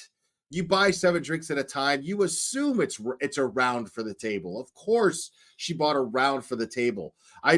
Do I think that she was drunk? Yes, I do. But I don't think that she slammed 7 fucking drinks and then kept drinking. What I'm saying is, if they're saying that she was drunk and they're saying that she slammed 7 drinks and kept drinking, then of course. But even after the fact, do I think that she was drunk? Yes, I do. But I don't think that she was so fucking drunk that she could not have operated a vehicle.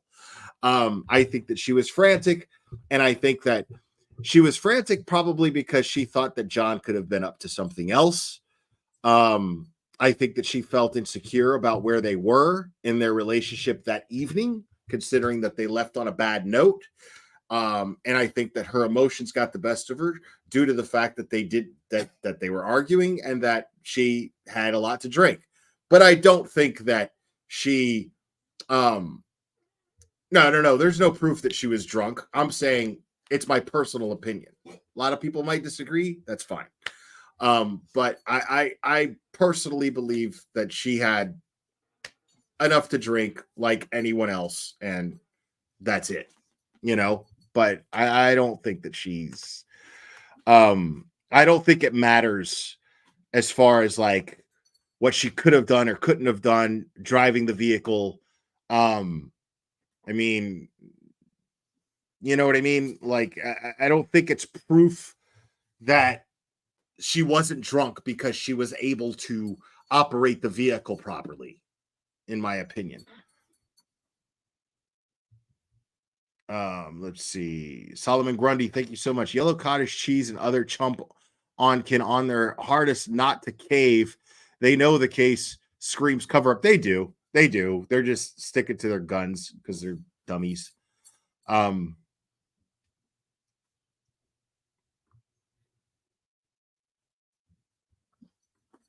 Yes. Who seated where within Ms. Roberts' vehicle as you're going from Meadows Ave? What was the plan and where were you going sort of first when you left Meadows Ave?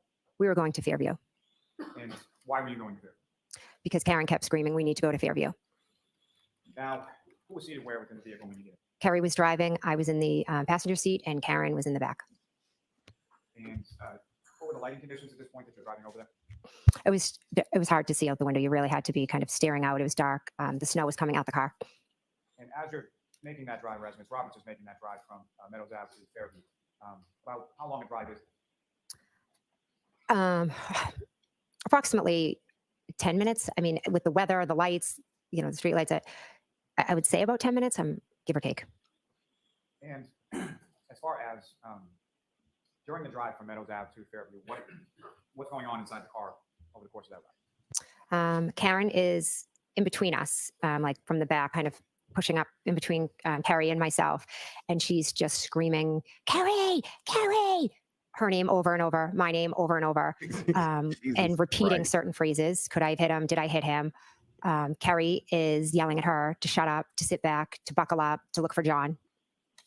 And while this is going on, what, if anything, are you and Ms. Roberts doing in front of you? We're just, she's slowly driving and I'm just peering out the window looking for John. I mean, it was a crazy situation. She's screaming, he didn't come home. Could he be walking home? Where is he?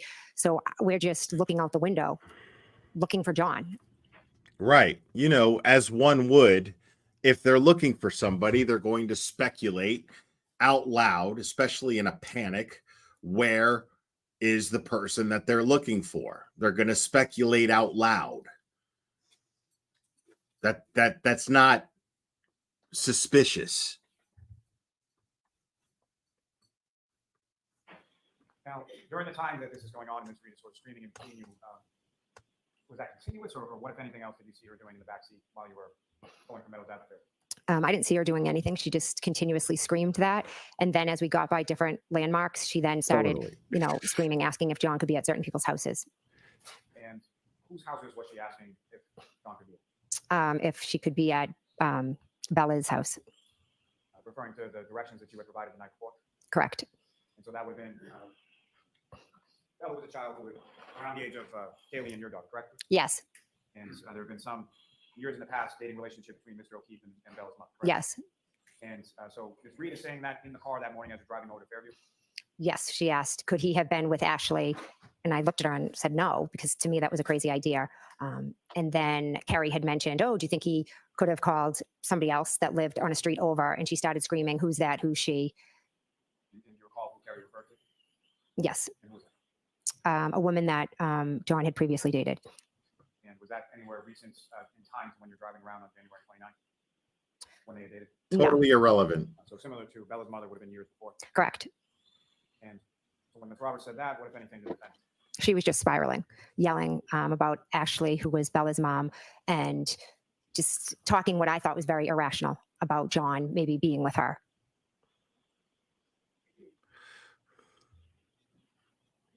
Right. See, that's my whole thing. I think that Jennifer McCabe is lying, but I don't think that everything that's coming out of her mouth is absolutely a lie. Hear me out. I believe that Karen Reed and John O'Keefe left each other on a bad note. And I believe that Karen Reed probably suspected John was with someone else because he didn't come home. That's where your mind is going to go. I don't care who you are. It doesn't matter who you are. It's absolutely perfectly natural for your mind to go to, okay, I just had a fight with my significant other. We were drinking. He gets out. Last time I see him, we were arguing. Now he hasn't come home. So there's all of these females that I may have a problem with. I believe that Karen Reed probably felt insecure about who John may have been with leaving there, which, hear me out. Some of you guys are like, oh my God, how dare you talk about Karen like that? No, the fact is that if she's thinking about that, she's not thinking that John is dead. She's not sitting here trying to justify something that she's not going the route that she killed him and trying to act like she didn't. That's not what someone does. What someone does, what she did, is consistent with someone who feels a little insecure about how they left things. I think that she showed up to Jen McCabe's house wondering if there could have been something going on between him and Jen McCabe, considering that their kids spent time together. I think that possibly she felt the same way about Carrie Roberts even. And maybe that's why she brought Carrie Roberts into the picture. I feel like Karen Reed was going through a process of elimination in her mind of women that John O'Keefe may be with that night. She was in a panic thinking that she lost her man to another woman. That's where her mind was. Not in a panic that he's dead, in a panic that she might have lost her boyfriend to another woman.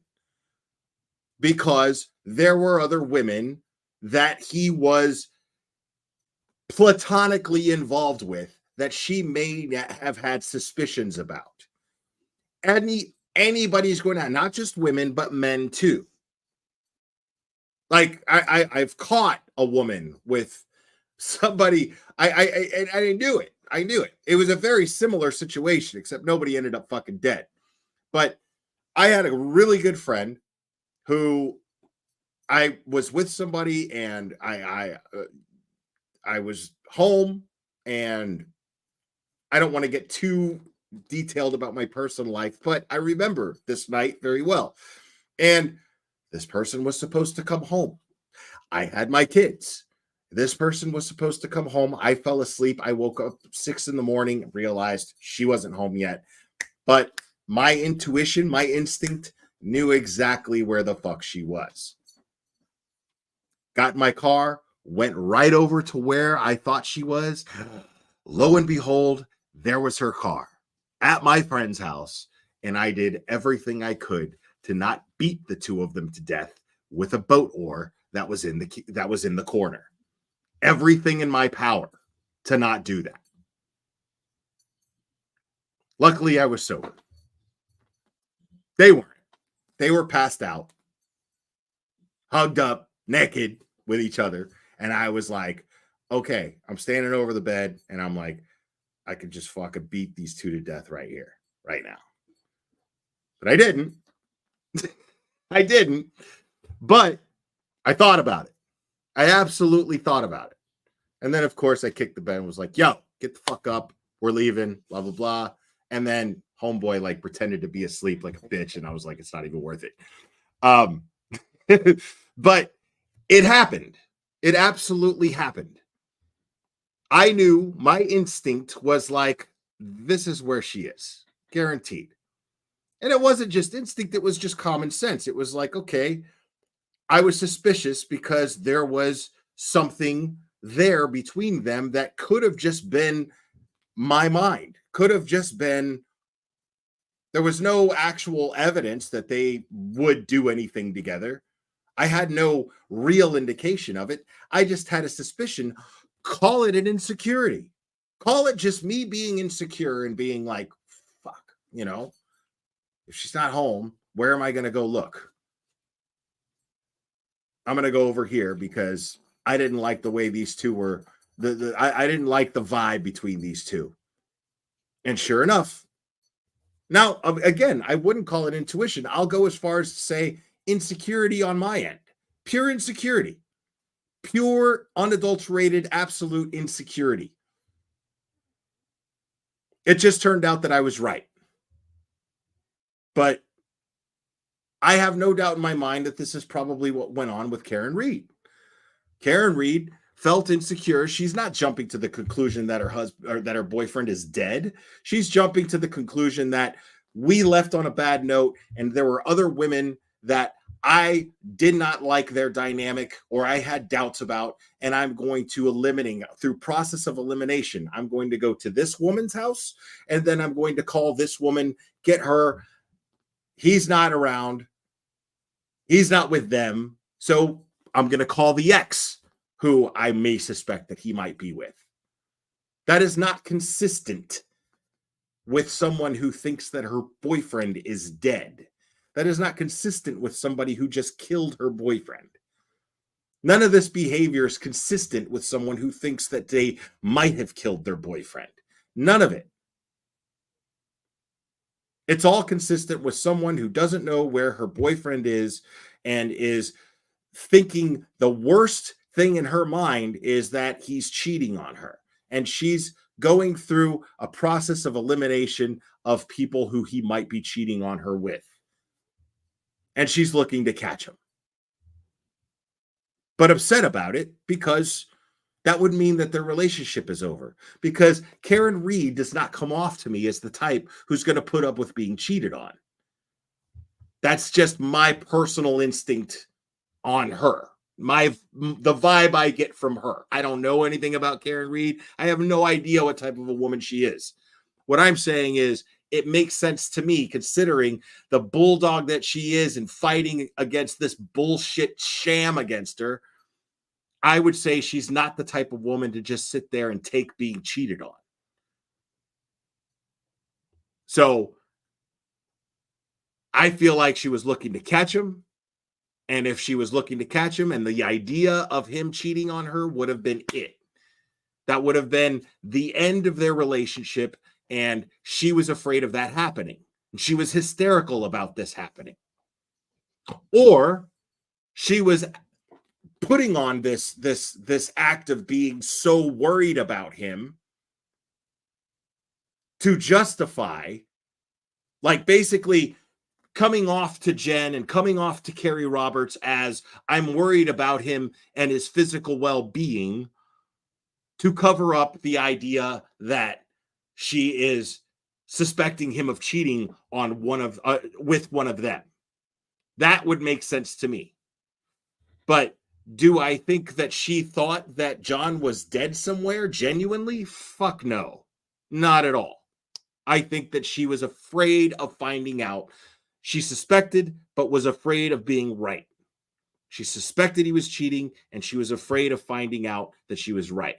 That's the vibe I get based on her behavior. But again, that's just my opinion. Around outside of the vehicle as the vehicle was going down towards Fairview, is that correct? Yes. And you recall how it was that Ms. Roberts came about coming to Fairview similar to the night before? Did she come in from the Chapman side or from the Cedar Crest side? Chapman. And as the vehicle turns from Chapman on Now, Fairview, I don't know how John felt about her and Higgins because I don't know that John knew about her and Higgins. And according to Karen, there's really nothing to know. Something happened between the two of them that was very minor and probably not even worth mentioning. Because she clearly didn't have any intention of engaging with Brian Higgins, considering that she blew him off. She completely ignored him. So I don't think that John, I mean, I don't know, but it's possible that John didn't even know about Brian Higgins being an issue. Let's see. If Karen thought or knew John was dead somewhere, she wouldn't have had that hysterical reaction when she found him dead in 34 Fairview. I agree. That's what I'm saying is the argument, Olivia, the argument is that she was acting overly dramatic about him finding him dead. No, I feel like if she was acting overly dramatic, it was before she found him dead because she was trying to not come off as though she was trying to catch him cheating. She's trying to justify her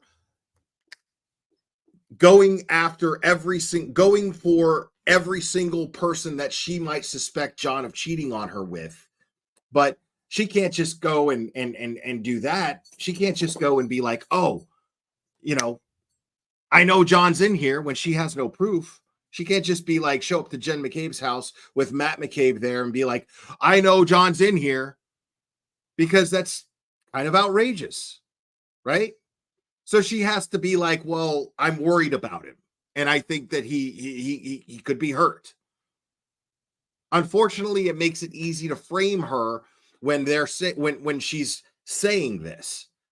But I don't believe that she suspected that John was or John was hurt in any way, shape, or form. I think that she suspected that John was cheating and that she did not want to find out that John was cheating, even though she was looking to find out. She was afraid of getting the truth. And she was hysterical. But that's just my opinion. Well, Bella lives on that street, so that was when that conversation was being had. Also, just a continuation. It was just like continuous screaming of our names. Carrie screaming at her to sit back, and then sometimes she would sit back and almost like be quiet for a minute, and then it would start all over again. No, I don't think John was cheating at all. I don't believe John was cheating at all. What I'm saying is, I think that Karen was afraid that John was cheating and went to look for him in places that she suspected he might be cheating. That's what I'm saying. But no, I don't believe that John was cheating. And I don't even believe that Karen believed that he was cheating. I believe that Karen was afraid of finding out that he was cheating, but felt like I need to find out. I need to find out.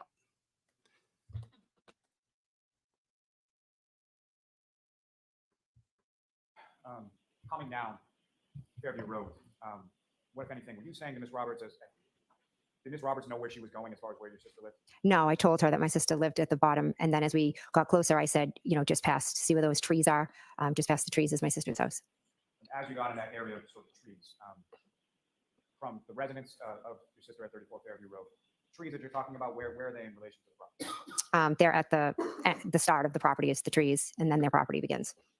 And so, no, I don't think John cheated. No. Fire hydrant that you were talking about in earlier exhibits, is that in the same area as the trees? Yes, a little. It goes the trees, and then the fire hydrant. Then further up is the fire hydrant and the flagpole.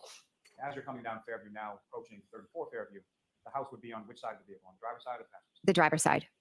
And as you approach that area where trees and flagpole and fire hydrant were, what if anything happens there? We drive past the flagpole area, and all of a sudden, yeah. Like, John's not cheating on Karen at the very least with any of these women. Like, that's not happening. It's not happening. But the thing is, man, like, how many, like, there's a lot of women in my chat, dude. Like, how many times have you caught your significant other cheating on someone who, like if you're a fucking 10, he's cheating with a 4? You know what I mean? How many times has that happened? Because I guarantee you it's happened to one of you at least once, where your significant other fucking cheated on you with someone who is like they lowered their fucking standards in comparison to you. You know what I mean? Where you're just like, that fucking bitch, that fucking heifer, you cheated on me with that fucking heifer. You know what I mean? Like, because men fucking do stupid shit when they drink, Karen probably knew this. You know what I mean? sure she had more faith in John. What I'm saying is that in order to not, or maybe she had an instinct that he was hurt, but didn't want that to be the case. But I still believe that she was trying to investigate whether or not he was cheating rather than actually investigate whether or not he was hurt somewhere. That's what I'm saying. I think she feared that John was cheating and then had to prove to herself that he wasn't before she came to the conclusion that he was hurt somewhere. That's my point. That's what I'm saying. Karen starts screaming, there he is, and she's banging to get out. And banging on the door in the backseat. Yes. And at the time that she's saying this, were you able to see anything outside of the vehicle? I saw nothing. And what, if anything, when she's banging and kicking the door, banging on the door, what did Miss Roberts? Miss Roberts unlocked the door. Karen got out. Miss Roberts looked at me and said something like, she's crazy or she's batshit crazy, something like that. And when the defendant gets out of the vehicle, where is it that she goes? She just runs. And runs with? Straight to John. And again, when she's running, I love the stupidity from the trolls. Look at this idiot. Look at this I was on the moron. passenger side. Look at this moron. Karen ought to be ashamed of herself for framing this family. Hey, stupid. Karen's the one on trial, you dummy. Karen's the one on trial, and yet there has been no evidence presented by this prosecution. Like, blame Proctor. Blame Proctor for conducting a shitty investigation. Let me indulge you for a second. Let's just say Karen Reed is framing this family as her defense, right? Let's just say that's the case. Blame Proctor. Blame the investigators. Blame the Norfolk County DA's office for not having a higher standard for for how this investigation was conducted. Blame them for not building a case properly and following proper protocols that they're aware of and they know of to actually conduct this investigation and get John O'Keefe justice and properly eliminate the other people that spent time with John O'Keefe. Why didn't the investigators properly eliminate those people? That's the question you should be asking. That's what you should be saying. Instead of saying, Karen ought to be ashamed of herself for framing. No. Michael Proctor ought to be ashamed of himself for not eliminating everyone around John O'Keefe that night properly in order to build a case against Karen Reed that's solid to convict her properly. That's what you should be saying. If you believe that Karen Reed is guilty, you should be pissed off at Michael Proctor, not Karen Reed at this point. You should be pissed off at Michael Proctor. You should be pissed off at Michael Morrissey. You should be pissed off at Adam Lawley. Period. Period.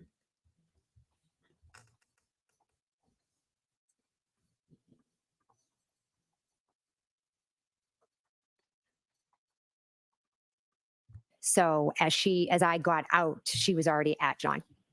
So she gets out and essentially makes a beeline over to where John was. Correct. And you're getting out of the passenger side, and by the time you come around the car, she's already there. Yes. I love how he says that. Makes Gets over there. and she gets out of the car and she makes a beeline over to where John is. Like, yeah, because she saw him from the car, stupid. It's not because she knew where he was.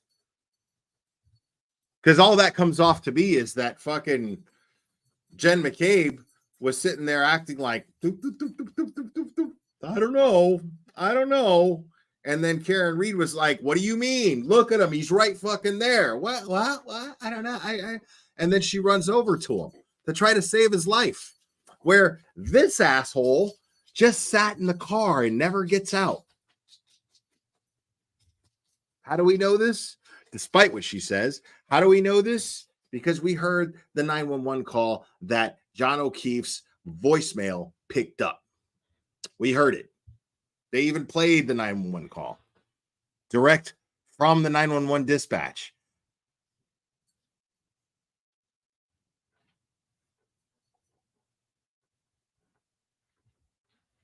What, if anything, could you see at that?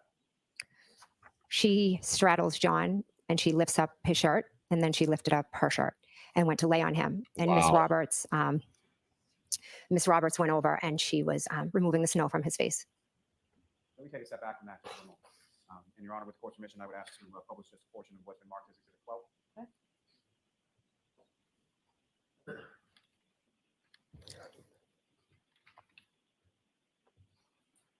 Cave, I'm going to direct your attention up to the screen what the mark is as well. I know this is not something that pertains to your vehicle or anything else.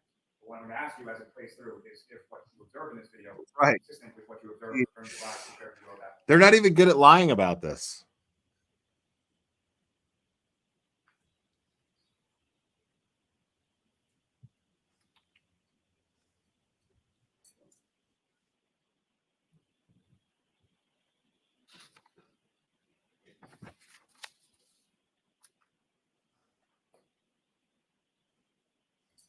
As this video is running, Mr. McCabe, if I could just ask what you see in this video, is that consistent with sort of the lighting and the conditions weather-wise that you observed? Oh my God, dude. Who cares? Yes.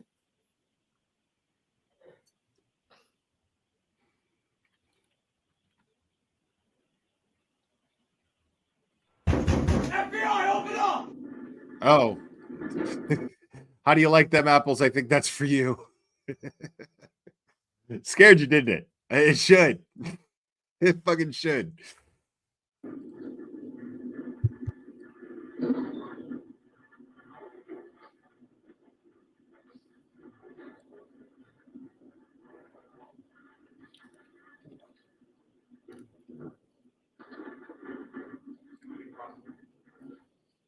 McCabe, do you recognize whereabouts in town Canton this perspective wise as far as what street or where it is and landmarks that you observed the video? Yes, that is Cassie. We just passed Cassie's Corner Store, and that is Chapman Street.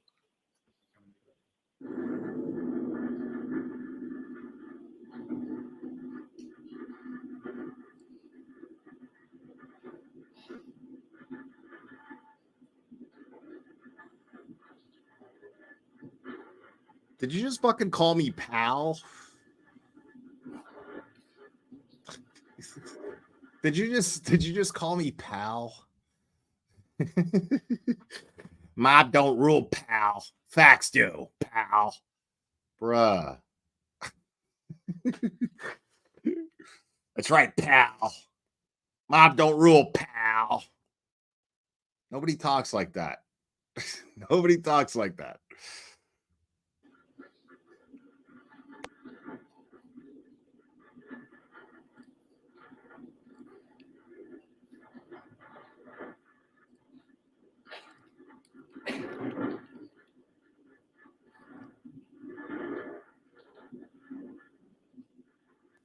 Nobody says pal.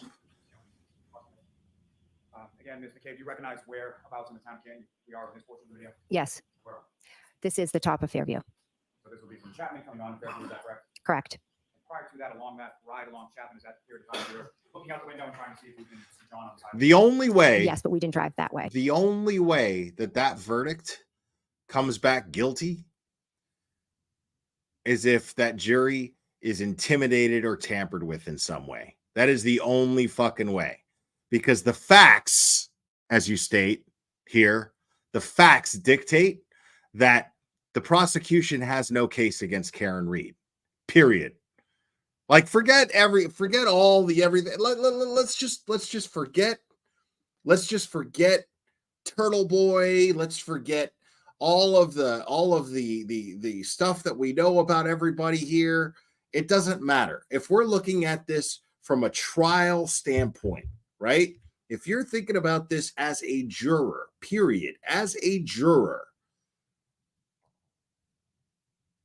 you're still waiting on the prosecution to present a case against Karen Reed. It's been 3 weeks, 3 fucking weeks.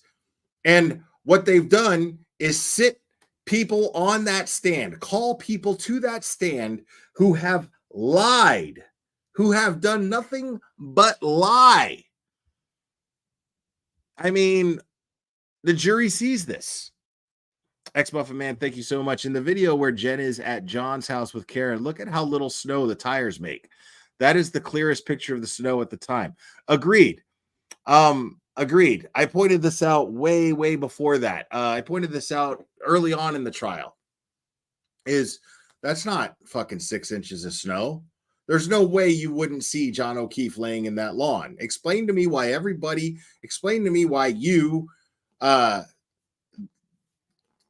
what do you call yourself, dummy? How do you like them apples? Explain to me how you and all the other idiots inside 34 Fairview didn't see John O'Keefe laying in that snow, but you saw literally every fucking thing else. Except for John O'Keefe, pieces of taillight, a shoe, a belt. You didn't see any of this stuff, right? Explain that to me. How do you like them apples? Explain that.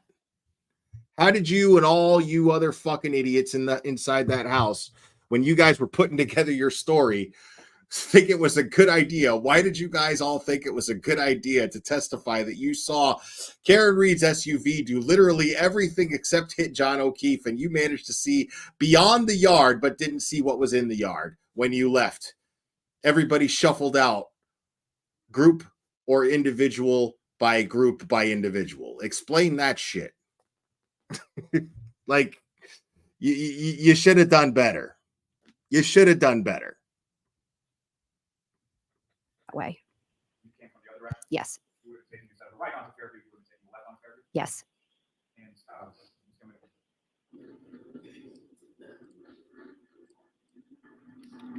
Oh no. If you show me video evidence of Karen Reed backing into John O'Keefe, I'll be like, I was wrong. I was wrong.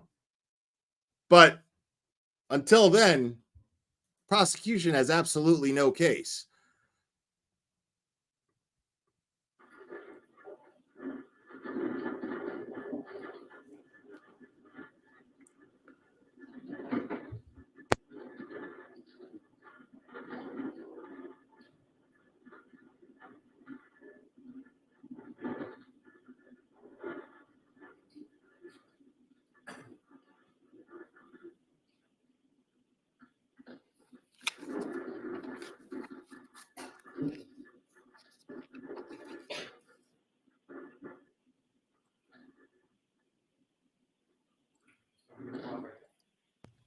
Ashley Linnell, thank you so much. What are you saying here? I really hope this family pulls the niece and nephew from the witness list. After hearing some of the Fed investigation, I can't imagine what they're thinking. Definitely. I'm glad you brought that up, and thank you, Ashley. I appreciate you. I'm glad you brought that up, because that's a big that's a big excellent point that you're making here. Because the jury already hates the prosecution. The jury can't stand this prosecution already. The jury is already loving the defense. This is where we're at. This is not even a question. So if there's one way that the prosecution can make the jury hate them any more than they already do, it's by calling either one of John O'Keefe's kids onto that stand and having them testify. Guaranteed. Like, the only way you bring a kid up on that stand, and it works, is if the truth is on your side, is if the jury already likes the prosecution. That is a risky move, is bringing a kid up on that stand. And once you do that, you bring that kid up on that stand and you manage to just prove nothing except that kid is going through more trauma that they've already gone through by being up there, and that serves no other purpose, which is what's going to happen if they do, then you got a problem. So for your sake, I hope that the prosecution, and for those kids' sake, I hope the prosecution does not bring those kids up on that stand. I hope they don't.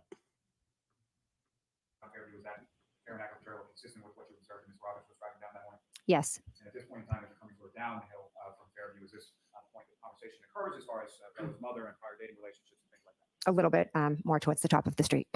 So Bella's mother lives more closer to the top of my cabin? Midway down, yes. Oh, like, she's straight up sniffling her fucking drip. I can hear her deviated symptom as she talks. She's absolutely, like, I can hear her fucking just I love it. A little bit more towards the top of the street. Hear that? A little bit more towards the top of the street. A little bit more towards the top of the street. midway down. Yes. Come on, man. Come on, man.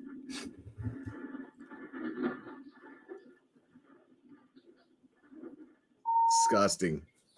Oh, that's absolutely Coke nose. Come on, man. Yes. Miss Roberts. Did it again. Look. Miss Roberts. Here it is. Miss Roberts. She keeps doing it. Like she's got a drip from the night before. He's totally got a drip from the night before. Not in this frame. I cannot. It's not clear. Oh, I would totally know. Yeah, I would totally know. Yes.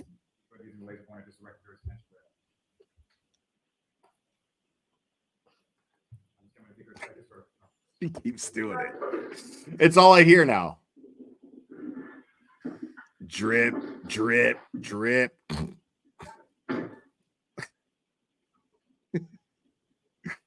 Oh my God. I love that the prosecution thinks that this is a good witness. I love it. This cross-examination is going to be unbelievable.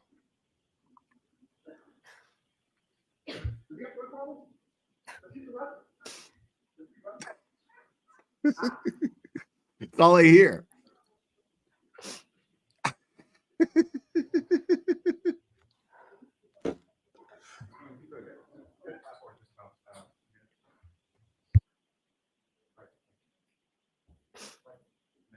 Jesus Christ, lady. Blow your nose.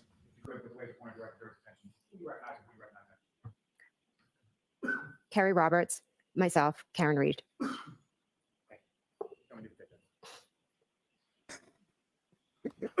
It's all I can hear now. Now, Ms. McCabe, if I could just take you back to when you arrived there. Ms. Reed goes over to Mr. O'Keefe. Ms. Roberts, what is it that you were doing at that time? I got out of the car and I came around, and for a second or two, I completely just froze. I couldn't believe what I was seeing. And then Carrie and I made eye contact, and I called 911. Look at Alan And Carrie was Jackson. asking me to go to the car and get. Alan Jackson is chomping at the bit, dude. He's like, I can't wait to fucking tear this bitch apart. Yelling to get towels or blankets or something out of the back of our car.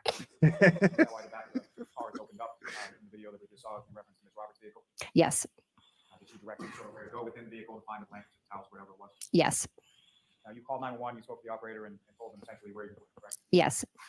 Now, as far as that initial, what you saw, that you froze and couldn't believe what you saw, can you describe to the jury what it was that you saw? I saw Carrie wiping the snow off of John's face, and I could not believe that that was John laying there. And how was John positioned, or how was his body positioned when you saw him? He was just laying flat on his back. And as far as the snow Ms. Roberts was wiping off his face, was there any other snow on his body at that time? Yes. And if you know about how much? There was enough that his body was covered in snow.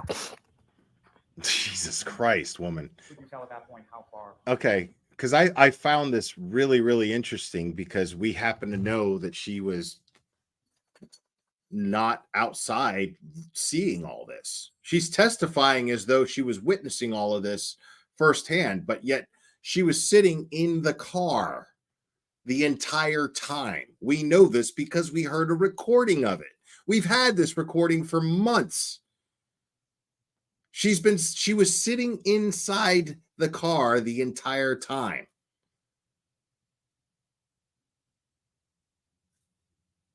But yet she happens to know all of these details that are taking place outside the car, right? Okay. Mr. O'Keefe was from the roadway as far as Fairview Road was concerned? I mean, I remember kind of a little ways in. I don't know exactly. And so you make that call to 911, and what is sort of going on with respect to Ms. Roberts, the defendant, and Mr. O'Keefe while you're on that 911? So I run the blankets over to Miss Roberts, and she's kind of lifts him up, put the blankets underneath him, and she's screaming at Miss Reed to get off of Mr. O'Keefe. Interesting, though, because while she's in the car, she says, I can't find any blankets. Well, actually, her Apple Health Data Movement believes shows Jen took a few steps right when they got to 34 and right before Jen makes the 911 call. Okay, gotcha. Thank you. Keith, and they're kind of yelling back and forth. Karen screaming, "Is he dead? Is he dead?" I, at some points, walk over towards the car, Carrie's car, to get away because they're so loud. And I was trying to be calm and get help there for John as fast as possible. Carrie starts yelling about doing CPR. She tells Karen to do mouth to mouth.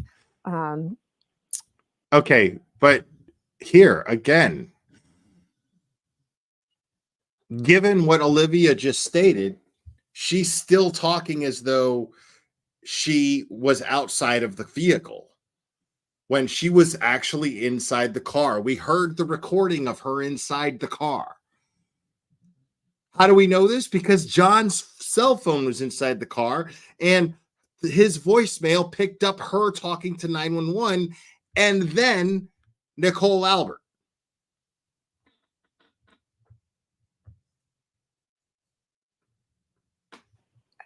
Karen's yelling because as they start, blood starts coming out of John's mouth. As far as the CPR that you're talking about? Yes. So during this time, the defendant's yelling and you're on the phone with 911, correct? Yes. So you're trying to back up or distance yourself a little bit so that you can hear what's going on with the 911 operator and they can hear you. Yes. And after you complete that 911 call, what's going on with that? I go over, and at that point, Carrie asks if I can take over doing the compressions. And did you do that? I did, yes. And at some point after you call 911, do either police or fire or someone responds and arrives on scene, is that correct? Yes. Do you know about how much time it was in between when you hung up with 911? What about when you called Nicole? When the first responders started to arrive? When I hung up, maybe a few minutes. I'm not exactly sure. And do you recall whether or not it was police or fire or who showed up first? Police. And is that the officer that was in that video or that cruiser that was just up on the screen glasses? I didn't see the officer, in the video, but I know it was Officer Sarif was the first officer to arrive. And so then, after the officer arrives, what happened? He was trying to figure out what had happened. Karen just ran around screaming my name, Carrie's name. Is he dead? Is he dead? It was on repeat. Could I have hit him? Did I hit him? More officers started to arrive. The EMTs, they began to work on him. And while he's still by him, you mean Mr. O'Keefe? Yes. Jesus Christ. Still on the ground, and they're working on him there. Is that correct? Yes. Did you see anything about what they were doing or what was going on with that? No, I just saw a bunch of them around Mr. O'Keefe. And then what happened? More officers began to arrive. And Miss Reed just continued to run around screaming. As more officers and EMT arrived, they asked what happened. Jesus, one man. EMT asked, Come on, lady. One EMT had asked, his name, his age, things like that. If she knew what happened, Miss Reed stated that she hit him. Besides running around saying, I hit him, did I hit him, could I have done this? Is he dead? Is he dead? At one point, one of the police officers put Miss Reed in the back of a cruiser, and he asked for myself to go over with her, and Carrie came over with us as well. We can just take you back to when the paramedic is asking for information. You indicated that I know, it's the worst. Is that correct? Yes. That's something that she said once or more than once? 3 times. I hit him, I hit him, I hit him. Now, before you had made reference to the statement she made was sort of... I hit him, The defendant said, I hit him, is that correct? Yes. That's something that she said once or more than once? 3 times. I hit him, I hit him, I hit him. Now, before you had made reference to the statement she made was sort of qualifiers or questions as far as could I have hit him or did I hit him? Is that what she said at that time when she was speaking to the paramedic? No, she was earlier. It was could I, did I? When she spoke to the paramedic, it was crystal clear. I hit him. Now, Interesting how you and the paramedic are the only ones who heard this. Interesting. one of the officers takes her over to the back of a cruiser, is that right? Yes. And you were over in that area as well? Yes. Who, if anyone else, was over in that area? Miss Roberts. And while you were over in that area, what was going on? We were in the back of the police cruiser. Karen was sitting in there. I kind of scooched myself in. Miss Roberts came over. Karen grabbed our hands. She asked us to pray. She looked at her hands and she had Fuck outta blood. here. She asked us if she could have gotten her period. We told her no, that was Jesus, John's blood. dude. Then she said, what if he's dead? Promise me you'll take care of the kids. Someone's going to take care of the kids. Then we prayed. Then at the end, they were moving John. Ashley Liddell, thank you. The feds are the ones that extracted Jen, and Matt's phones. This is why the defense wants to use the screen. The defense has everything. They're like, please keep talking. Oh, totally. That's why they're not objecting to any of it. They're not objecting to any of it because they are allowing her to establish herself as a liar to the jury. That's why they're not objecting to any of this. They know it's all bullshit and they know they can disprove it. It's just a matter of time. But you're saying the feds are the ones that extracted Jen and Matt's phones. They did later, but Jen's phone was already there was already a call log established for months and months and months before we even knew that the feds were involved. So I don't think that the feds initially extracted her phone. But I'm sure they had a better look at it. John.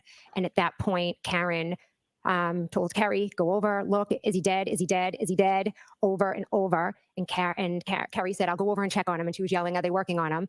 And then at that point, she grabbed my hands and she said, Google hypothermia, Google how long it takes to die in the cold. And so I had my phone out and it was cold and my hands were frozen and I have MS. And I took my phone out while she was screaming and shaking my arm. And I attempted. Wow. Really? Really?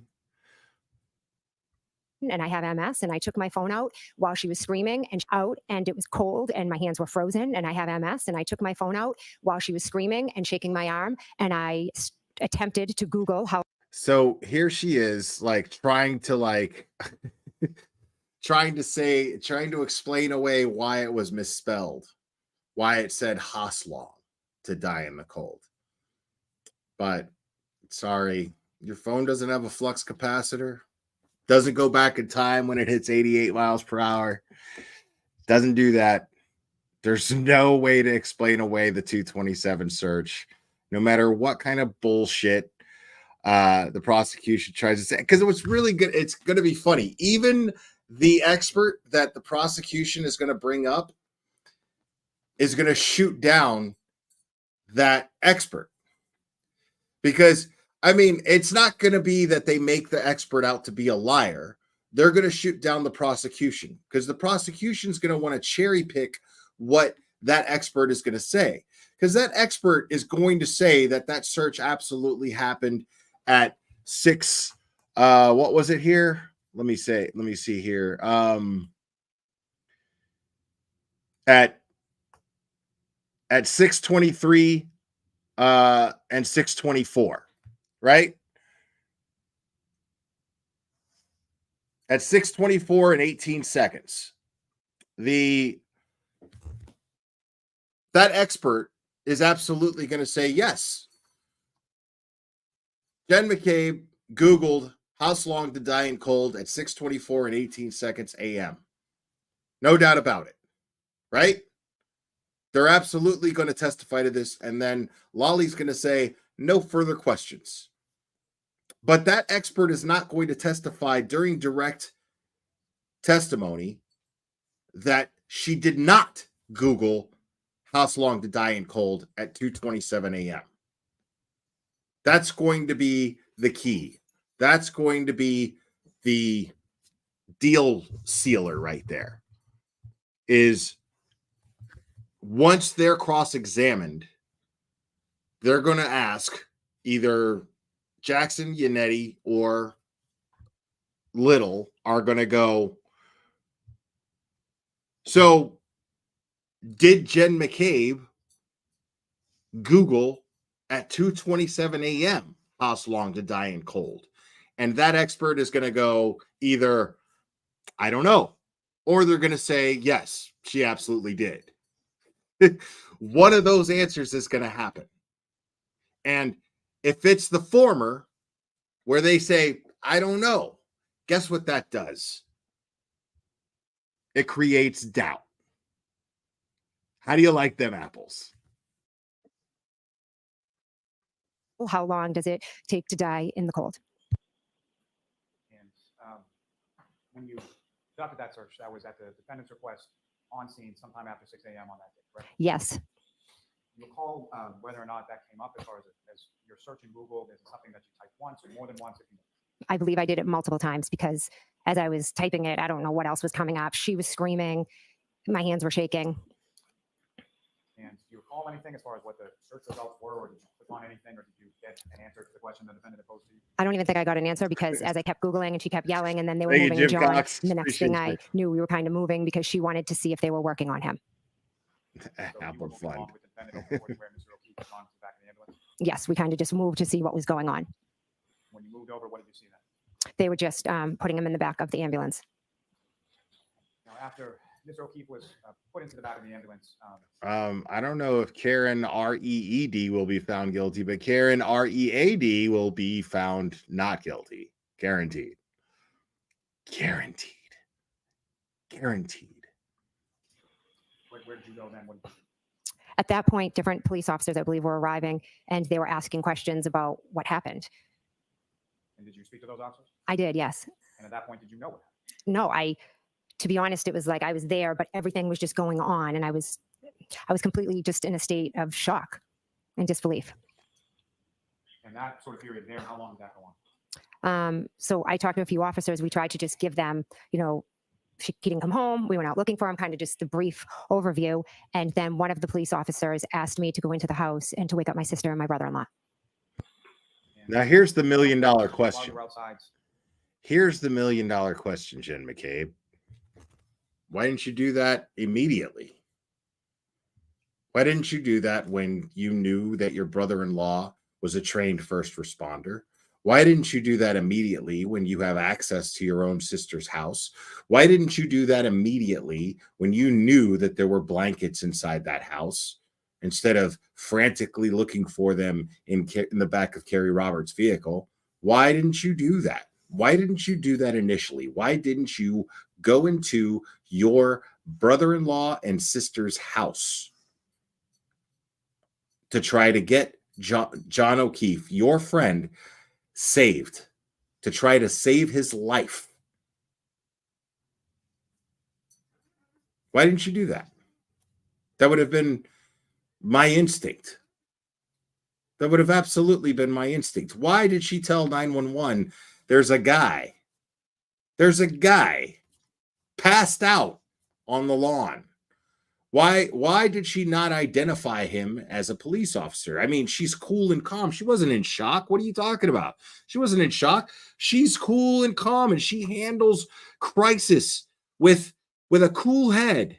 She's the one to handle crisis, right? She's the one with the cool head who handles crisis the way it needs to be handled, right? So why didn't she handle that crisis the way she should have handled it? By running into her brother-in-law's house and asking for help, who she knows is a trained first responder. Random remixes, thank you. First on the scene, there's no way first responders would tell the witnesses to leave the scene. Corrupt as fuck. Agreed. Yeah. There's no way. There's no way that first responders would be like, hey, go on in there and see if you could wake them up. They're going to be like, hold on. I need to go in there and make sure everybody in the house is okay. Because there's a police officer dying on the front lawn under circumstances that we don't know, but they definitely look suspicious because he's got 2 black eyes and injuries that are consistent with violence. So why would the first responders, instead of trying to contain the scene, why wouldn't they say, hey, wait a minute, I'm going to go in there, I'm going to knock on the door and see if everybody in the house is okay? Huh. events, did you try to contact your sister and your brother-in-law? I believe I called my sister Nicole. And when was that in relation to everything as far as medically that was going on with Mr. O'Keefe and all?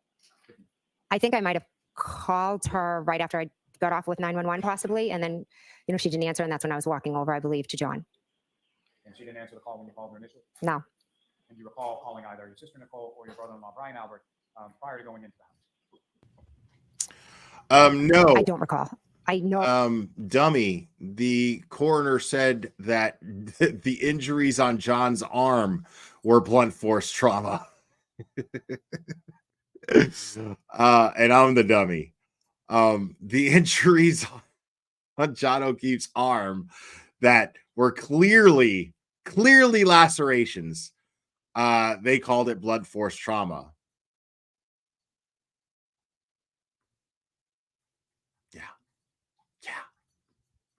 No, I did call Nicole at one point. I'm not sure if I called Brian or not.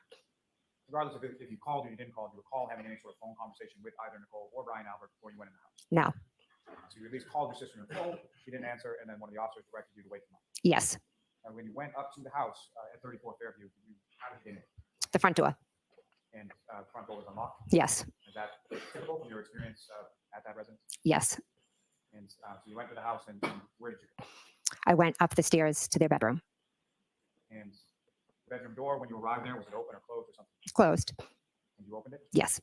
And Oh, me too. Who, if anyone, Me too. What were they doing? I saw my sister and Brian, and they were both asleep.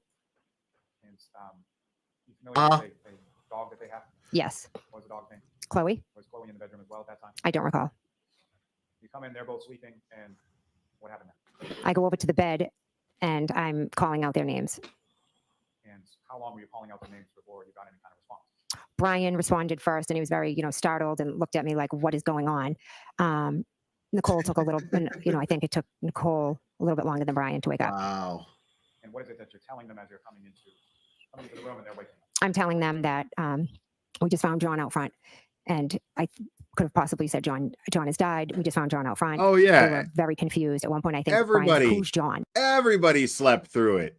I mean, they just woken up and everybody slept through all the first responders, the sirens, the screaming.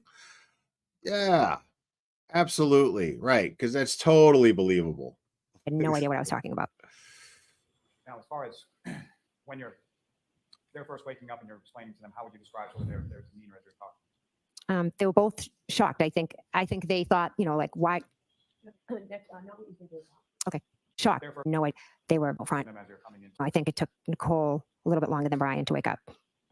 And what is it that you're telling them as you're coming into the room and they're waking up? I'm telling them that we just found John out front, and I could have possibly said John has died. We just found John out front. They were very okay. How would you know that he's dead? Because you told the 911 operator the same thing. I think he's dead. How would you know that? How would you know that? I would never jump to that conclusion. If there was somebody laying out there, I would be like, send somebody fast. I'm not going to be like, especially if I'm calm, cool, and collected, and I'm the one who handles pressure better than anybody else. I'm not going to jump to the conclusion that he's dead, and I'm not going to tell the 911 operator that I think he's dead. I'm going to hope for the best and expect the 911 operators to send somebody out there to try to save his life. If they determine that he's dead, that's a different story, but I'm not going to jump to that conclusion. Why would she jump to that conclusion? And why does she already think that he's dead before she even gets up to the bedroom to tell them? I might have told them. No, like you don't know that, but yet you said it. Okay. very confused. At one point, I think Brian was like, "Who's John?" I mean, they just woken up and they had no idea what I was talking about. Now, as far as when they're first waking up and you're explaining to them, how would you describe sort of their demeanor as you're talking? They were both shocked. I think they thought, like, why? Okay. But what I'm asking them is just sort of when you observe them, how would you describe your physical observations of what they look like, their demeanor in that? Shocked, confused, not understanding. Now, as far as this conversation that you're having Wow. with your sister and your brother-in-law in their bedroom, how long was that going on A few minutes at least.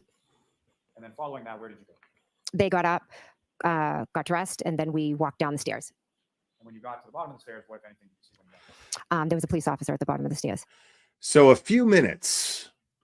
Let's break that down for a second. So it took a few minutes to explain this to a trained first responder and your sister, right? It took a few minutes for them to get dressed, for you to roll in there and go, I think he's dead, but he may not be dead, right? I think he's dead, which implies he may not be dead, but it took a few minutes. It took at least a few minutes for them to actually decide, okay, I'm going to put my clothes on and then I'm going to go downstairs and investigate this shit that's going on in front of my house. That's not suspicious. It's not weird that a Boston police officer, you already identified him as John, a fellow Boston police officer. And this dude takes a few minutes. He wakes up. What? You have a conversation, and it takes a few minutes before he actually decides to put clothes on and go down and investigate a police officer who's laying in his lawn. Okay. And do you know who that police officer is? Yes, Officer Lang. At that time, did you know who that police officer was? I did, yes. How did you know? He's from Canton. He was, I don't know, 5 years older than me. I knew him kind of growing up, who he was, and met him through the years. Yes. Yeah. I think Carrie Roberts is going to take the stand after. I don't think we'll get to Carrie Roberts. I think the cross-examination is going to take a minute. Her cross-examination is going to take a minute. So I don't think that I think Carrie Roberts is going to be the next witness that they call up, that the prosecution calls up, but I don't think they'll get to her until Wednesday because Tuesday's a half day. But that's I'm just speculating. I don't know. And were there any other officers with him initially? No. Now, before you go into the house, do you know where Ms. Roberts and the defendant were, or what they were doing when you went to the house? I believe they put Karen in a car, and Right, Paul. Yeah. Okay. There's going to be a whole lot of objections, a whole lot of sidebars, a whole lot of let's take a 10-minute recess, blah, blah, blah. All that shit's going to be happening. Guaranteed. We're going to do remixes. Stop it. The tooth will set you free. Oh, my God, dude.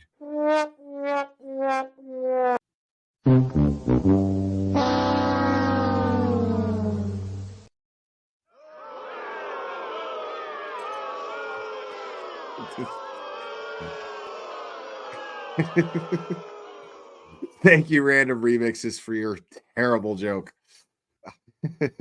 Appreciate it. Karen was in a car.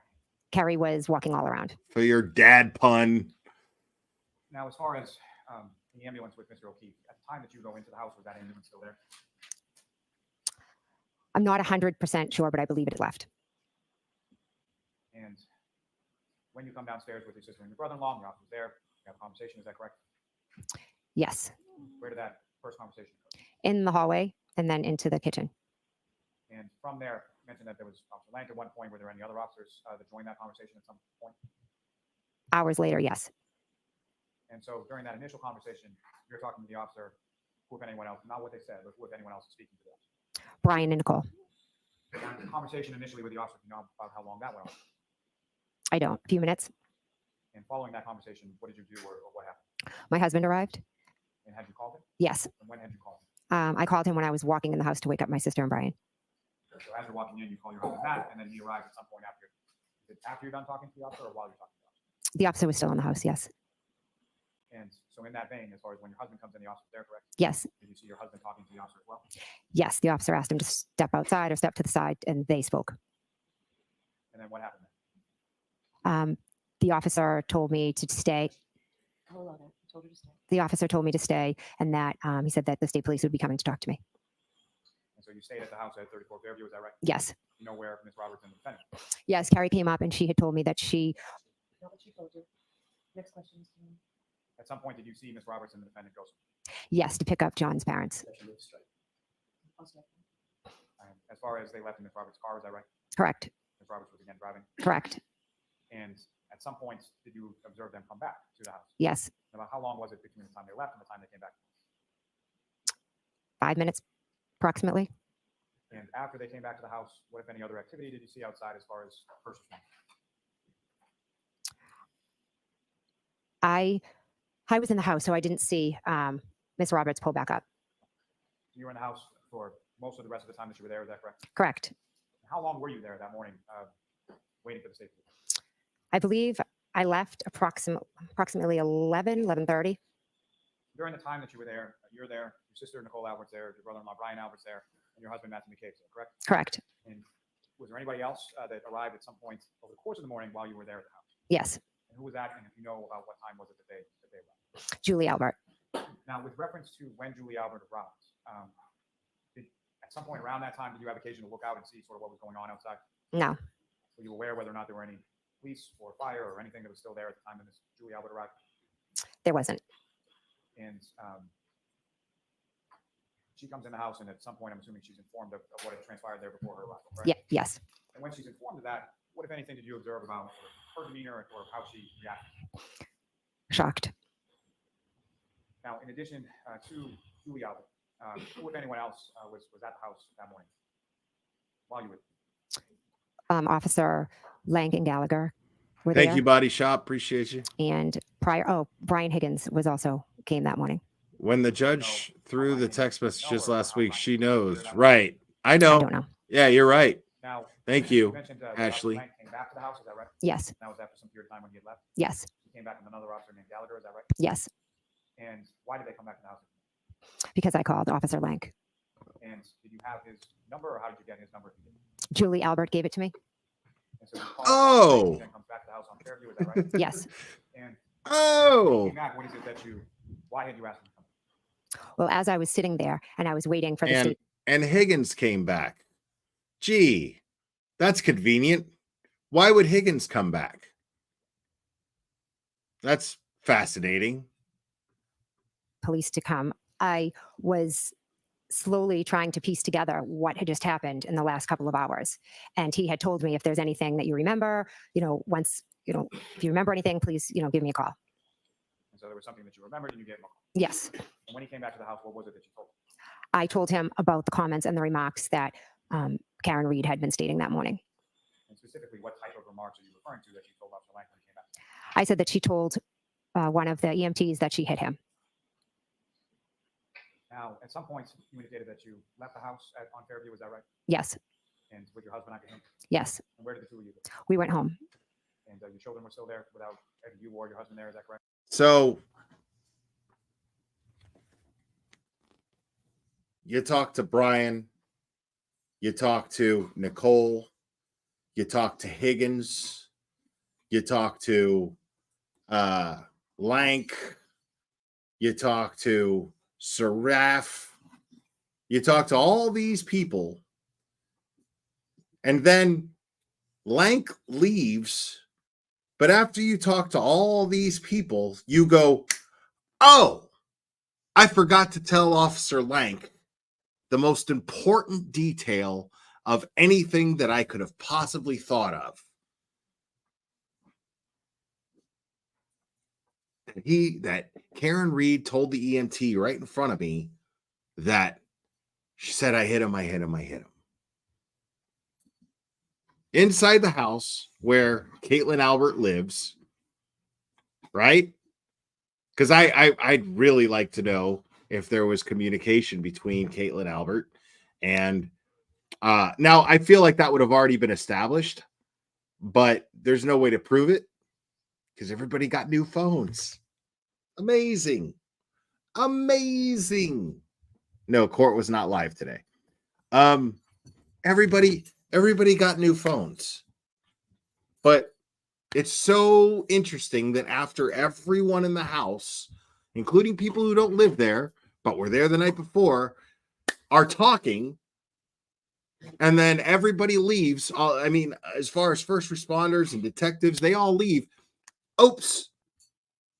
I just remembered something. Could you come back, Officer Lank? I just remembered. I forgot to tell you something. Something fucking vital. She confessed to hitting him. Okay. I mean, why wouldn't you say that? Right off the bat, right? Why? I mean, again, just that right there, the fact that she forgot to say so and then called the guy back is going to look suspicious to the jury. Now, the jury might not go, she's full of shit, but they're going to go, I don't know. That right there, when the jury goes, I don't know, that's called doubt. That's it. That's doubt.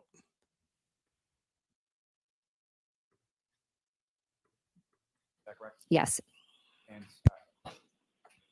once you arrive back home, what is it that you did about it? We went in the house and Officer Proctor was coming over. to Totally, speak with us. Microdots. And that officer Totally. This is literally footage of her committing a felony. Perjury is a felony at both the federal and state level. Totally. Yeah, just this is all going on record. This is all going on record. That's the one that you I mean, she straight up lied about what was going on outside of One Meadows Ave. She straight up lied about it. Let's see. Todd, thank you so much. Rah, rah, rah. She looks like she chews on rope. Wow, those eyes are Evil Dead eyes.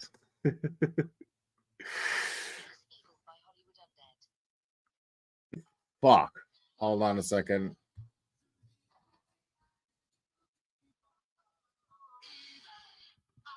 Okay. Jesus. SIRI picked up what I said wrong and then started playing like the worst music through my headphones. It was the worst.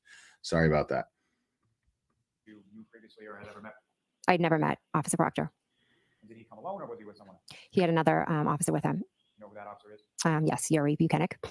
And have you ever met? They're cocky. All right. When you get home, how long was it time from when you arrived home with your husband to the time that the officers from the state police came out? All right. I would love to go over the rest of this, and there's only a few minutes, but Clubber really has to go out. So I am going to have to wrap this up. I think we've heard enough. So as you guys are, I am very, very, very much looking forward to tomorrow. So bright and early tomorrow, I will be with you guys. I've already got it all set. So as I've been covering this trial in real time, I'm going to continue to do so, and I'll continue to do recaps as well. And big things coming soon. I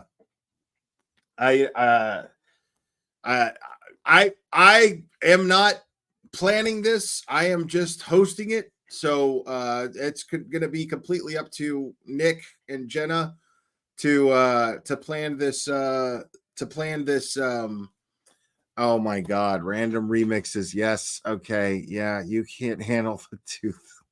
Okay. Yeah. Oh my God.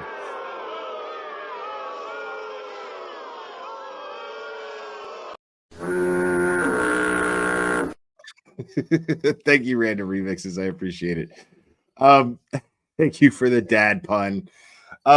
So now the body language expert, what is her name? Susan Constantine. I am really looking forward to that. So as soon as they know something, they'll let me know, and then I'll let you guys know. But they are conceptualizing this as we speak. And so as soon as that's set in stone, we will set that. But again, it's just in its conceptual phases at the moment. And I really hope it happens. Because I'm really, really, really excited about it. Because I'd really love to pick the brain of a professional body language expert. As far as this, as far as all these lies that are being told on this stand go. Very, very fascinated by it. But yeah, I want to thank you guys for joining me tonight and sticking with me for as long as you did, man. This was a long live. I didn't expect it to be as long as it was, and I still didn't even get through all of the testimony, but we got through most of it and enough. So thank you guys for hitting the like if you did already. Please do so if you haven't, and if you are new to subscribing, thank you for subscribing. And if you haven't subscribed yet, please do so. It's free. And all of the support that you guys have shown tonight, all the super chats, including the bad dad puns. I love them. Thank you guys so much for that. It means a lot, really. And so bright and early tomorrow, guys, make sure to check in with Tom CPU to see what's going on outside of the courtroom. Paul will be out there, I guarantee it, I'm sure, or I would imagine he would be. And all of those folks. And keep your ear to the grindstone. Keep your ear to the grindstone. Because other surprises may be happening soon. So, yeah, folks, I love you guys very much. You guys are fantastic. And we will do this again very soon, my friends.